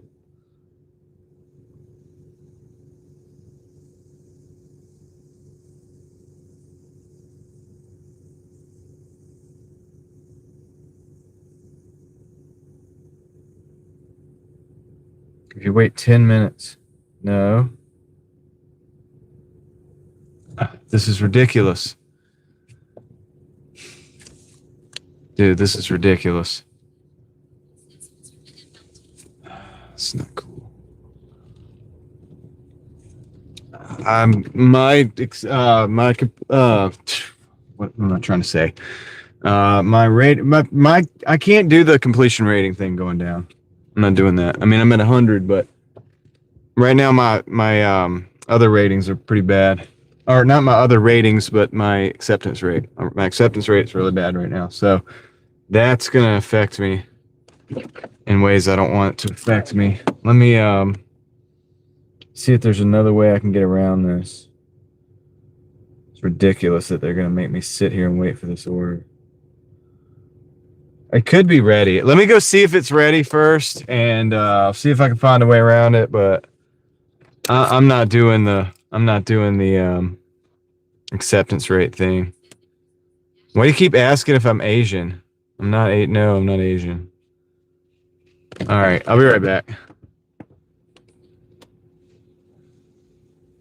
I'll be right back, guys. I'm gonna try this.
I had to take the hit, dude, on my completion rating, dude. I had to take the hit. There's now 7 drivers in a little cubicle, sitting in a little cubicle. Not a single one has been helped. They had not even, and they're fighting in there. Not the drivers, but the employees are like yelling at each other a little bit. Like they don't know how to handle all of it, and they don't even care. There's not a single order ready. Not a single one ready. And they just would not let me off this order without affecting my unassignment. I should have just quit earlier. Definitely don't take any more Taco Bells tonight, man. I'm still platinum for now, for what that's worth, but I'm not very far into platinum. 86 points. So dispute that one. Expected. Dispute a late rating real quick, see if I can get back. I'm at 87 points with this completion issue. That's ridiculous. Doordash, do better. Chris, no, yeah, you have to. I did it earlier without it, but sometimes they take that option away once you've used it. It's variable, and it's almost like the order that you have the longest wait time is the one they won't let you. There's no way. I tried the chat. I tried the chat. I tried the, order has long wait time. I tried all of this different stuff, every trick that I know, and they would not let me off. None of them. And I know all of it. Like I know all the ways to do it. Like there's no way to do it. There was no way. They weren't letting me do it. They weren't letting any of those drivers do it. Those guys are going to be sitting in there for 30 minutes. Not this Taco Bell. This Taco Bell has caused me so many problems. In the last couple weeks, dude, like that particular Taco Bell. The other ones are not that bad. Some of the other ones are not that bad, but yeah, it's rough, man. So yeah, I had to take the hit, dude. I had to take the hit to my ratings. And it's not my fault. Doordash should do better than that. Doordash should do better than that. I mean, there's like seven dashers in a little cubicle. Because they make you sit in this little cubicle. Like there's no room in there. You can't hardly even breathe in there. Too many people. I don't know why they're sitting there. I guess they don't want to take the hit on their completion ratings. I'm not doing it, dude. I'm too close to my weekend, dude. I'm too close to my day off. I just got to get through this night, like. But that is messed up, Doordash. Like that is, if you're listening and you work for Doordash, like, or you're a representative, or you're the Doordash person that watches this show, that's messed up, dude. Like that you won't let somebody unassigned. Not a single driver has been even spoken to from an employee. The employees are they just don't exist. But it's like the drivers just don't even exist. I've done rideshare. Yeah, I did rideshare for like 3 years. It's the first thing I did in the gig economy was rideshare.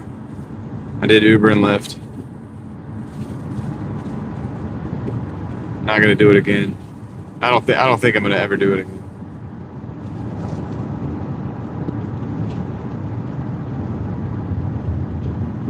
They require you to have too new of a car. If you have to buy a new car to do stuff like this, you're already in the hole.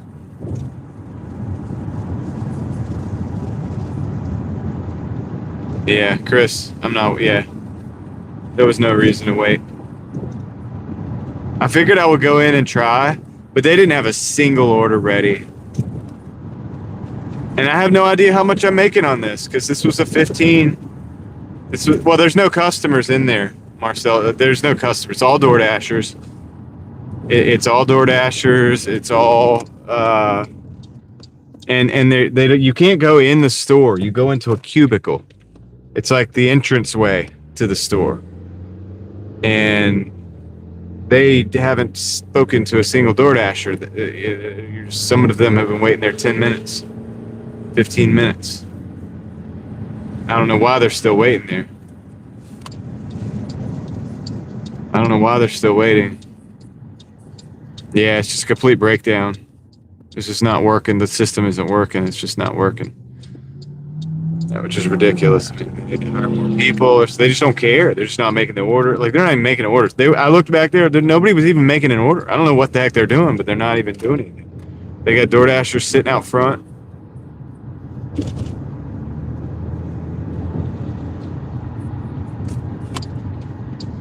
I just got tired of having people in the car, and I was going to have to upgrade my car, and it just isn't worth. Why would you buy like a $20,000 plus car to do something with like rideshare where you're going to make like 70,000 or less probably, unless you really, really work like hard for that? Like, I don't know. It just doesn't make any sense. Like, it doesn't make, you're already in the hole. Like, and if you can't make buy the $20,000 car, like, you got to make payments like everybody else, and payments are terrible. Payments are, I mean, I don't want to say stupid. It's just, I wasn't going to do that. I'm not going to make payments on a car to make less than $200,000 a year, you know, or even less than $100,000. Let's just say $100,000 a year. It's like, if I make less than $100,000, I can't afford to make payments on a car. Like, that's ridiculous. So, yeah, no. I just like to drive old cars, $2,000-$3,000 cars, and do my own work.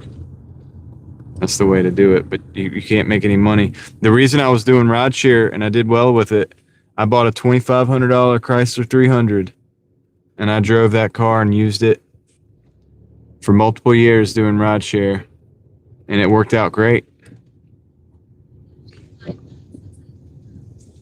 It worked out great. So I got very lucky and fortunate that it was within the year model range, but I knew that pulling that off again wasn't going to probably happen the same way. I'll be right back. Let me go drop this off.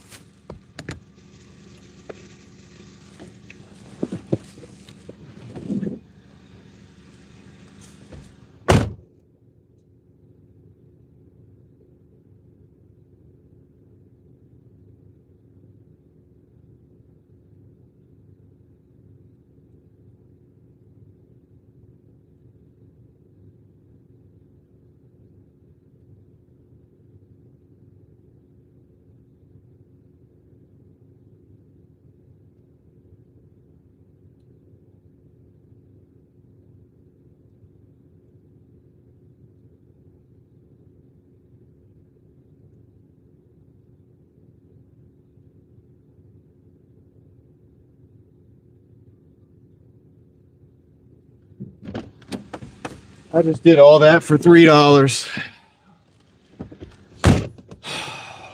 Whatever. Who gives a crap? And they're sending me a Taco Bell order again. $16 for 5 miles. Decline. I got to decline a 16 for 5 because I know what's over there.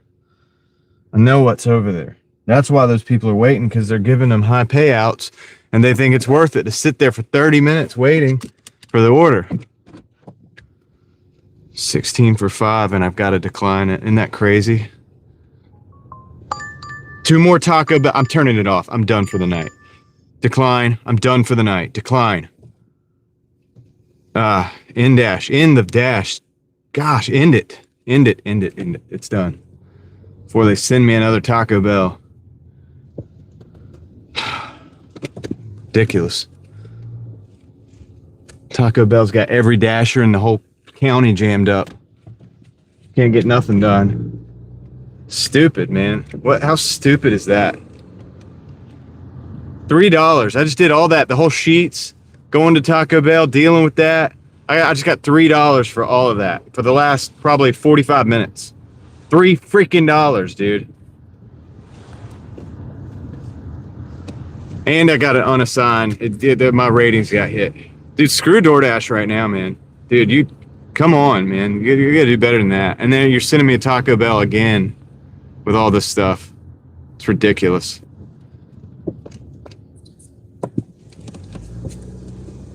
No, you can't take a power nap in Taco Bell. It's a cubicle. It's stand up only.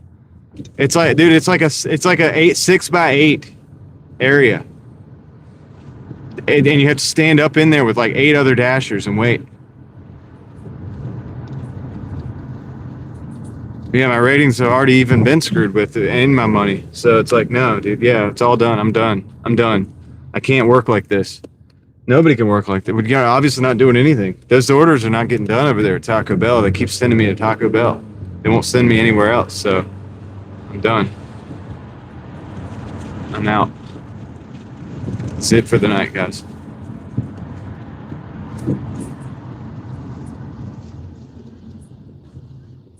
Yeah, they don't get all that, Marcella. They don't get all that. He probably got $20. Unless some of that was a tip. Like if she tipped him, I think that the driver gets the tip.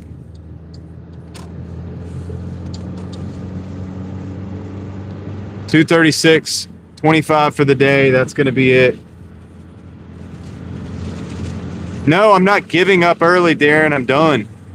They keep sending me to Taco. I just had to decline a $16 for 5 miles because they got 7 DoorDashers sitting in a 6x8 cubicle waiting on orders. They haven't made a single one of them, and they're not making the orders. And they won't send me anywhere but freaking Taco Bell. So I'm done. You can't work like that. So it's not that I'm quitting. It's that DoorDash quit on its drivers, and I'm done for the night. It's just done. It's with no more. There's nothing else to do here. So I'm just, I'm ending the night with a win. I'm ending the night. It's a win. $236, whatever it was. It's a win. It's good. That's a lot. That's a good day. It's a good freaking day, dude. I'm done. Not doing it anymore. They hit my ratings already with the unassigned. They wouldn't let me worry-free unassign it already. And they've sent me back, it's a double to Taco Bell, a single, a 16 for 5 miles. I had to decline it because it's just not good. That's just, you can't go over there and sit 30, 45 minutes waiting on an order. You'll get a contract violation for that, probably. I mean, there's a chance that you get a contract violation for extreme lateness. It's just like, you shouldn't do it. And customers aren't gonna be happy. They're gonna give you a bad rating there. It's just a big mess. Taco Bell on Falls, and you get your stuff together. And DoorDash, you got to stop sending people over to Taco Bell, man. Because I know they're not going to give me a worry-free unassigned if the order's not ready. I know the order's not going to be ready. So I'm locked up. There's nothing I can really do with this. I'm done for the day. I'd have to go to another town. If I went over to Wake Forest, I could continue driving. But it's not worth that. And Papa John's isn't even that bad here. Papa John's is usually pretty good. In fact, Papa John's is right there. They're probably still open. I could get orders from there, but guess what? They're probably going to send me to Taco Bell. I'm not going to turn the app on. That app is toxic right now. I'm not even going to turn it on. I'm not even going to think about turning it on. I'm done. I got my day off tomorrow. Nah, dude. They're going to have to give me $25 an hour to make tacos, man. Honestly, I don't even think I would make tacos for $25 an hour, dude. It smells terrible in there. It smells like throw up. I don't know how people work there all day.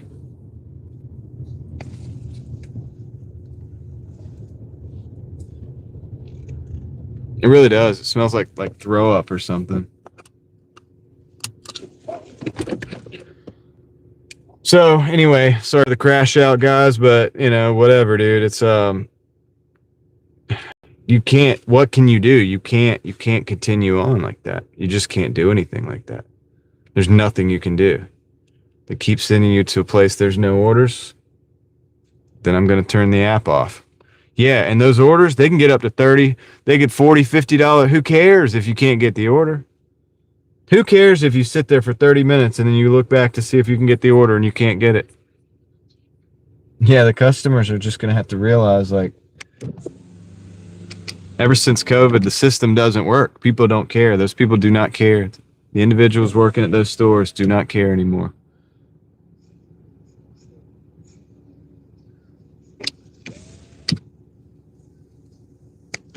Dang, I want to roll my window down, but that guy's listening to music. And I did. He was already here when I got here, so I can't really say anything. It's not his fault.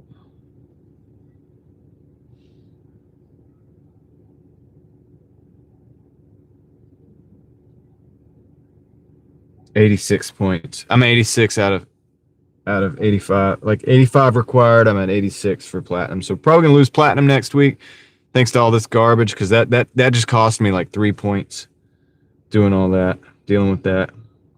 That's okay. Who cares? Who cares, dude? I'm gonna take my day off. I'm gonna enjoy the heck out of that day off, dude. It's gonna be beautiful. So, DoorDash can just sit here and be here, and I'm gonna go do that.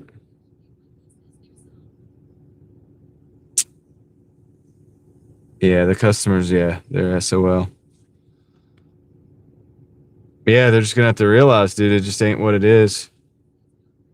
Yeah, I got you, Mitchell. They're just gonna have to realize it is what it is, man. It ain't what it used to be. You probably don't even want to eat that Taco Bell anyway, to be honest with you. Probably better if you don't. Just being real, man. Just being real. You know what I mean?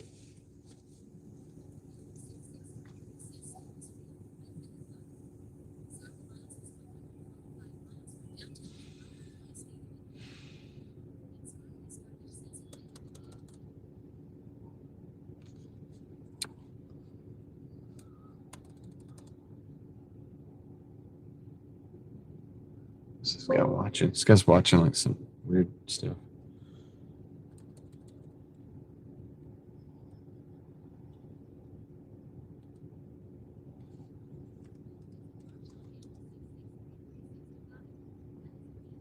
All right, guys. Let me see if I can get into this thing.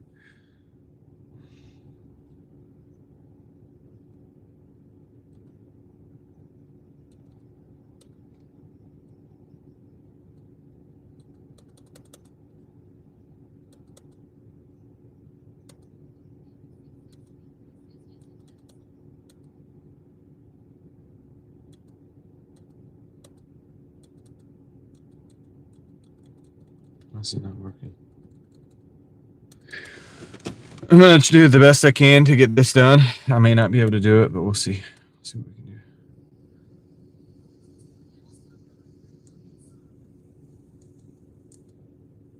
I don't know about the referral bonus.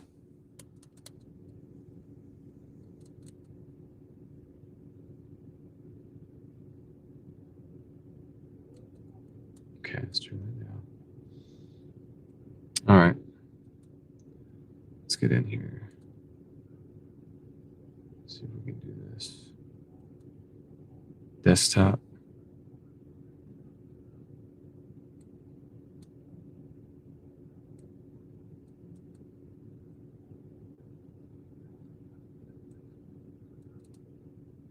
Sweet.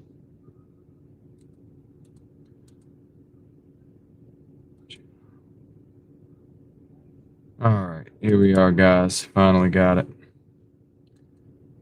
Turn that down. There I am. All right, cool. Let's see if I can do this. See if I can pull this off. You ready for this? Let's see what we got.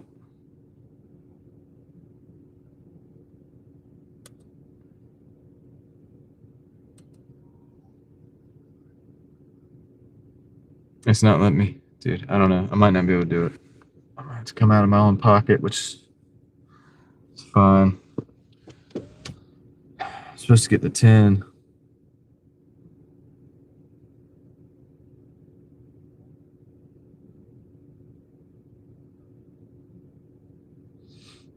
Let me see if I can figure out how to do this.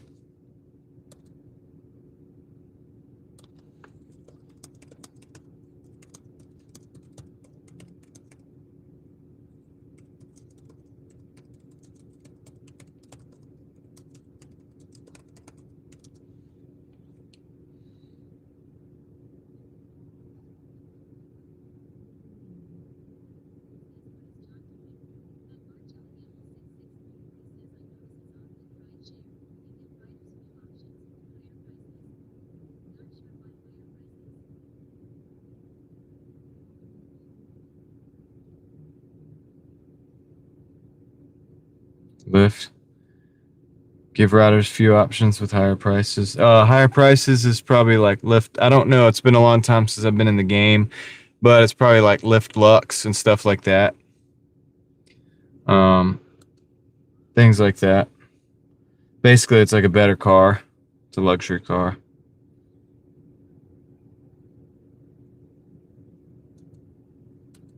So I don't really know why.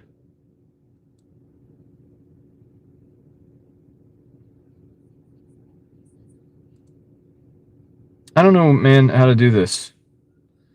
I'm not sure about this.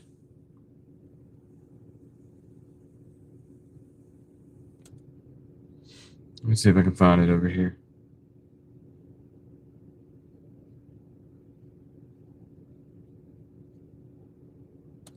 That's not it.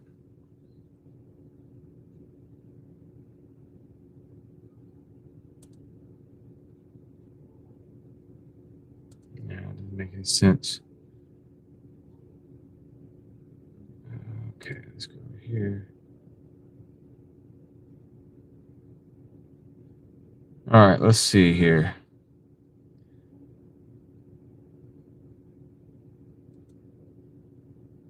No. That's not it. I don't know, guys. I'm not sure how to do this. Let's see. No. Yeah, I'm not sure. Just gonna have to buy these out of pocket, I think. That's okay. I'll pay for them. All right, let's do it. I'm gonna do 10 gifted members. Let's do that real quick.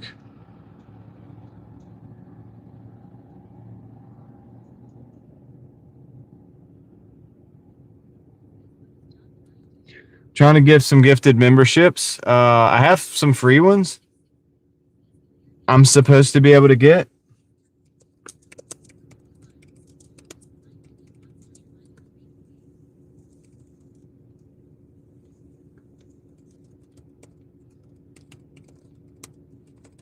And I'm trying to get those for you guys. And I'm not sure how to access them. I'm just not sure how to access them. The 10 memberships that I can give out for free without paying for them.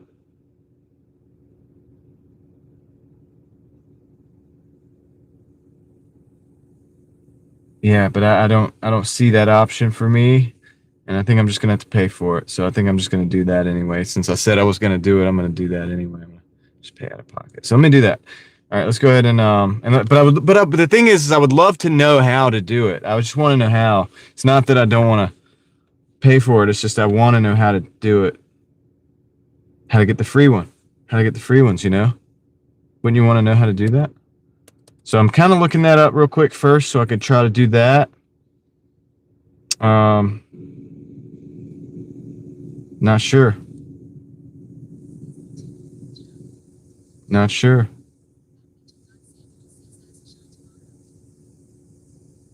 Yeah, well, tomorrow is too late. Because I'm not going to be live tomorrow. We got to do it tonight because it's the end of the month.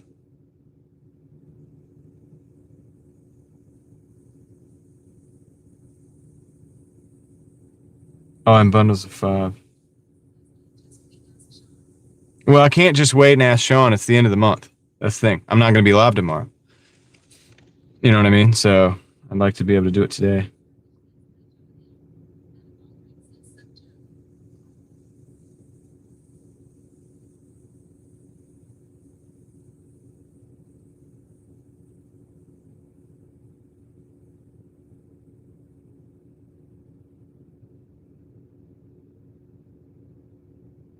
We have to do it in bundles of 5.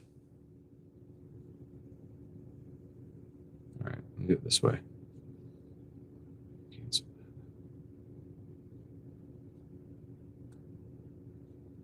All right, let's try it this way.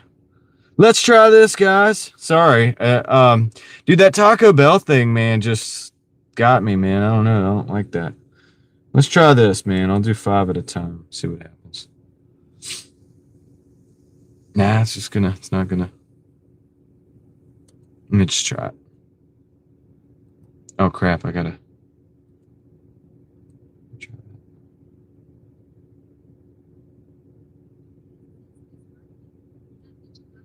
Well, here we go. We got 5 gifted memberships. I think I paid for them though. But anyway, there's 5. Congratulations, Tex 0087, Thai Food 6094 or 6049, Betty OBX Dreams, Russian Spy Girl, and Robson 7788. So nobody that's actually in the chat right now that I know of. So there's that. Doordash pays weekly or daily, however you want, Marcella. So yeah, I don't know. I'm not sure. I think I had to pay for that though. That's kind of a bummer. I would, and that's okay. I don't care about that. It's just that if there are free ones, I want those. You know what I mean? Because I would do extra. There's more I could do. So I'm not sure. I don't know. Maybe it's not giving me the option. You know what I mean? Maybe it's not giving me the option. Not sure.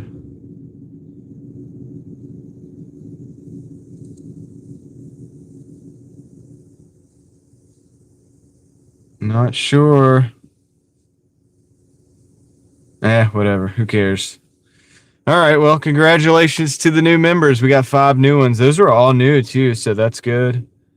Let's see what else we got. Let me see if we can do that again. See if we can do that again. I'll do it again. I'll do it again for you guys. I said I would do 10. I'm a man of my word. I can't find the free ones, but we'll just do it this way. It's a bummer though. It's like they say that you get the free ones, and I just want those because that would be 20 total.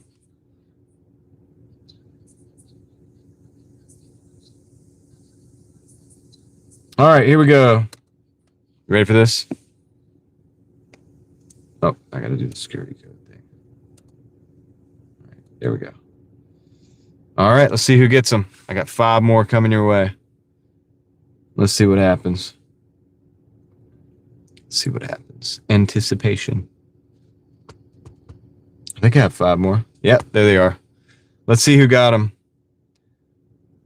We got 2 new ones. So Chris Wilson, you're a member again. I Kinda Drift is a member. Aaron Will. Eva, you're a member again. And Patrick Keller is a member again. So congratulations. Congratulations, Eva. You got it. You got it. You're in the green. That was worth it right there. So that was worth it. All right, cool. Sweet. So we did something there. Cool. I can do like polls here too.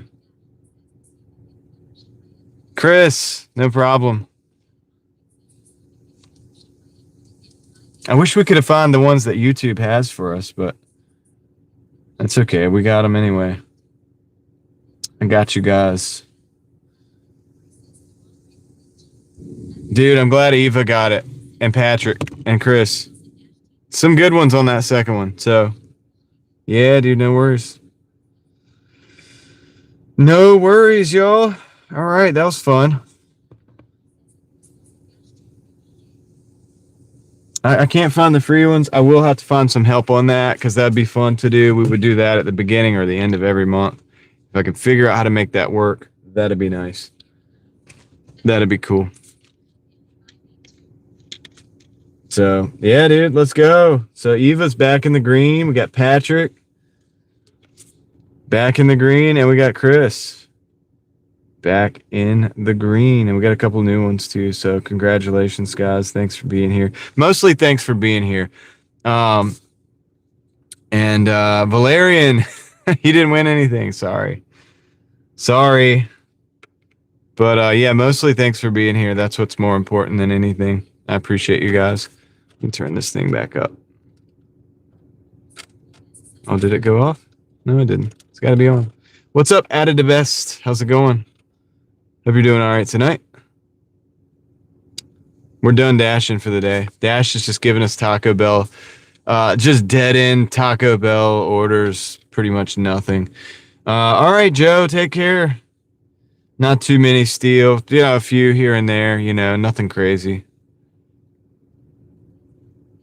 I will, Joe. I'm going to listen to it. I got a whole day to do it, so I'm going to try. Even though I don't get on social media much on Sundays. I need to stay off for a while.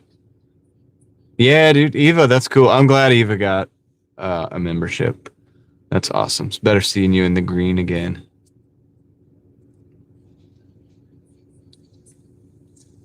What's up, Valerian? Yeah. I'm done for the night, though. We got, what was the totals? 236.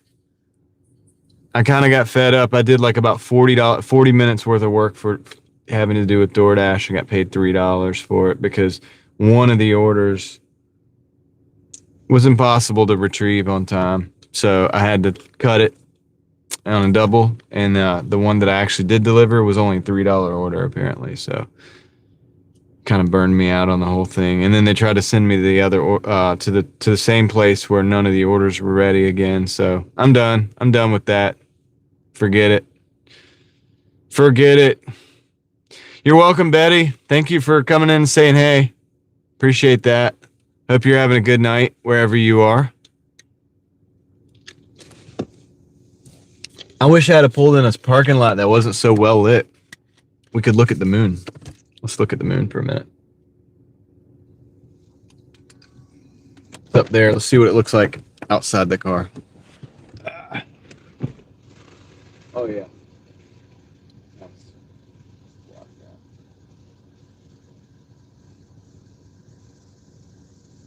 Let's zoom in on it.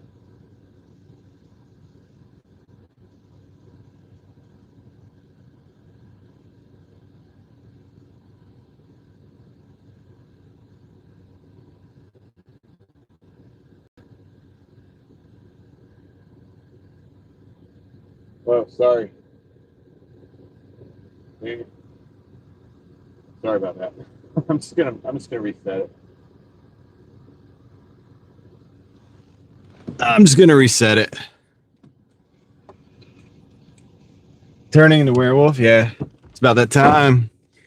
It's about that time, right? It's that time of the season. Yeah, Joe. It's pretty crazy. Wish we could see the details a little better, but we're gonna miss the full moon tomorrow. I think it's tomorrow, and I won't be live, so we'll miss that one. But that'll be the first one we actually miss in a while. I think we've got most of the full moons on the live stream. God, 50K. I don't know. I'm not even really worried about it. I'm not big on worrying about the subscribers too much. As far as the numbers and stuff, we'll get there if we get there. Otherwise, we'll just be hanging out, having a good time. Are you out, Chris? Yeah, I can't figure out how to do it.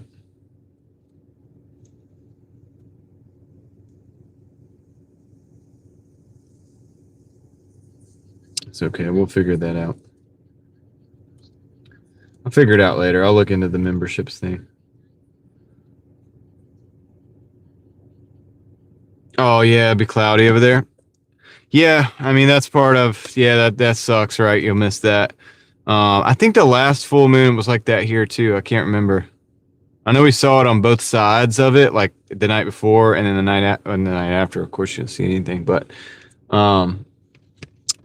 yeah, I think it was overcast on the last full moon. I could be wrong about that. I could be wrong about that, dude. So, all right. So going forward, I guess housekeeping.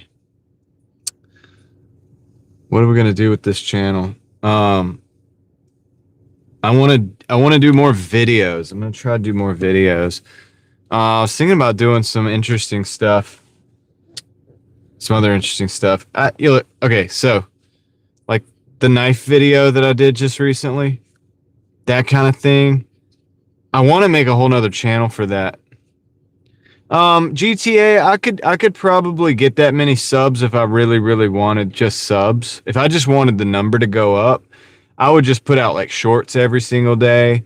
Um, I could do some other flashy stuff. There's some videos that I know I could do that would probably do pretty well.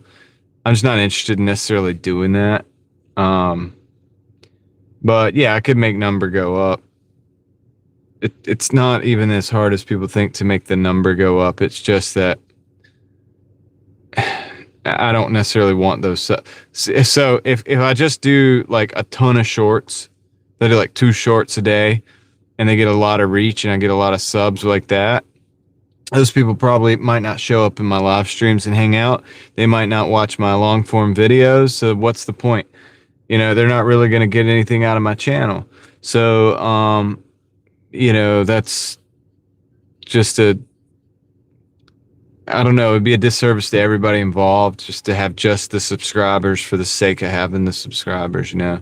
I already have 9,000 subscribers, and we only have about 100 to 150 people, maybe 200 different people, but like at a time about 150 people hang out in the live stream on a good night or whatever, and you know, that's nowhere near 9,000, right? So, you know, I don't see the point in getting to 50,000. Let's just hang out and do what we're doing. And, you know, and if people want to jump on board and get involved in that, then that's awesome. But we can do that one person at a time. You know, we don't have to worry about the big numbers as far as subscribers. So I'm not really worried. I don't really think of it that way. There's people that have hundreds of thousands of subscribers that don't get 100 people to hang out. You know what I mean? So we're already there. I'm already pretty much where I want to, like this. I'm where they probably want to be. Really, we have here a good community already. So I don't need to worry about the subscriber number. That's really not the metric that I care about the most. And if that makes sense. Does that make sense? Silver reward? I don't know. Like a play button? I don't care about that play button, dude. I can make a play button in the workshop if I want to. You know what I mean? Like I can just go make one. I don't need a play button. That's just a trinket, you know? I'm building a community, you know, and so for me, that's more important. We do things. I mean, I do Doordash videos every day like this, but then like when I put out videos, like doing other stuff, my crew likes that too. And a lot of them like to check out what we got going on, like what we're looking at next, like what else are we going to do next? And that's fun and that's cool. And if I lock in like 50,000 on just DoorDash alone, you know, those people might not like to see some of this other stuff, and that'd be a disservice to everybody too. So I want to move forward with the people that want to move forward with me, you know?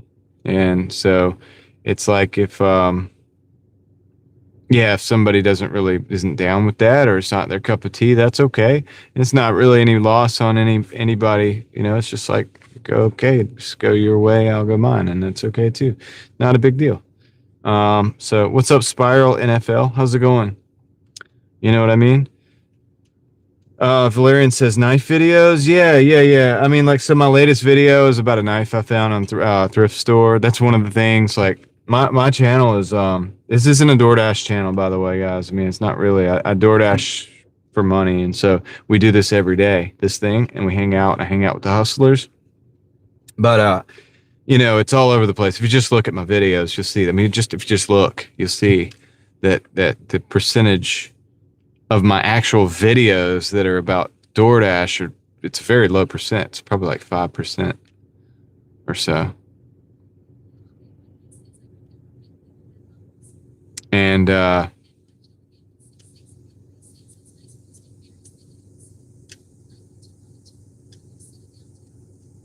yeah.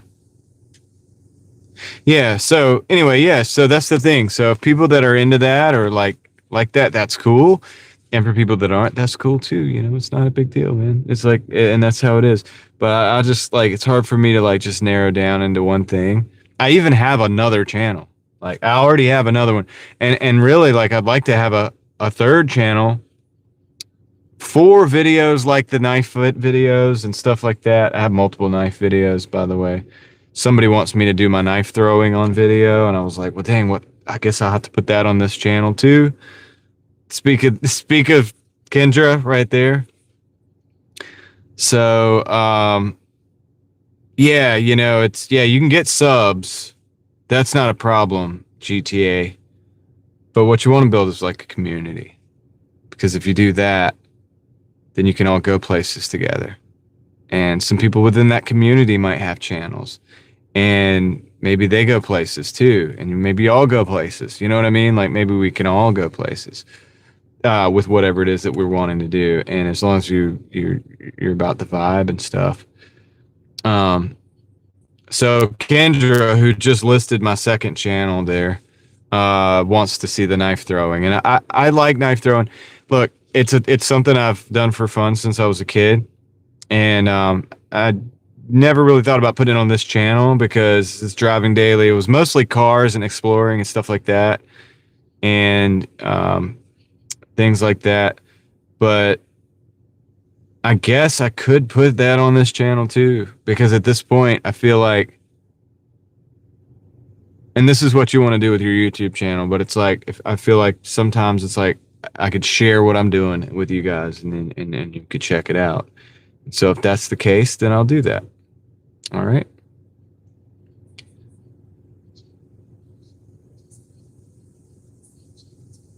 Yeah. What's up, Survivor and Alien? Anyone try to mug me? No, not really. No. There's some people that might have tried to mug me if I would have not have if I hadn't been situationally aware.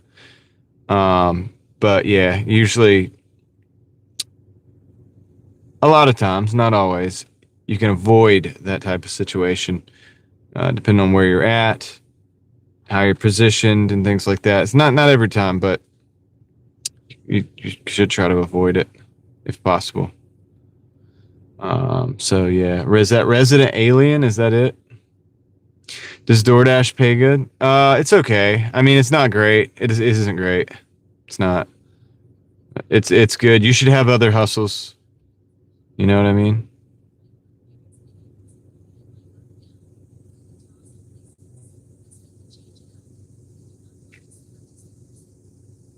Go Doordash in the hood in Memphis. I was trying not to do that. I liked Knoxville, was good. I don't think Memphis would be as fun as Knoxville for Doordashing. Although I do want to go to Memphis. Don't they have that the Bass Pro Shop that's like a pyramid? Isn't that in Memphis? I want to see that. I'll do a video of it over there. That'd be fun. But yeah, dude. So I don't know, man. Until I create the other channel which would be my third channel. I mean, oh my gosh, dude, it's too much to keep up with. That would be the thing channel, like where we look at stuff, like little things, like, you know, like lightsabers or blades, knives, things like that.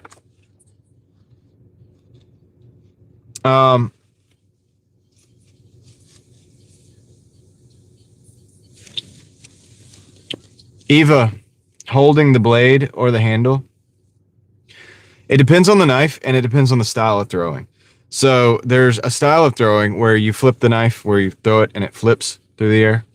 And there's a style of throwing where, which I prefer to do and like to do mostly, where you, but it's better with certain knives, where the knife doesn't flip, doesn't spin in the air. So that's what I have the most fun doing. Yeah, no, I mean, this is already not a live channel. This is not a live stream channel. I mean, I live stream every day, but I have tons of videos as well. I have videos exploring places. I have videos at car shows. I have videos at drift events and things like that. So yeah, this channel is already a little bit of everything. And it's not really a live stream channel. I mean, I do live stream every day, but it's not the only thing. I could do it, Kendra. I know the videos. Like, you know, the last video I did on the knife that I found, So the latest video on this channel, a video like something like that would be what all the other videos on that other channel would be, at the theoretic channel that I'm talking about. And I know how to do it. I just need a place where I can do it.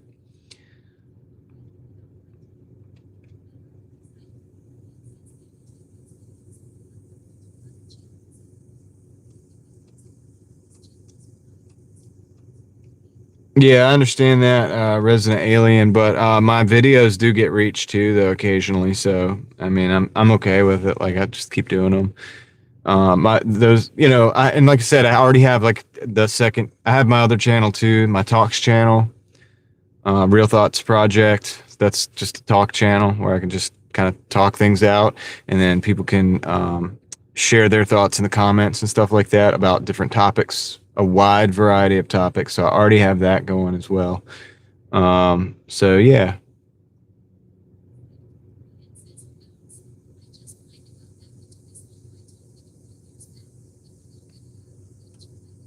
Yeah, I already have a little bit of reach, you know what I mean? So I'm not really worried about that. And I think my crew is pretty much down to go wherever. Yes, Eva, it depends on the knife and it depends on the style. I guess I'll show you guys that in video.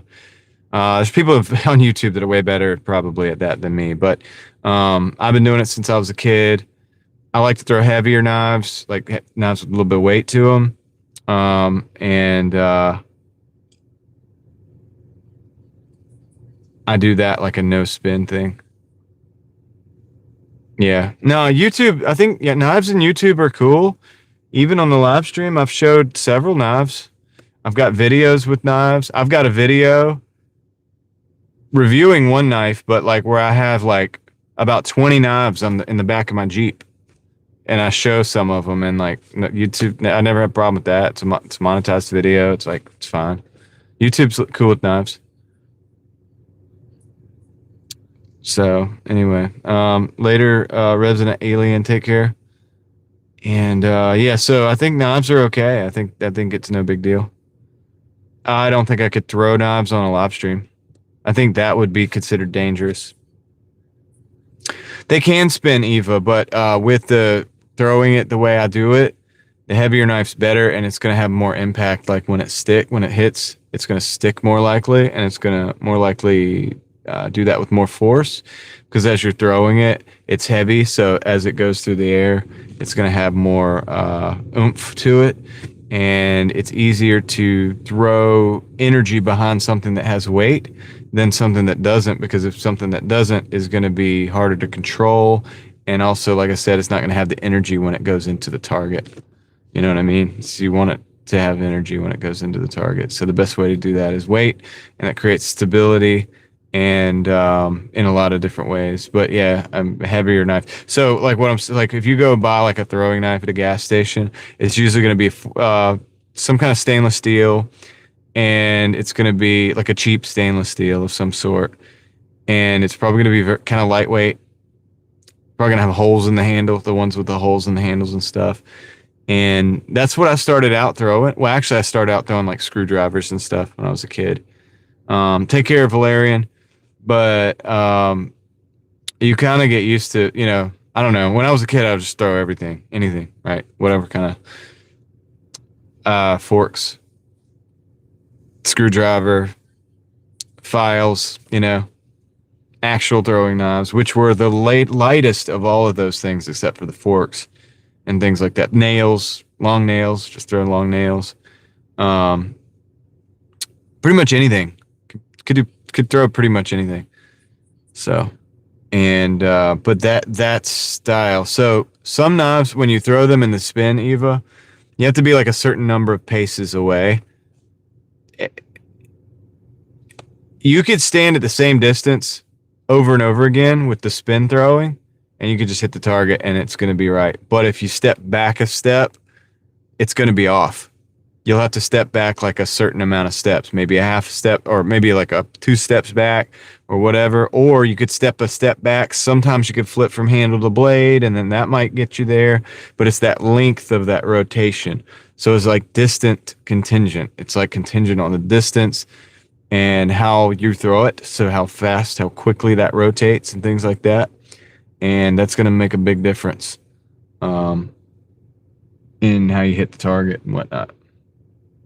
So, yeah, homie's riding around on the bicycle. I got my eye on him. But anyway, I'll throw that in a video for you guys. I know Kendra wants to see it. Maybe we'll do a short. I'll do a short or something at first till I can figure out how to film it. Yeah, Deborah, good night. Enjoy your day off as well. Take care. Well, you're not, I don't know about if you're having a day off. Enjoy my day off as well. Hope you have a good day tomorrow. Hope everybody has a good weekend. And yeah, so anyway, if you guys, whatever you guys think, man, if you're okay with me if you don't mind seeing videos that are a little bit different, because I'm going to continue to probably do that. Driving Daily was always my everything channel anyway. So, sharing like finds that I sell on eBay and stuff like that might be part of the process, whatever. Because I've always put different kinds of videos over here. But yeah, you can get lots of subscribers and it doesn't matter. I think I've seen that out there in some of the. Yeah. Well, Eva, but Eva, a lot of people give themselves way too much credit. So I don't want to be one of those people. You know what I mean? So I'm just realistic about it. I get a new knife, man.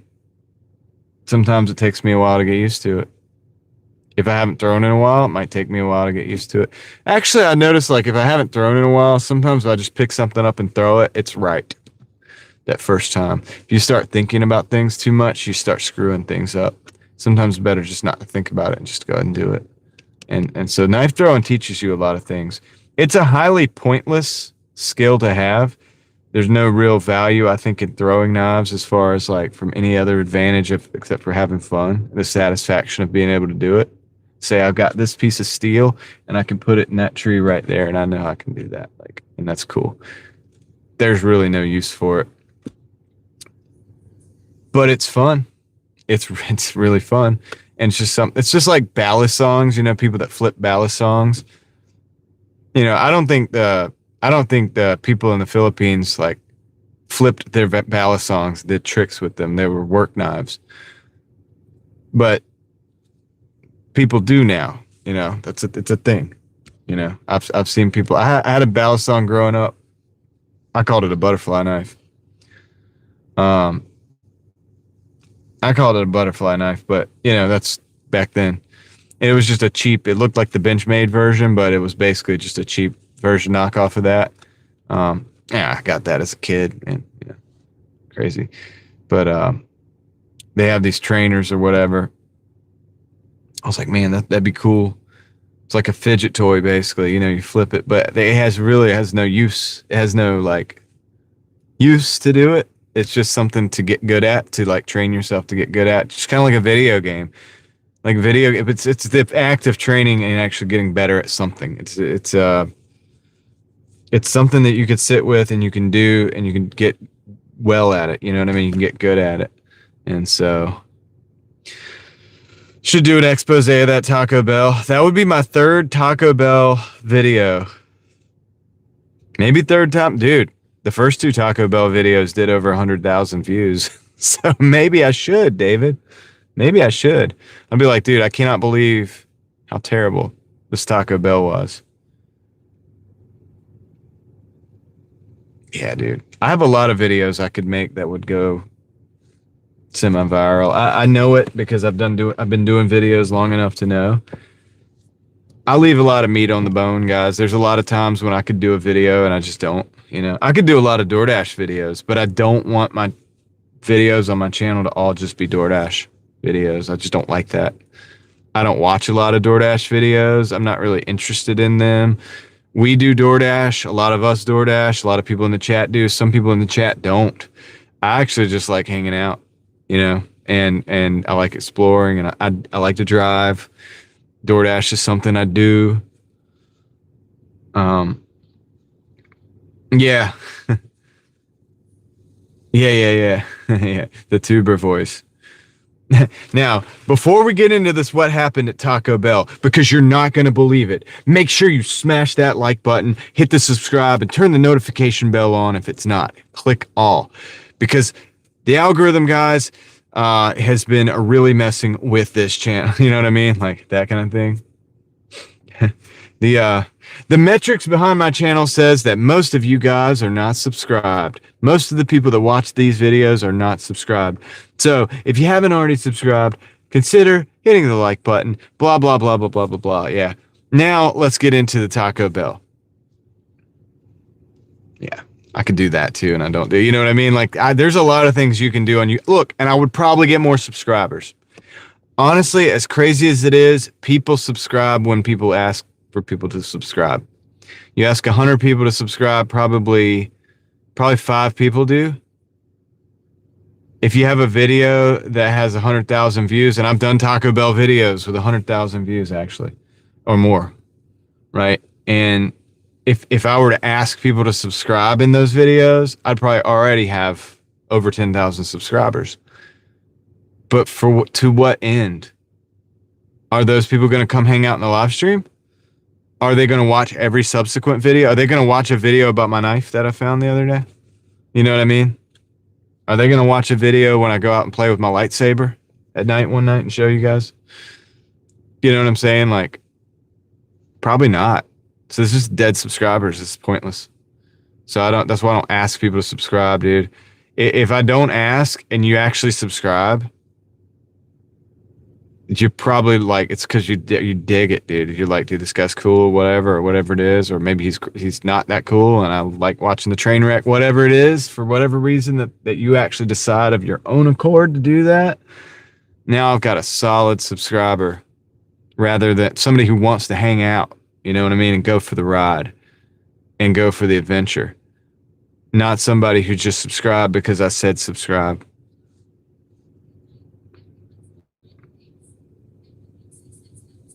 Good night, Kendra. Yeah, Mookie, that's I wanted to show the knife exactly as I found it. That's how I found it in the thrift store, just like that. So it's going to be satisfying to clean it. Cleaning it will be the satisfying part. Probably should put that on a video, right? But I don't want to saturate my videos with too much of the same thing. But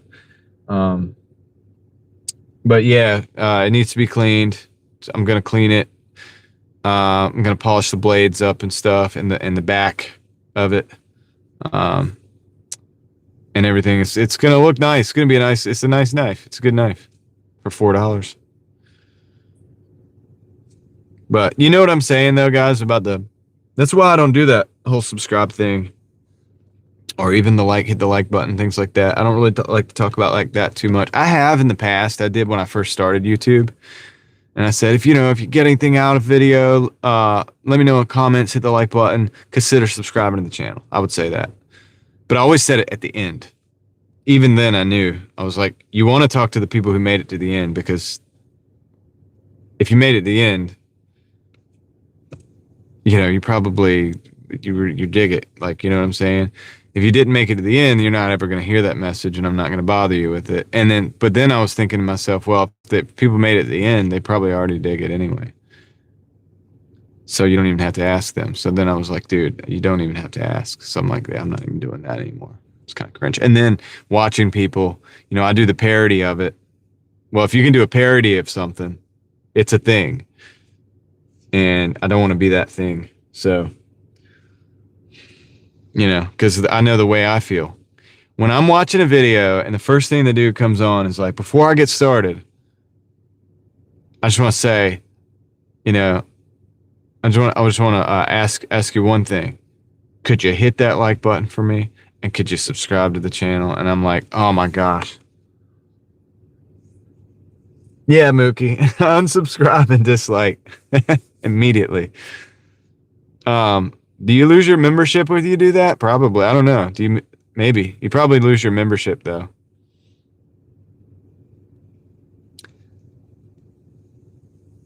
And you won't see it when I do a video of a phaser, original Star Trek phaser, just for you, and tag you in it. I might do that. So that's another type of thing that I wanted to put on this third channel. And I don't know if I have the bandwidth for it all now. And I don't really have like an office or a studio to film any of it in. Exactly. No, dude. It's like you're asking for likes. It's like you might as well just go ahead and get out on the street, start asking people for money. Like, you know what I'm saying? Like it's kind of weird. It's really cringe. And you know, because we all know, especially for those people who are in business on YouTube, they're in the business of YouTube. And so to them, those likes turn into engagement, which turns into the algorithm pushing them, which turns into money. And so they are basically looking for money. So they're basically asking for money. Well, a lot of times they take a long time to get to the point, Mookie, because they want that retention, the video retention. So if I start a story, I mean, I'm semi-guilty of this a little bit. Sometimes I've done this before, but I mean, inadvertently, because we inadvertently get trained how to do this, you know. But you start a story, and I try to stay away from this. Like, I honestly just try to have a conversation. So like on my other channel, it's all conversation. It's just like talking about whatever. Some of the good stuff comes at the end of those conversations over on Real Thoughts Project, just because I'm warmed up by then and I don't have a script. And I'm thinking about this thing and I'm like, man, I get like the point. Like I have some good points, and I think about it. I'm like, I have some good points at the end of the video. Maybe I should have made them in the beginning, but that's different. The reason they take forever to get to the point is because they want you to watch to the end, because YouTube likes that, and then they push it out to more people. So they know that, and it's like a tactic. It's like a tactic, you know. That's what it is. But yeah, it sucks because you know you're gonna have to get through like 6 minutes of garbage because their video has to be 8 minutes, because that's how when you can put the mid roll in. You know, I don't even have mid rolls on this channel. I have them on the other channel, I think, because it automatically put them in, and I haven't changed it or nothing. But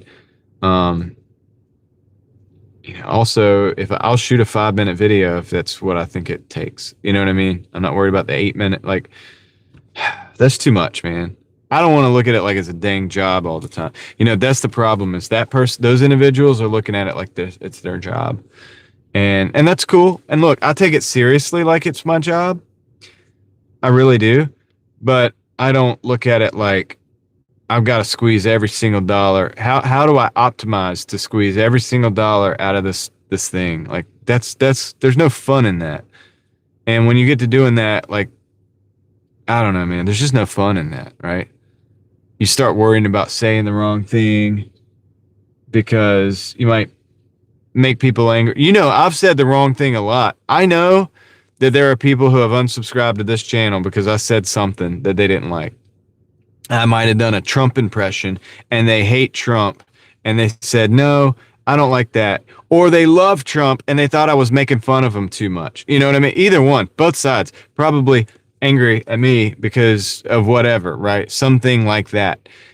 And I just don't care that much, because if you can't handle that, then you're not going to be able to hang out with me in the live stream, because everybody's fair game. You know what I mean? Like, I'm not, you know, it's like, I don't do the,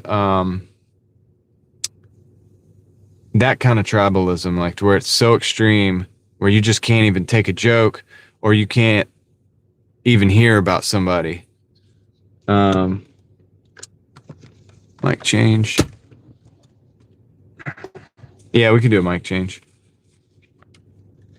You get what I'm saying, man? Because that's like, if you're an adult and you can't handle that, it's pretty sad. You can't handle like hearing somebody do an impersonation of somebody that you don't like or that you do like. You know what I mean? It's like, oh yeah, it's like, I can't believe you're impersonating Trump. Like, how dare you? Like, gross. Or it's like, I can't believe you did that impression with Trump, and then like where he was being like, you know, conceited or whatever. And it's like, well, dude, I mean, I don't know, dude. Like, it's just, I try to find the fun in all of them. I thought George Bush was hilarious. Well, I don't agree with a lot of things George Bush did, but he's hilarious, dude. So it's like when he's like, yeah, we got a saying in Texas, goes something like this. It's like, fool me once, and he's like trying to think of it, he can't remember, and he's just kind of like, fool me can't get fooled again. You know what I mean? That's hilarious, dude. Whether you like the guy or hate the guy, like it doesn't matter. It's funny. Who cares? So, but I'm not doing it to make like a political statement or tell you like who you should like or not like. As the president of the Greta fan club, yeah. How dare you? But yeah, you know, I'm not gonna tell you. I'm not, dude. It's like, it's just like celebrities that come out and they're like, man, you know, how many celebrities came out and they were like, Trump was a nonsense. Like he's a ridiculous, and I hate this. And it's like, dude, we didn't want to hear that. I don't even care. Like if you whether you like him, don't, it doesn't matter. It's like, dude, just go act like a mobster on TV. Okay, just do that because you're better at that. And just shut your mouth about the politics thing. Like you could say what you want and believe what you want, but don't tell me I'm an idiot for believing something that's different than you. Let's just do what you do, man. Like, and for me, it's like, or we can have a conversation about it, and you can have a conversation, and I'll listen to what you have to say. But you got to listen to what I got to say too if we're gonna have a conversation, because it's a two-way street. And but if you're gonna get all mad and shut the thing down, then no, nobody cares for that. And nobody cares to be chastised about who what they do or think or vote for or whatever from somebody that they watch on TV. You know what I mean? It's just ridiculous. Gets to be to the point. Hassan, we did 200. I'm done for the day. We did 236.23. We had a ridiculous end of the night. It was ridiculous. So I stopped. I was just done with it.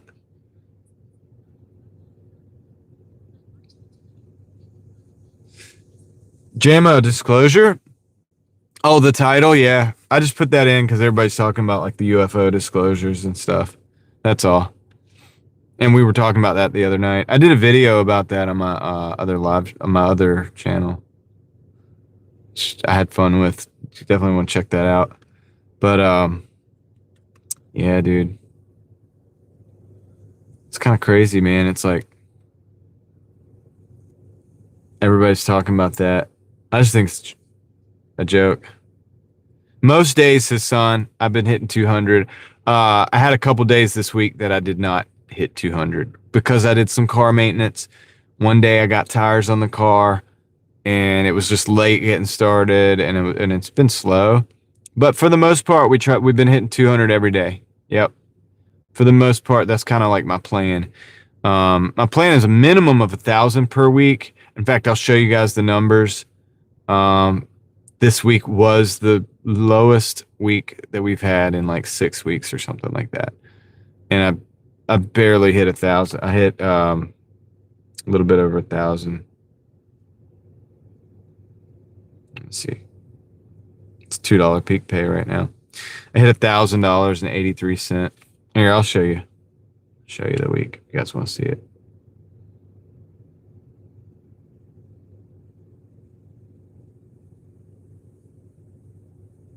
But yeah, that's what happened with. That's why all the movies sucked nowadays. Is because they got to have like a political message in there. They got to tell you you're like a big bad because you don't believe what they believe. You know what I mean? And it's like, dude, no. Just how about just make a universally good movie with characters that maybe like have a character arc, a little bit of development. You know what I mean? Like a little bit of adversity. Something like that.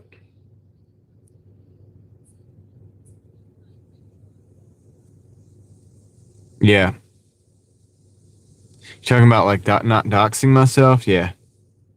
It's definitely a good idea not to dox yourself. Let's see. Let's look at the week. So we'll look at these weeks here. I guess since Hassan's here, we'll show you the numbers. So these are the previous weeks. That was a week off.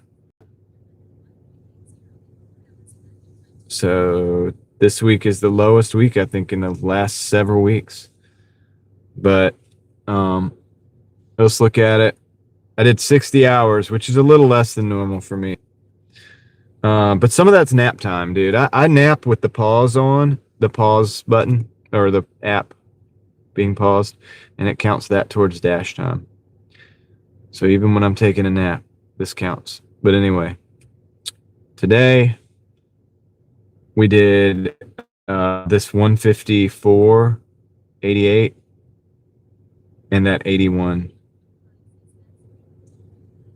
Yeah, it's pretty good. Cool breeze. Started at 1250 today, and so it's been a long day to make that 230, whatever. Let's see. A lot of hours, really, if you think about it. But anyway, that's that. Pretty good, Mookie. That's not bad.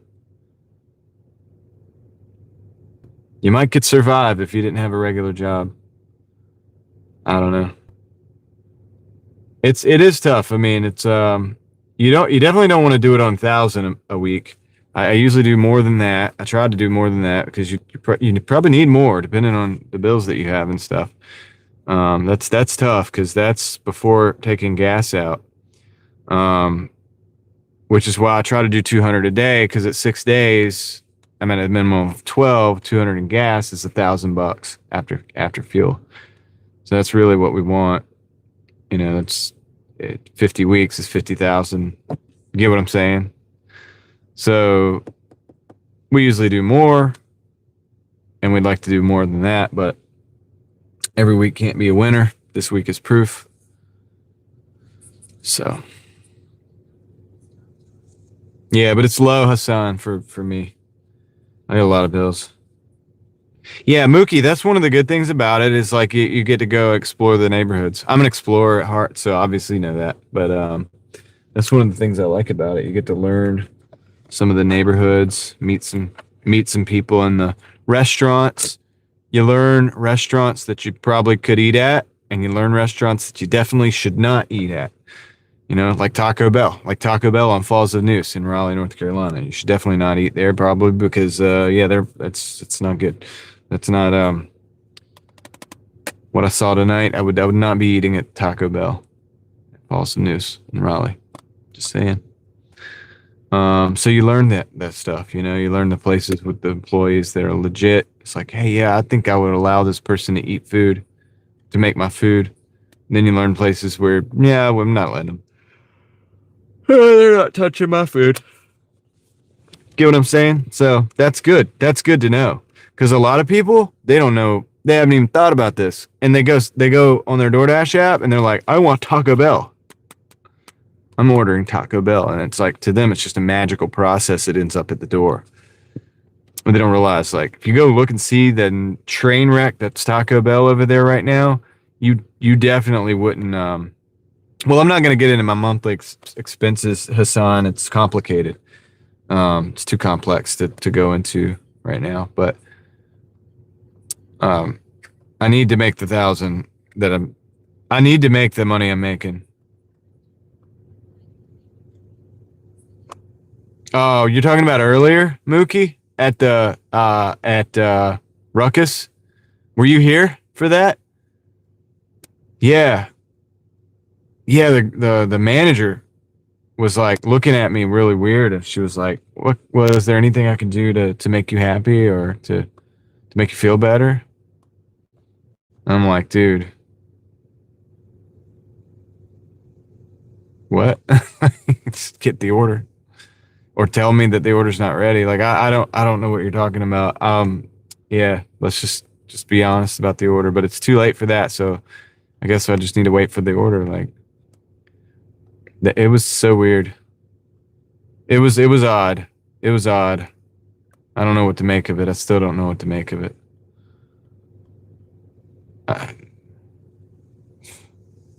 What a weird thing to ask somebody. Like, how am I supposed to answer that? You know what I mean?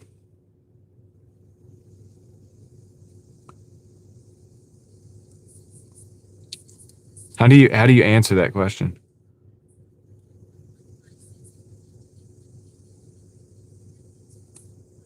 Yeah, Hassan. Yeah, that's why I have also eBay and YouTube, Hassan. DoorDash barely cuts it. And I tell people that all the time. It's good to have multiple incomes. DoorDash doesn't make that's not that much, man. It's not really what I need it to be. So that's why eBay, YouTube, have multiple YouTube channels.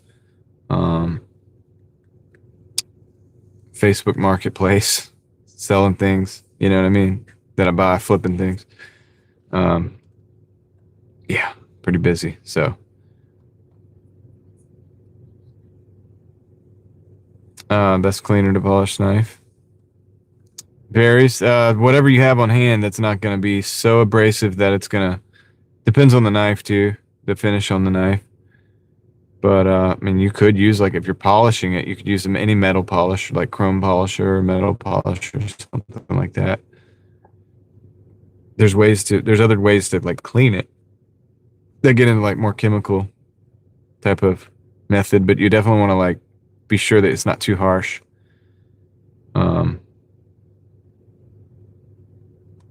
So yeah, there's a difference in between, like, trying to clean up, like, rust pitting, or, like, are we polishing, like, a mirror finish?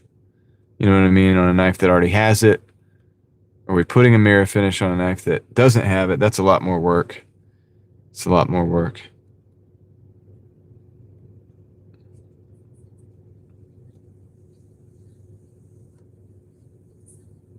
The Boker would probably sell. That Boker would probably sell for between $25 and $35 without the badge, without that tree badge that it comes with.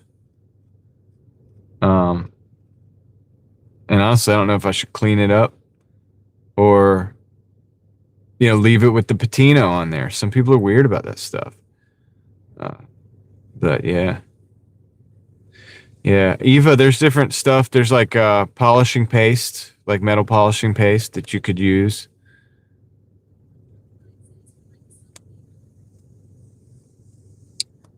So, well, yeah, Hassan. Yeah, I mean, I kind of am, I guess you could say, but that's the thing is, like, that's why I like hanging out with the hustlers. That's why I do these live streams, not because I like DoorDash.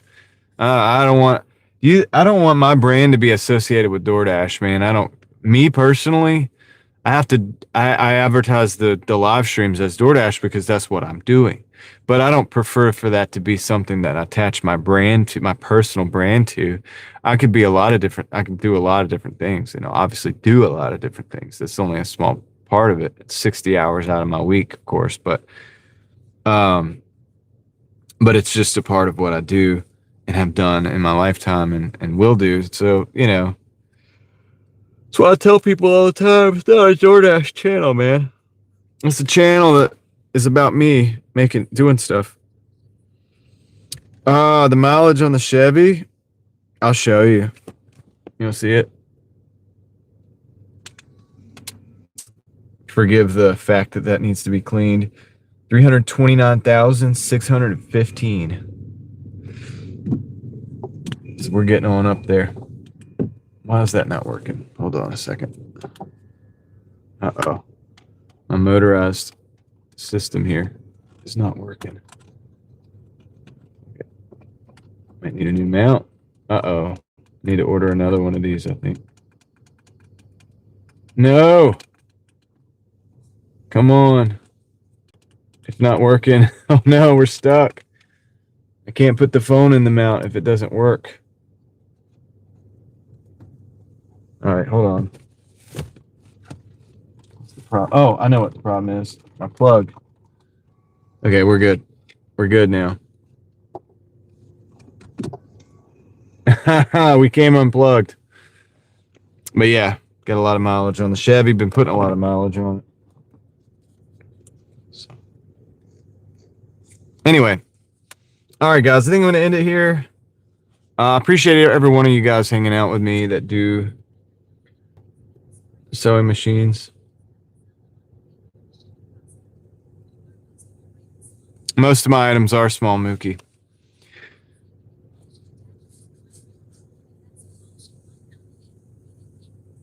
polishing compound, David. Yeah. Mookie. Yeah, most of the items I sell are pretty small. I have what's called number 0 bubble mailers, and I have number 5 bubble mailers all the way up to down to 0, whatever, which is the size like this, like small, like DVD size, all the way up to 11 inches, 11 and a half inches, 10 inches by 13 or 14, 15 inches or whatever. But they're bubble mailers, the poly outside, which is water resistant. And most everything fits in those mailers or a box. And I have boxes that are like 12 inches by 5.5, 7.5. So 7.5 by 5.5 by 12 or 11. Sorry, 7.5 by 5.5 by 11. I have some 6 by 6 boxes, and everything fits in pretty much those things. And that's by design. And it's because I know the shipping is going to be so much, and so on and so forth for bigger things that are longer and also heavier. And try to stay away from that stuff. But if you're making $200-300 on the sale, you're making a sale for $200-300, $30 or $40 shipping may not kill you, but it sucks to think about. You know what I mean? It's a big chunk of that. So I do, yes, I specialize in smaller items. I really do. And also that allows me to have more listings and sales stowed away. I have like stacks of bins, I have little bins that are only this tall, and they slide in and they can stack. So I have a lot of stuff in those. And I have a shelving unit that is full of stuff that's listed. And then I have boxes and bins of stuff that's not listed. So they go from the box and the bins, they get the picture taken, they get listed, then they go over either to that shelving unit or in any number of those categorized bins. And they go into that, you know what I mean? And I know where to find everything because it's not that many items. So it's usually less than 200 different items. I keep a small store, but I keep it active. So I have things going in and coming out all the time. So I work that small store pretty good. If I could work 1,000 unit store, or the way I work, a 250 unit store, I'd be making a lot of profits. Problem is when you scale, just having more things is not going to make more sales proportional to the amount of things. You know what I mean? It's not always going to be proportional. So the percentages that I make back based on what I have listed probably wouldn't be as good just because I have 1,000 units. I'd have to have 1,000 good items, just as good as the ones that I have 250 of. You get what I'm saying? It doesn't mean I'd make four times as much money.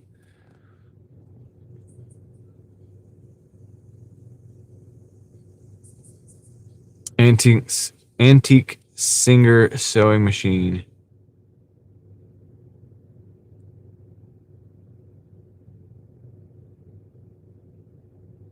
Huh, interesting. I wonder what is wrong with it. Does the family help in another adventure? Yeah.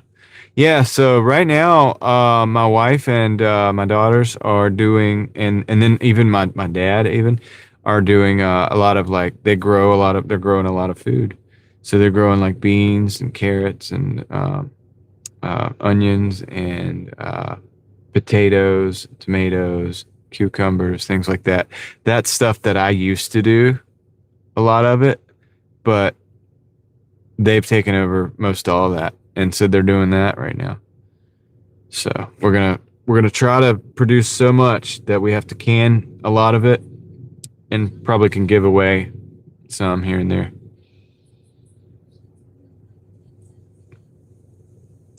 The electrical cord is short. Huh. Interesting. It might be worth fixing though. I know people like those old Singers sewing machines. So it could be worth fixing. I don't know. So yeah, they do that, and they help out. When I did the video in the, what was it called? The Sun Sphere in Knoxville, my family was there. They just weren't in the shots. So they were there with me. They were also touring the Sun Sphere. I was able to shoot that video because I did step away at times to shoot certain points and aspects of it. But but they're really good. They know Dad's doing a video, so don't get in the shots and let the angle and but we could all still enjoy. 90% of that time I'm just hanging out with them, looking around, and then part of it I'm videoing for you guys. So, why are you being mean to me? What do you mean? Who's being mean? Oh my gosh. I do have a second channel. Yeah. I have a second channel. It's called Real Thoughts Project. So the topics of discussion vary quite a bit. But Real Thoughts Project, if you search it, you'll see my face. It'll be the first one that comes up, I think. Yeah, veggies and fruits are good, Eva. And yeah, so my wife is really good at cooking. I'm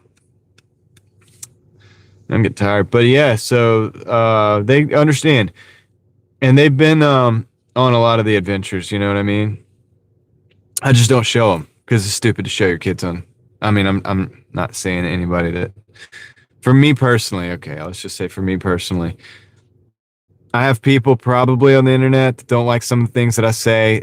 I just keep them safe, not on the internet, right? My kids. So, and that is pretty smart to do, I think, or I wouldn't do it. There's too many weirdos out there, and like I said, there's people that probably don't like a couple things that I said here or there, especially on the other channel, maybe, or like anything that I might say. I have a tendency to have angry people from me, like as far as politically, for example. There's like liberals or left-leaning people that don't like what I have to say sometimes. There might even increasingly be more people that are right-leaning, which I probably am a bit more conservative than not, but definitely not politically tribal. That will probably not like what I have to say because maybe it goes against their tribalism. You know what I mean? The thing that the narrative that they're supposed to do. Because I believe that there's narratives on both sides that basically lead to the same place. Essentially, I look at things that are going on from even from an investor standpoint, right? And a lot of times I've noticed certain things are going in the same direction no matter who the president is, no matter who the governor of this state is, no matter who, you know what I mean? Like on either side of the aisle, doesn't really matter. It's all kind of going in the same direction. Once you start seeing that, you realize it, and you're like, okay. A lot of this is bread and circus. A lot of the, it's to keep people, so-and-so said this, so-and-so said that. Oh, look, this person embarrassed herself. Oh, look, this whatever. All this like kind of political, like the my side, your side thing. It's like a game for people to involve themselves in. And all the while they're kind of like missing the point. And the point is that there's certain things that are kind of like slowly happening no matter who is in charge, no matter who wins the game, because it's all kind of like, to me, it's obvious. But to point that out, there's gonna be people that have their feelings hurt. And I don't care too much because reality is reality, dude. And if you can't handle that, it sucks. But, I'm not somebody who like blames things on whoever the president is because I realize it's a bigger picture than that. It doesn't work that way. It's not how the world works.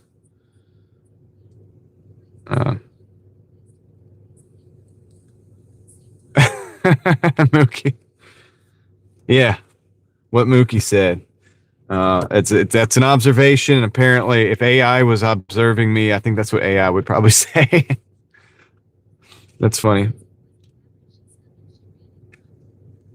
I don't know what Stella's talking about, but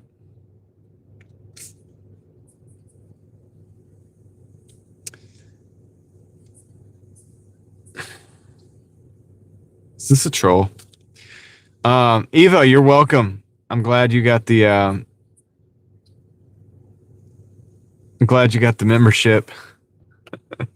I'm glad one of the memberships went to you again. It's good to see you in green. Thank you for always being here. You're awesome.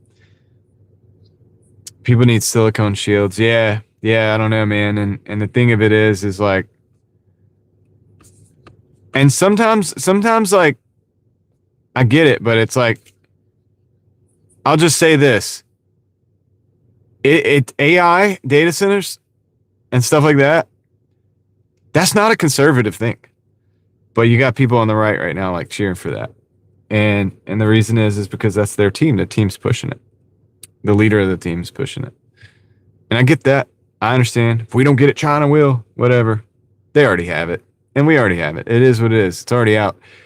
The cat's out of the bag with all that stuff. So it's just a matter of like where the data centers are going. But that's not conservative. That's not a conservative issue. Like, you know what I mean? That's doesn't make any sense for that to be a conservative issue. That doesn't make any sense. But why? But that's just because that if the other team gets that narrative, they'll run with that narrative and they'll say, we need this, because the other people said we don't have it. Like, you know what I mean? And they will. Oh, believe me, look, they'll do that. They will run with that narrative because they'll be given that narrative as soon as the next president is another is on the other side. Whoever's in charge there, that will have to be the narrative.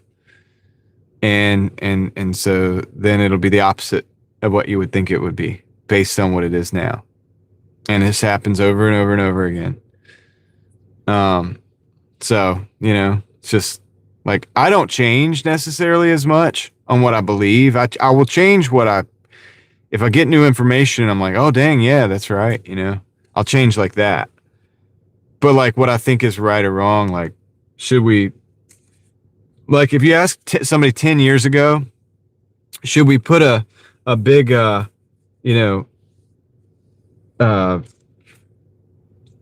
data center in that's the size of a city in your small town and out in the farmland and take up the farmland, and it's going to need to use the water and your power bill is going to go through the roof?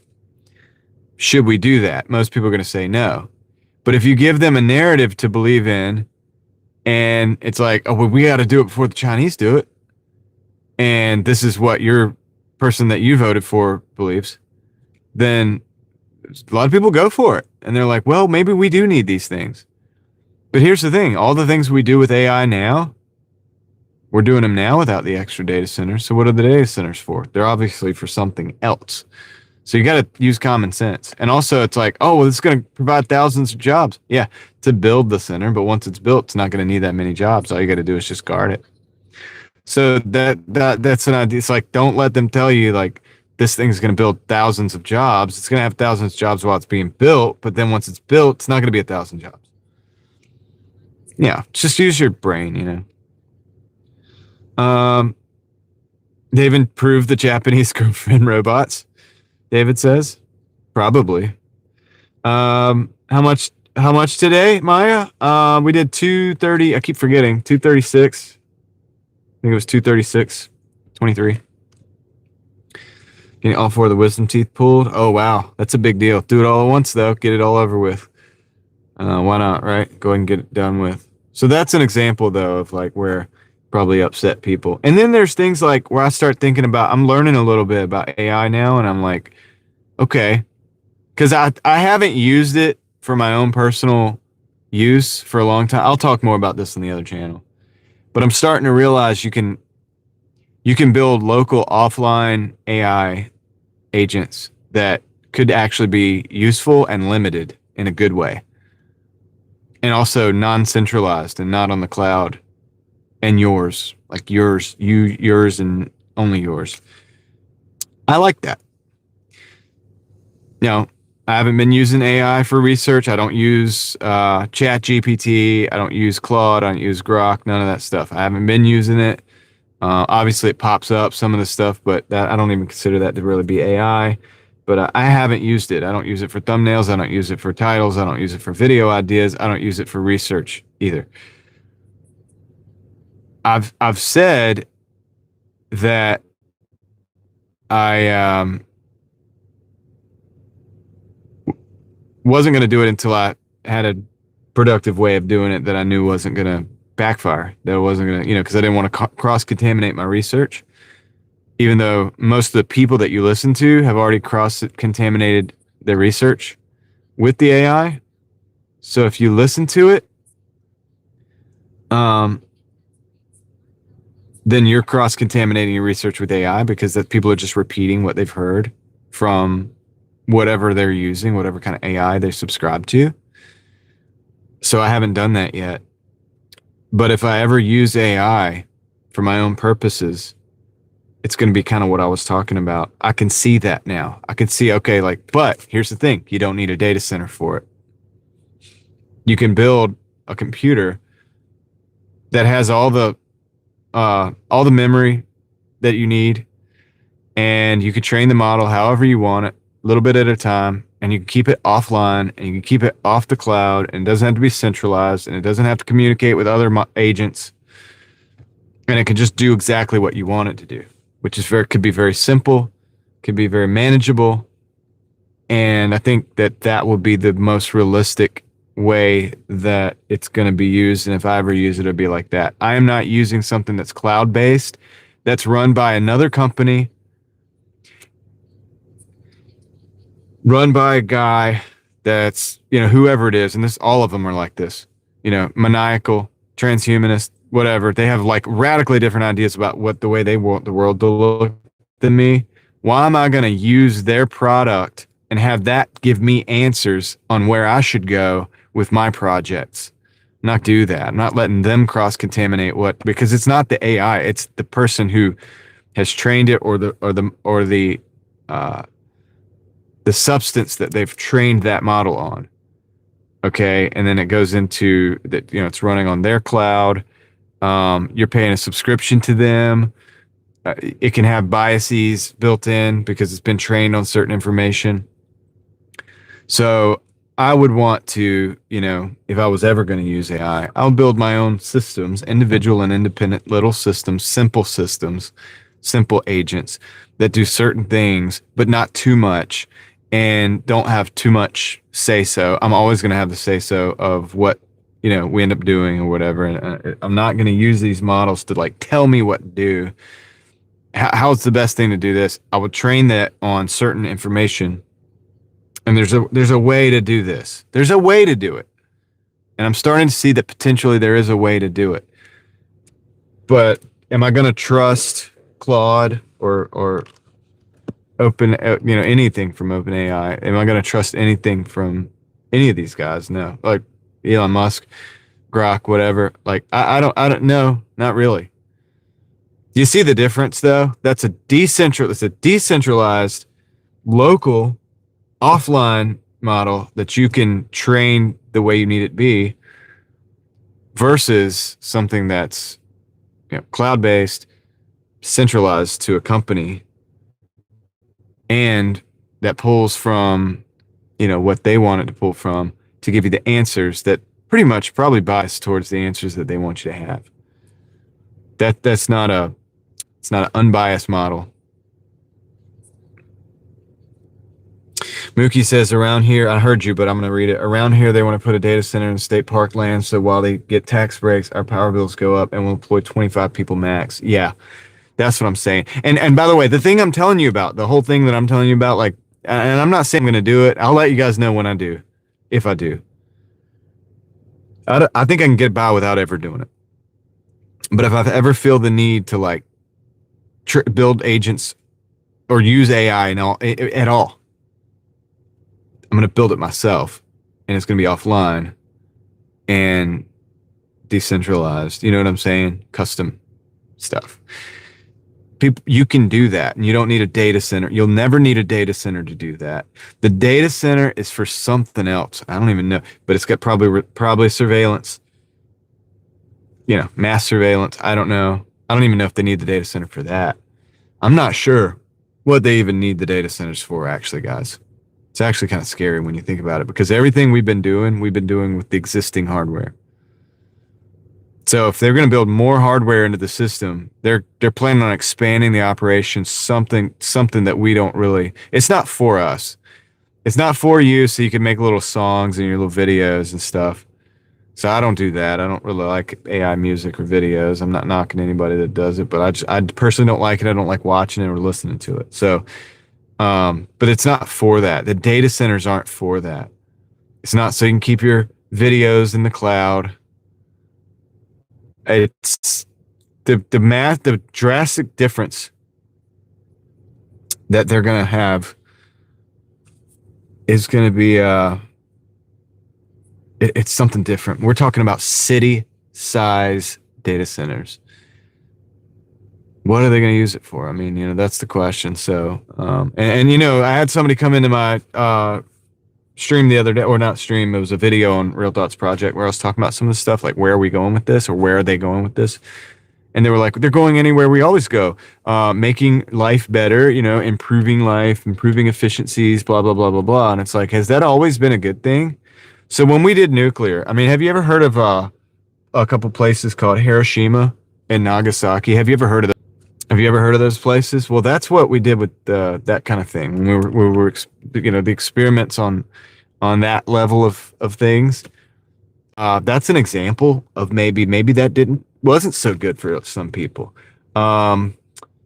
Just saying, social media. Have you ever seen these kids walking around and they can't get their eyes off the phone and they're like running into stuff? I've told you guys the story of the kid that had the iPad or whatever, and I think it was his phone or something, but he fell down and never broke eye contact with the device, and didn't even bother to get up, just stayed on the ground looking at the device. That's not an example of bettering our society. That's not an improvement in efficiency. Unless efficiency is just turning people into the lowest common denominator on a regular basis. So, yeah, I don't just this blanket statement of like, because the people will be like, well, people were also scared of the automobile, and they were also scared of the cell phone and the printing press. And it's like, this ain't the print. Like, some things are different. Okay.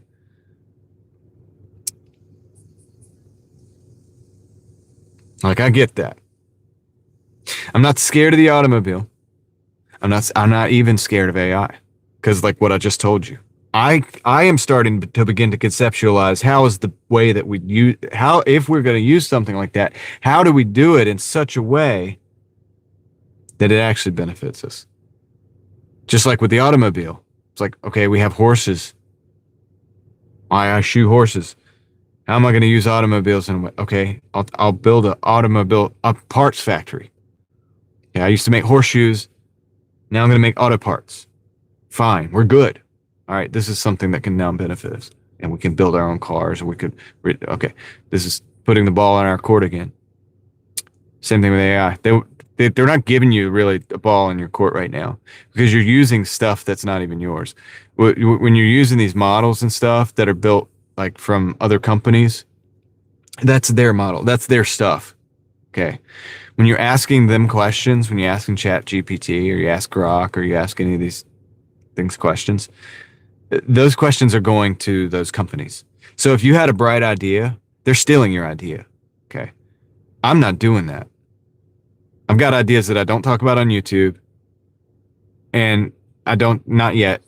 And I don't talk about, and I don't ask these AI the question. I don't ask Google the question. I write things down on a piece of paper until I'm ready. And if I ever do end up using some kind of AI, like I said, it's going to be offline. It's going to be disconnected. It's going to be custom built for what I'm doing. And you can do it too. We can all do that. That is taking the automobile and be like, okay, cool. I'm not scared of this. I just don't want to misuse it. I just don't want to like get out there in the field with an automobile that's not made to be in the field, and then it breaks down, and now I'm here stuck, and I don't have a horse to get back. We'll use the horses until we get to where we understand that automobile better and can utilize it in the proper context, and then we build roads and so on and so forth. Okay, because a lot of people probably got in those automobiles and got stranded, and that's okay. It takes a pioneer. But there's a way to use technology. It's the difference between being scared of it and realizing when it comes to social media, these phones, tech CEOs have often, they don't let their kids use the phones. They limit their screen time. Why? Because they know what it does. They know what it can do. Does that make them scared of technology? No. It's like, it's not being an idiot and just jumping in head first. Oh, this is great. This is great. Oh, this is like, I'm a kid at a candy store. I could do all kinds of stuff with this. Yeah, they just stole your idea. They just stole your mindset. You just sold your mindset to OpenAI or whoever, because they've just been mining data. That's all they're doing. They're using these trinkets.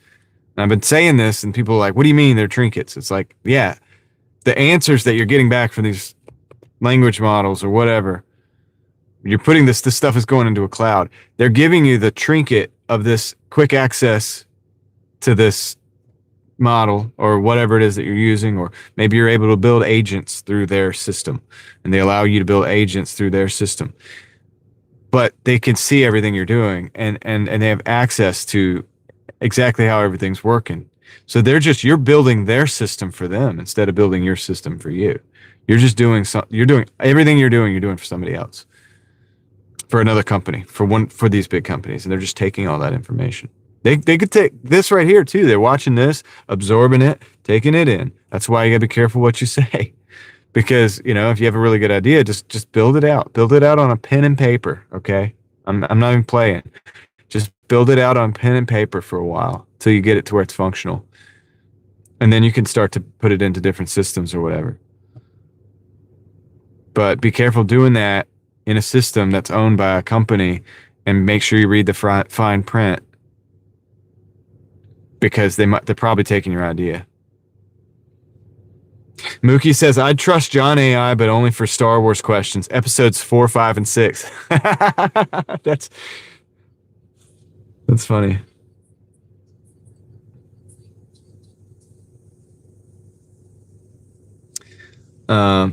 David Potter says there's cameras all over. They follow your car. Yeah. Or Sparkly says that. They follow the car. Yeah. They can follow everything. Yeah. They've been doing that for a while.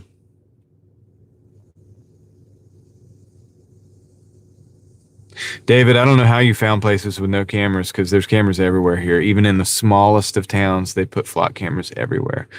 Maybe you haven't seen them yet. Once you see them, you start realizing they're everywhere.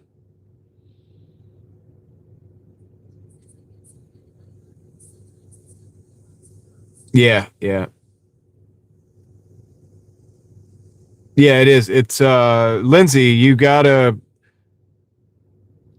you've I think what we gotta realize is with AI and stuff, it's good. There's going to be things that you can do in the future. Once this all settles down, there's going to be benefits.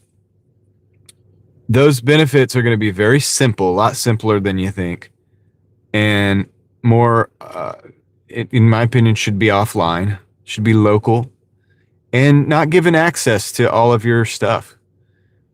You should be running a dedicated device just for those things. And it shouldn't be something that gets into your private information. It needs its place. It needs to be in its place, kept in its place, just like any other tool, just like any other powerful tool, right, that we have. And people need to start realizing that, because once you start exposing these things to your personal data and all of that, and if it's something that goes online, and that's just asking for a disaster, you got to understand with tech, it's like anything else. There's a proper way to do it, and then there's not a proper way to do it, and there's going to be a bunch of people that have a bunch of mistakes and a bunch of mishaps before people figure that out. And then also people have to figure out it's not as powerful as people think too. At least the model that you're going to be given, or the version that you're going to be given, that we're going to be given to use, is nowhere near. That's not what they're talking about. When they're talking about hyping these things up, saying like, oh yeah, it could be the end of the world. Like, you know what I mean? Like, it could take 80% of the job force. They're just doing that to get sales, first of all. I think they're doing that to get funding, because it indicates that this is this powerful thing. Wow, I've got to get in on it. If I don't get in on this powerful thing, somebody else might. and there's this fear of missing out. But the problem with the fear of missing out is any investor will tell you this. A lot of them are investors. They can't separate the two. They can't look at the two in a separate way. But think about the fear of missing out, right? The prices go up. Oh, dang, I got to get in. Well, that's the worst time to buy, right? Because it's up. We know that. So why don't we know that about things like this? Why don't we understand? Why can't you apply the same mentality? They're talking about you got to have this before other people get it, your competitors. That's just a sales pitch. That's a sales pitch. Okay? It's just a sales pitch. Weapons dealers do it. People do it. I'm sure, like, probably drug dealers do it. You know what I'm saying? Like, to other drug dealers, they're like, you got to have this stuff because if you don't, like Larry over there, he's going to get it and he's going to have the whole market, right? Like, or whatever, right? It's just marketing, really. Yeah, so that's what's going on, in my opinion, with all that. So I don't think it's as powerful as everybody says. I don't think it's going to solve the world's problems. And I don't think anybody should think that it is. I don't think anybody should look for it to be. Now, I do have a weird theory that they're going to try to, like, put like AI in charge of a lot of decision making so that they can blame the AI and get away with things. And that way you don't have like a person that you point to. Like right now we have like people point to the president. They say, oh, it's Trump's fault or it's Biden's fault or whatever. When we all know like 95% of things that go on, it's not just the president, right? We know that. Inherently, we understand that. Intellectually, we can understand it. But this is what I was talking about with the tribes earlier. People get tribal and they're like, all these gas prices because of Trump. It's like, do you think it's just Trump? I mean, do you really do? Do you really think that Trump had the power to do all this? Even when the gas prices were high under Biden and they were about where they're at now under Biden, do you really think that was just Biden? Like, really? Like, you think that? It feels convenient if you're on the other side politically to say that. But in reality, we know that there's a lot more working parts and pieces to the whole thing. I mean, there just is. That's just the dude that gets blamed for everything. All right? Or takes the praise when something goes right.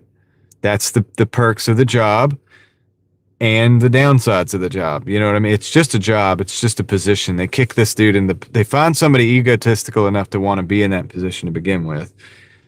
Then they do all the things they're going to do anyway. And then that dude gets either blamed for it or he gets the praise for it. But really doesn't have as much to do with it as, I mean, it has a lot to do with it, the president, but not as much as people say. You know, people are like, oh, yeah. You know, it's the end of the world because Trump's the president or, you know, this or that because Biden's the president. It's like, dude, you've just suspended your critical belief, your critical thinking skills and understanding how this whole system works and operates. It's like, it doesn't work that way. Even the stuff going on now, the conflicts and stuff. Yeah, he has a lot to do. Trump has a lot to do. But there's got to be people in that guy's ear. There's got to be people that say yes, sir, all the way down the line. There's got to be people that are, you know, politically holding this thing together. Representatives that, you know, many of you voted for, like for your state, to go represent your state and things like that, and senators and so on and so forth. So your districts are being represented, your states are being represented, and those individuals, if you don't think they have something to do with it too, and then like there's a lot of those people, and so yeah. So anyway, that's that's kind of, I don't know, man. I don't know where I'm going with that, but it grinds my gears a little. It's just funny to me, actually. I just kind of laugh about it, but it's like,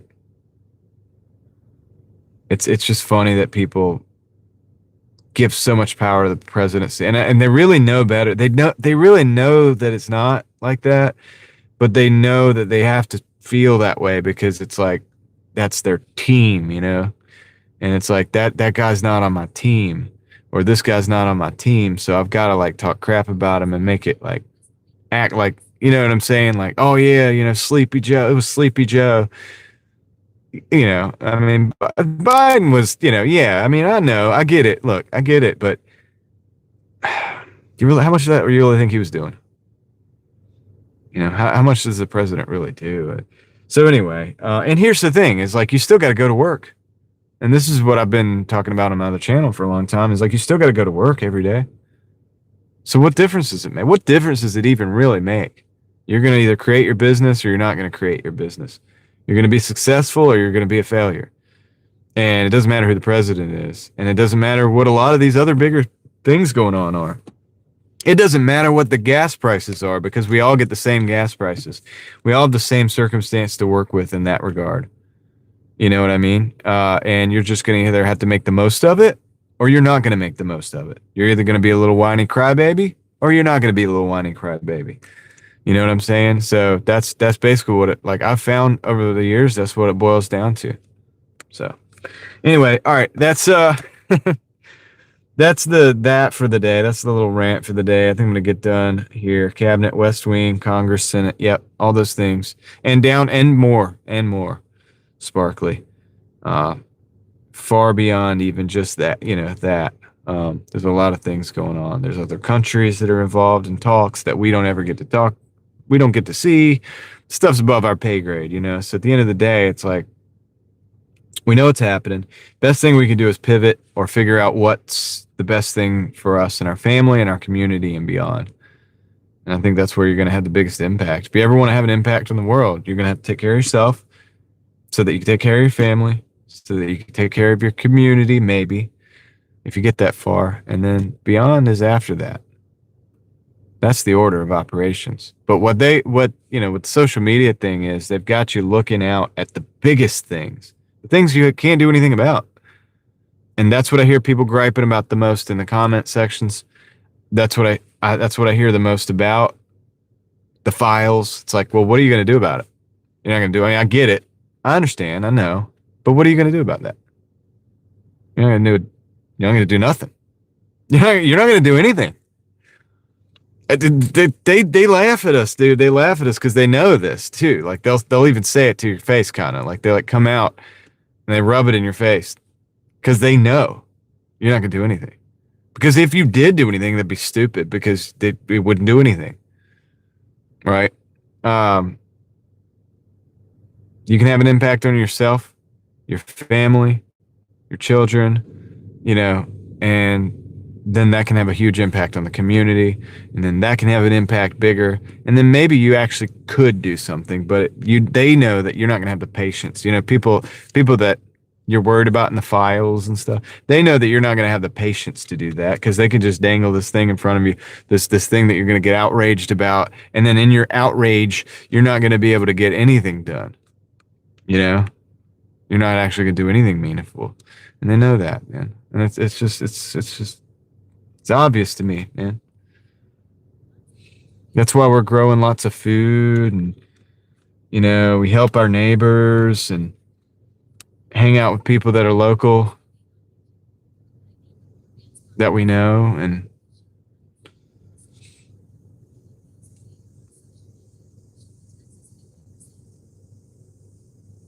creators on social media tax should be 50%.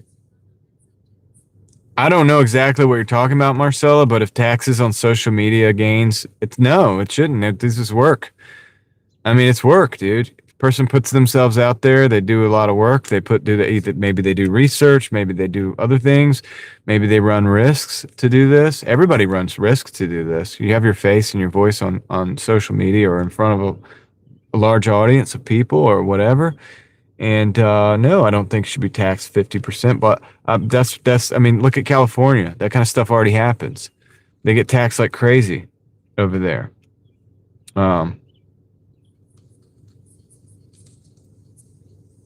Yeah, I know. There's a lot of people that want to do that.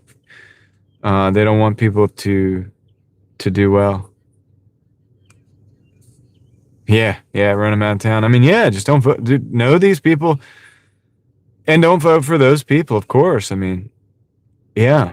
I think if you want to talk about elections making a difference, probably your local elections make the most difference. Probably. Yeah. Your sheriff, your mayor in your town that you live in. Um, like state representatives and districts that go to the state and actually work with the governor and stuff like that. Maybe your governor and things like that. The other ones, the big dogs, the federal ones, like are I don't know if you can do much with them. Yeah, well, yeah, it sucks to tax anybody 50%. You know what I mean? But it's like capital gains. They do that, but it's like I mean, it's nice to move some numbers around on a paper and make money, but then they do take quite a bit of it if you do it within a short period of time. You take more than if you do it over a long period of time. You know what I mean? And why is that? But um, a lot of people back in the day would have freaked out if they knew how much everything was taxed in America today. But that's just how it is. Once again, you can vote for whoever you want to vote for, hope it doesn't happen. And if it happens, what are you going to do? You got to figure out how to deal with it and live with it, pivot. So,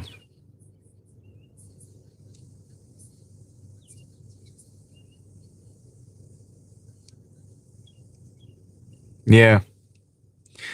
I'm okay with teachers getting paid. Here's the thing, they waste money everywhere else too. They waste money in a lot of other places.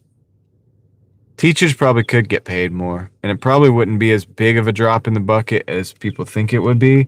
But there's all these other programs that take the money. You just have to look at the budget. You have to look and see what's available for you to find out about your state. How much do teachers in Florida get paid? So if you don't pay teachers enough, though, good teachers will leave, and you won't have good teachers. Any teacher that's worth his salt or her salt, how are they going to work for nothing? How are they going to work for nothing?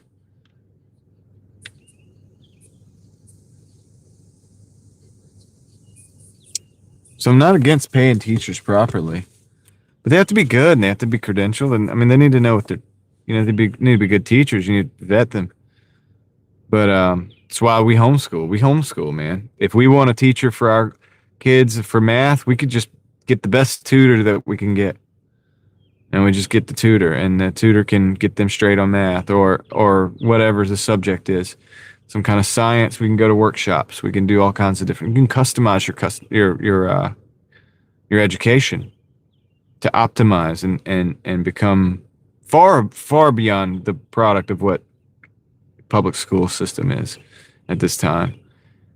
Yeah, we've seen it in the public school system over and over again. We've had there's teachers that are just trying to indoctrinate the kids into some kind of thinking. It's like, dude, I don't want you to tell my kids how to think. Or what to think rather. How to think maybe, but not what to think. That's what I'm trying to say.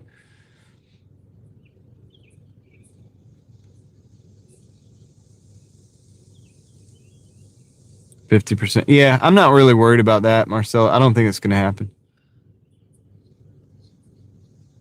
Politician gets rich for lying because it's what I don't know. That's we're delving into the realm of things that I have no control over. You know what I mean? It's like I don't know. They do. Lobbyists and whatever. People that come in from companies that say, I'll give you a certain amount of money to help your campaign or whatever. And, there's things that happen, and it is corrupt. It's definitely, republics degrade over time. Capitalism is probably one of the best things that we have, but it's not perfect. It has problems too. So you have corporations that can get to the point where they can get the ear of the government. And I don't believe that's pure capitalism. At that point, it becomes something different.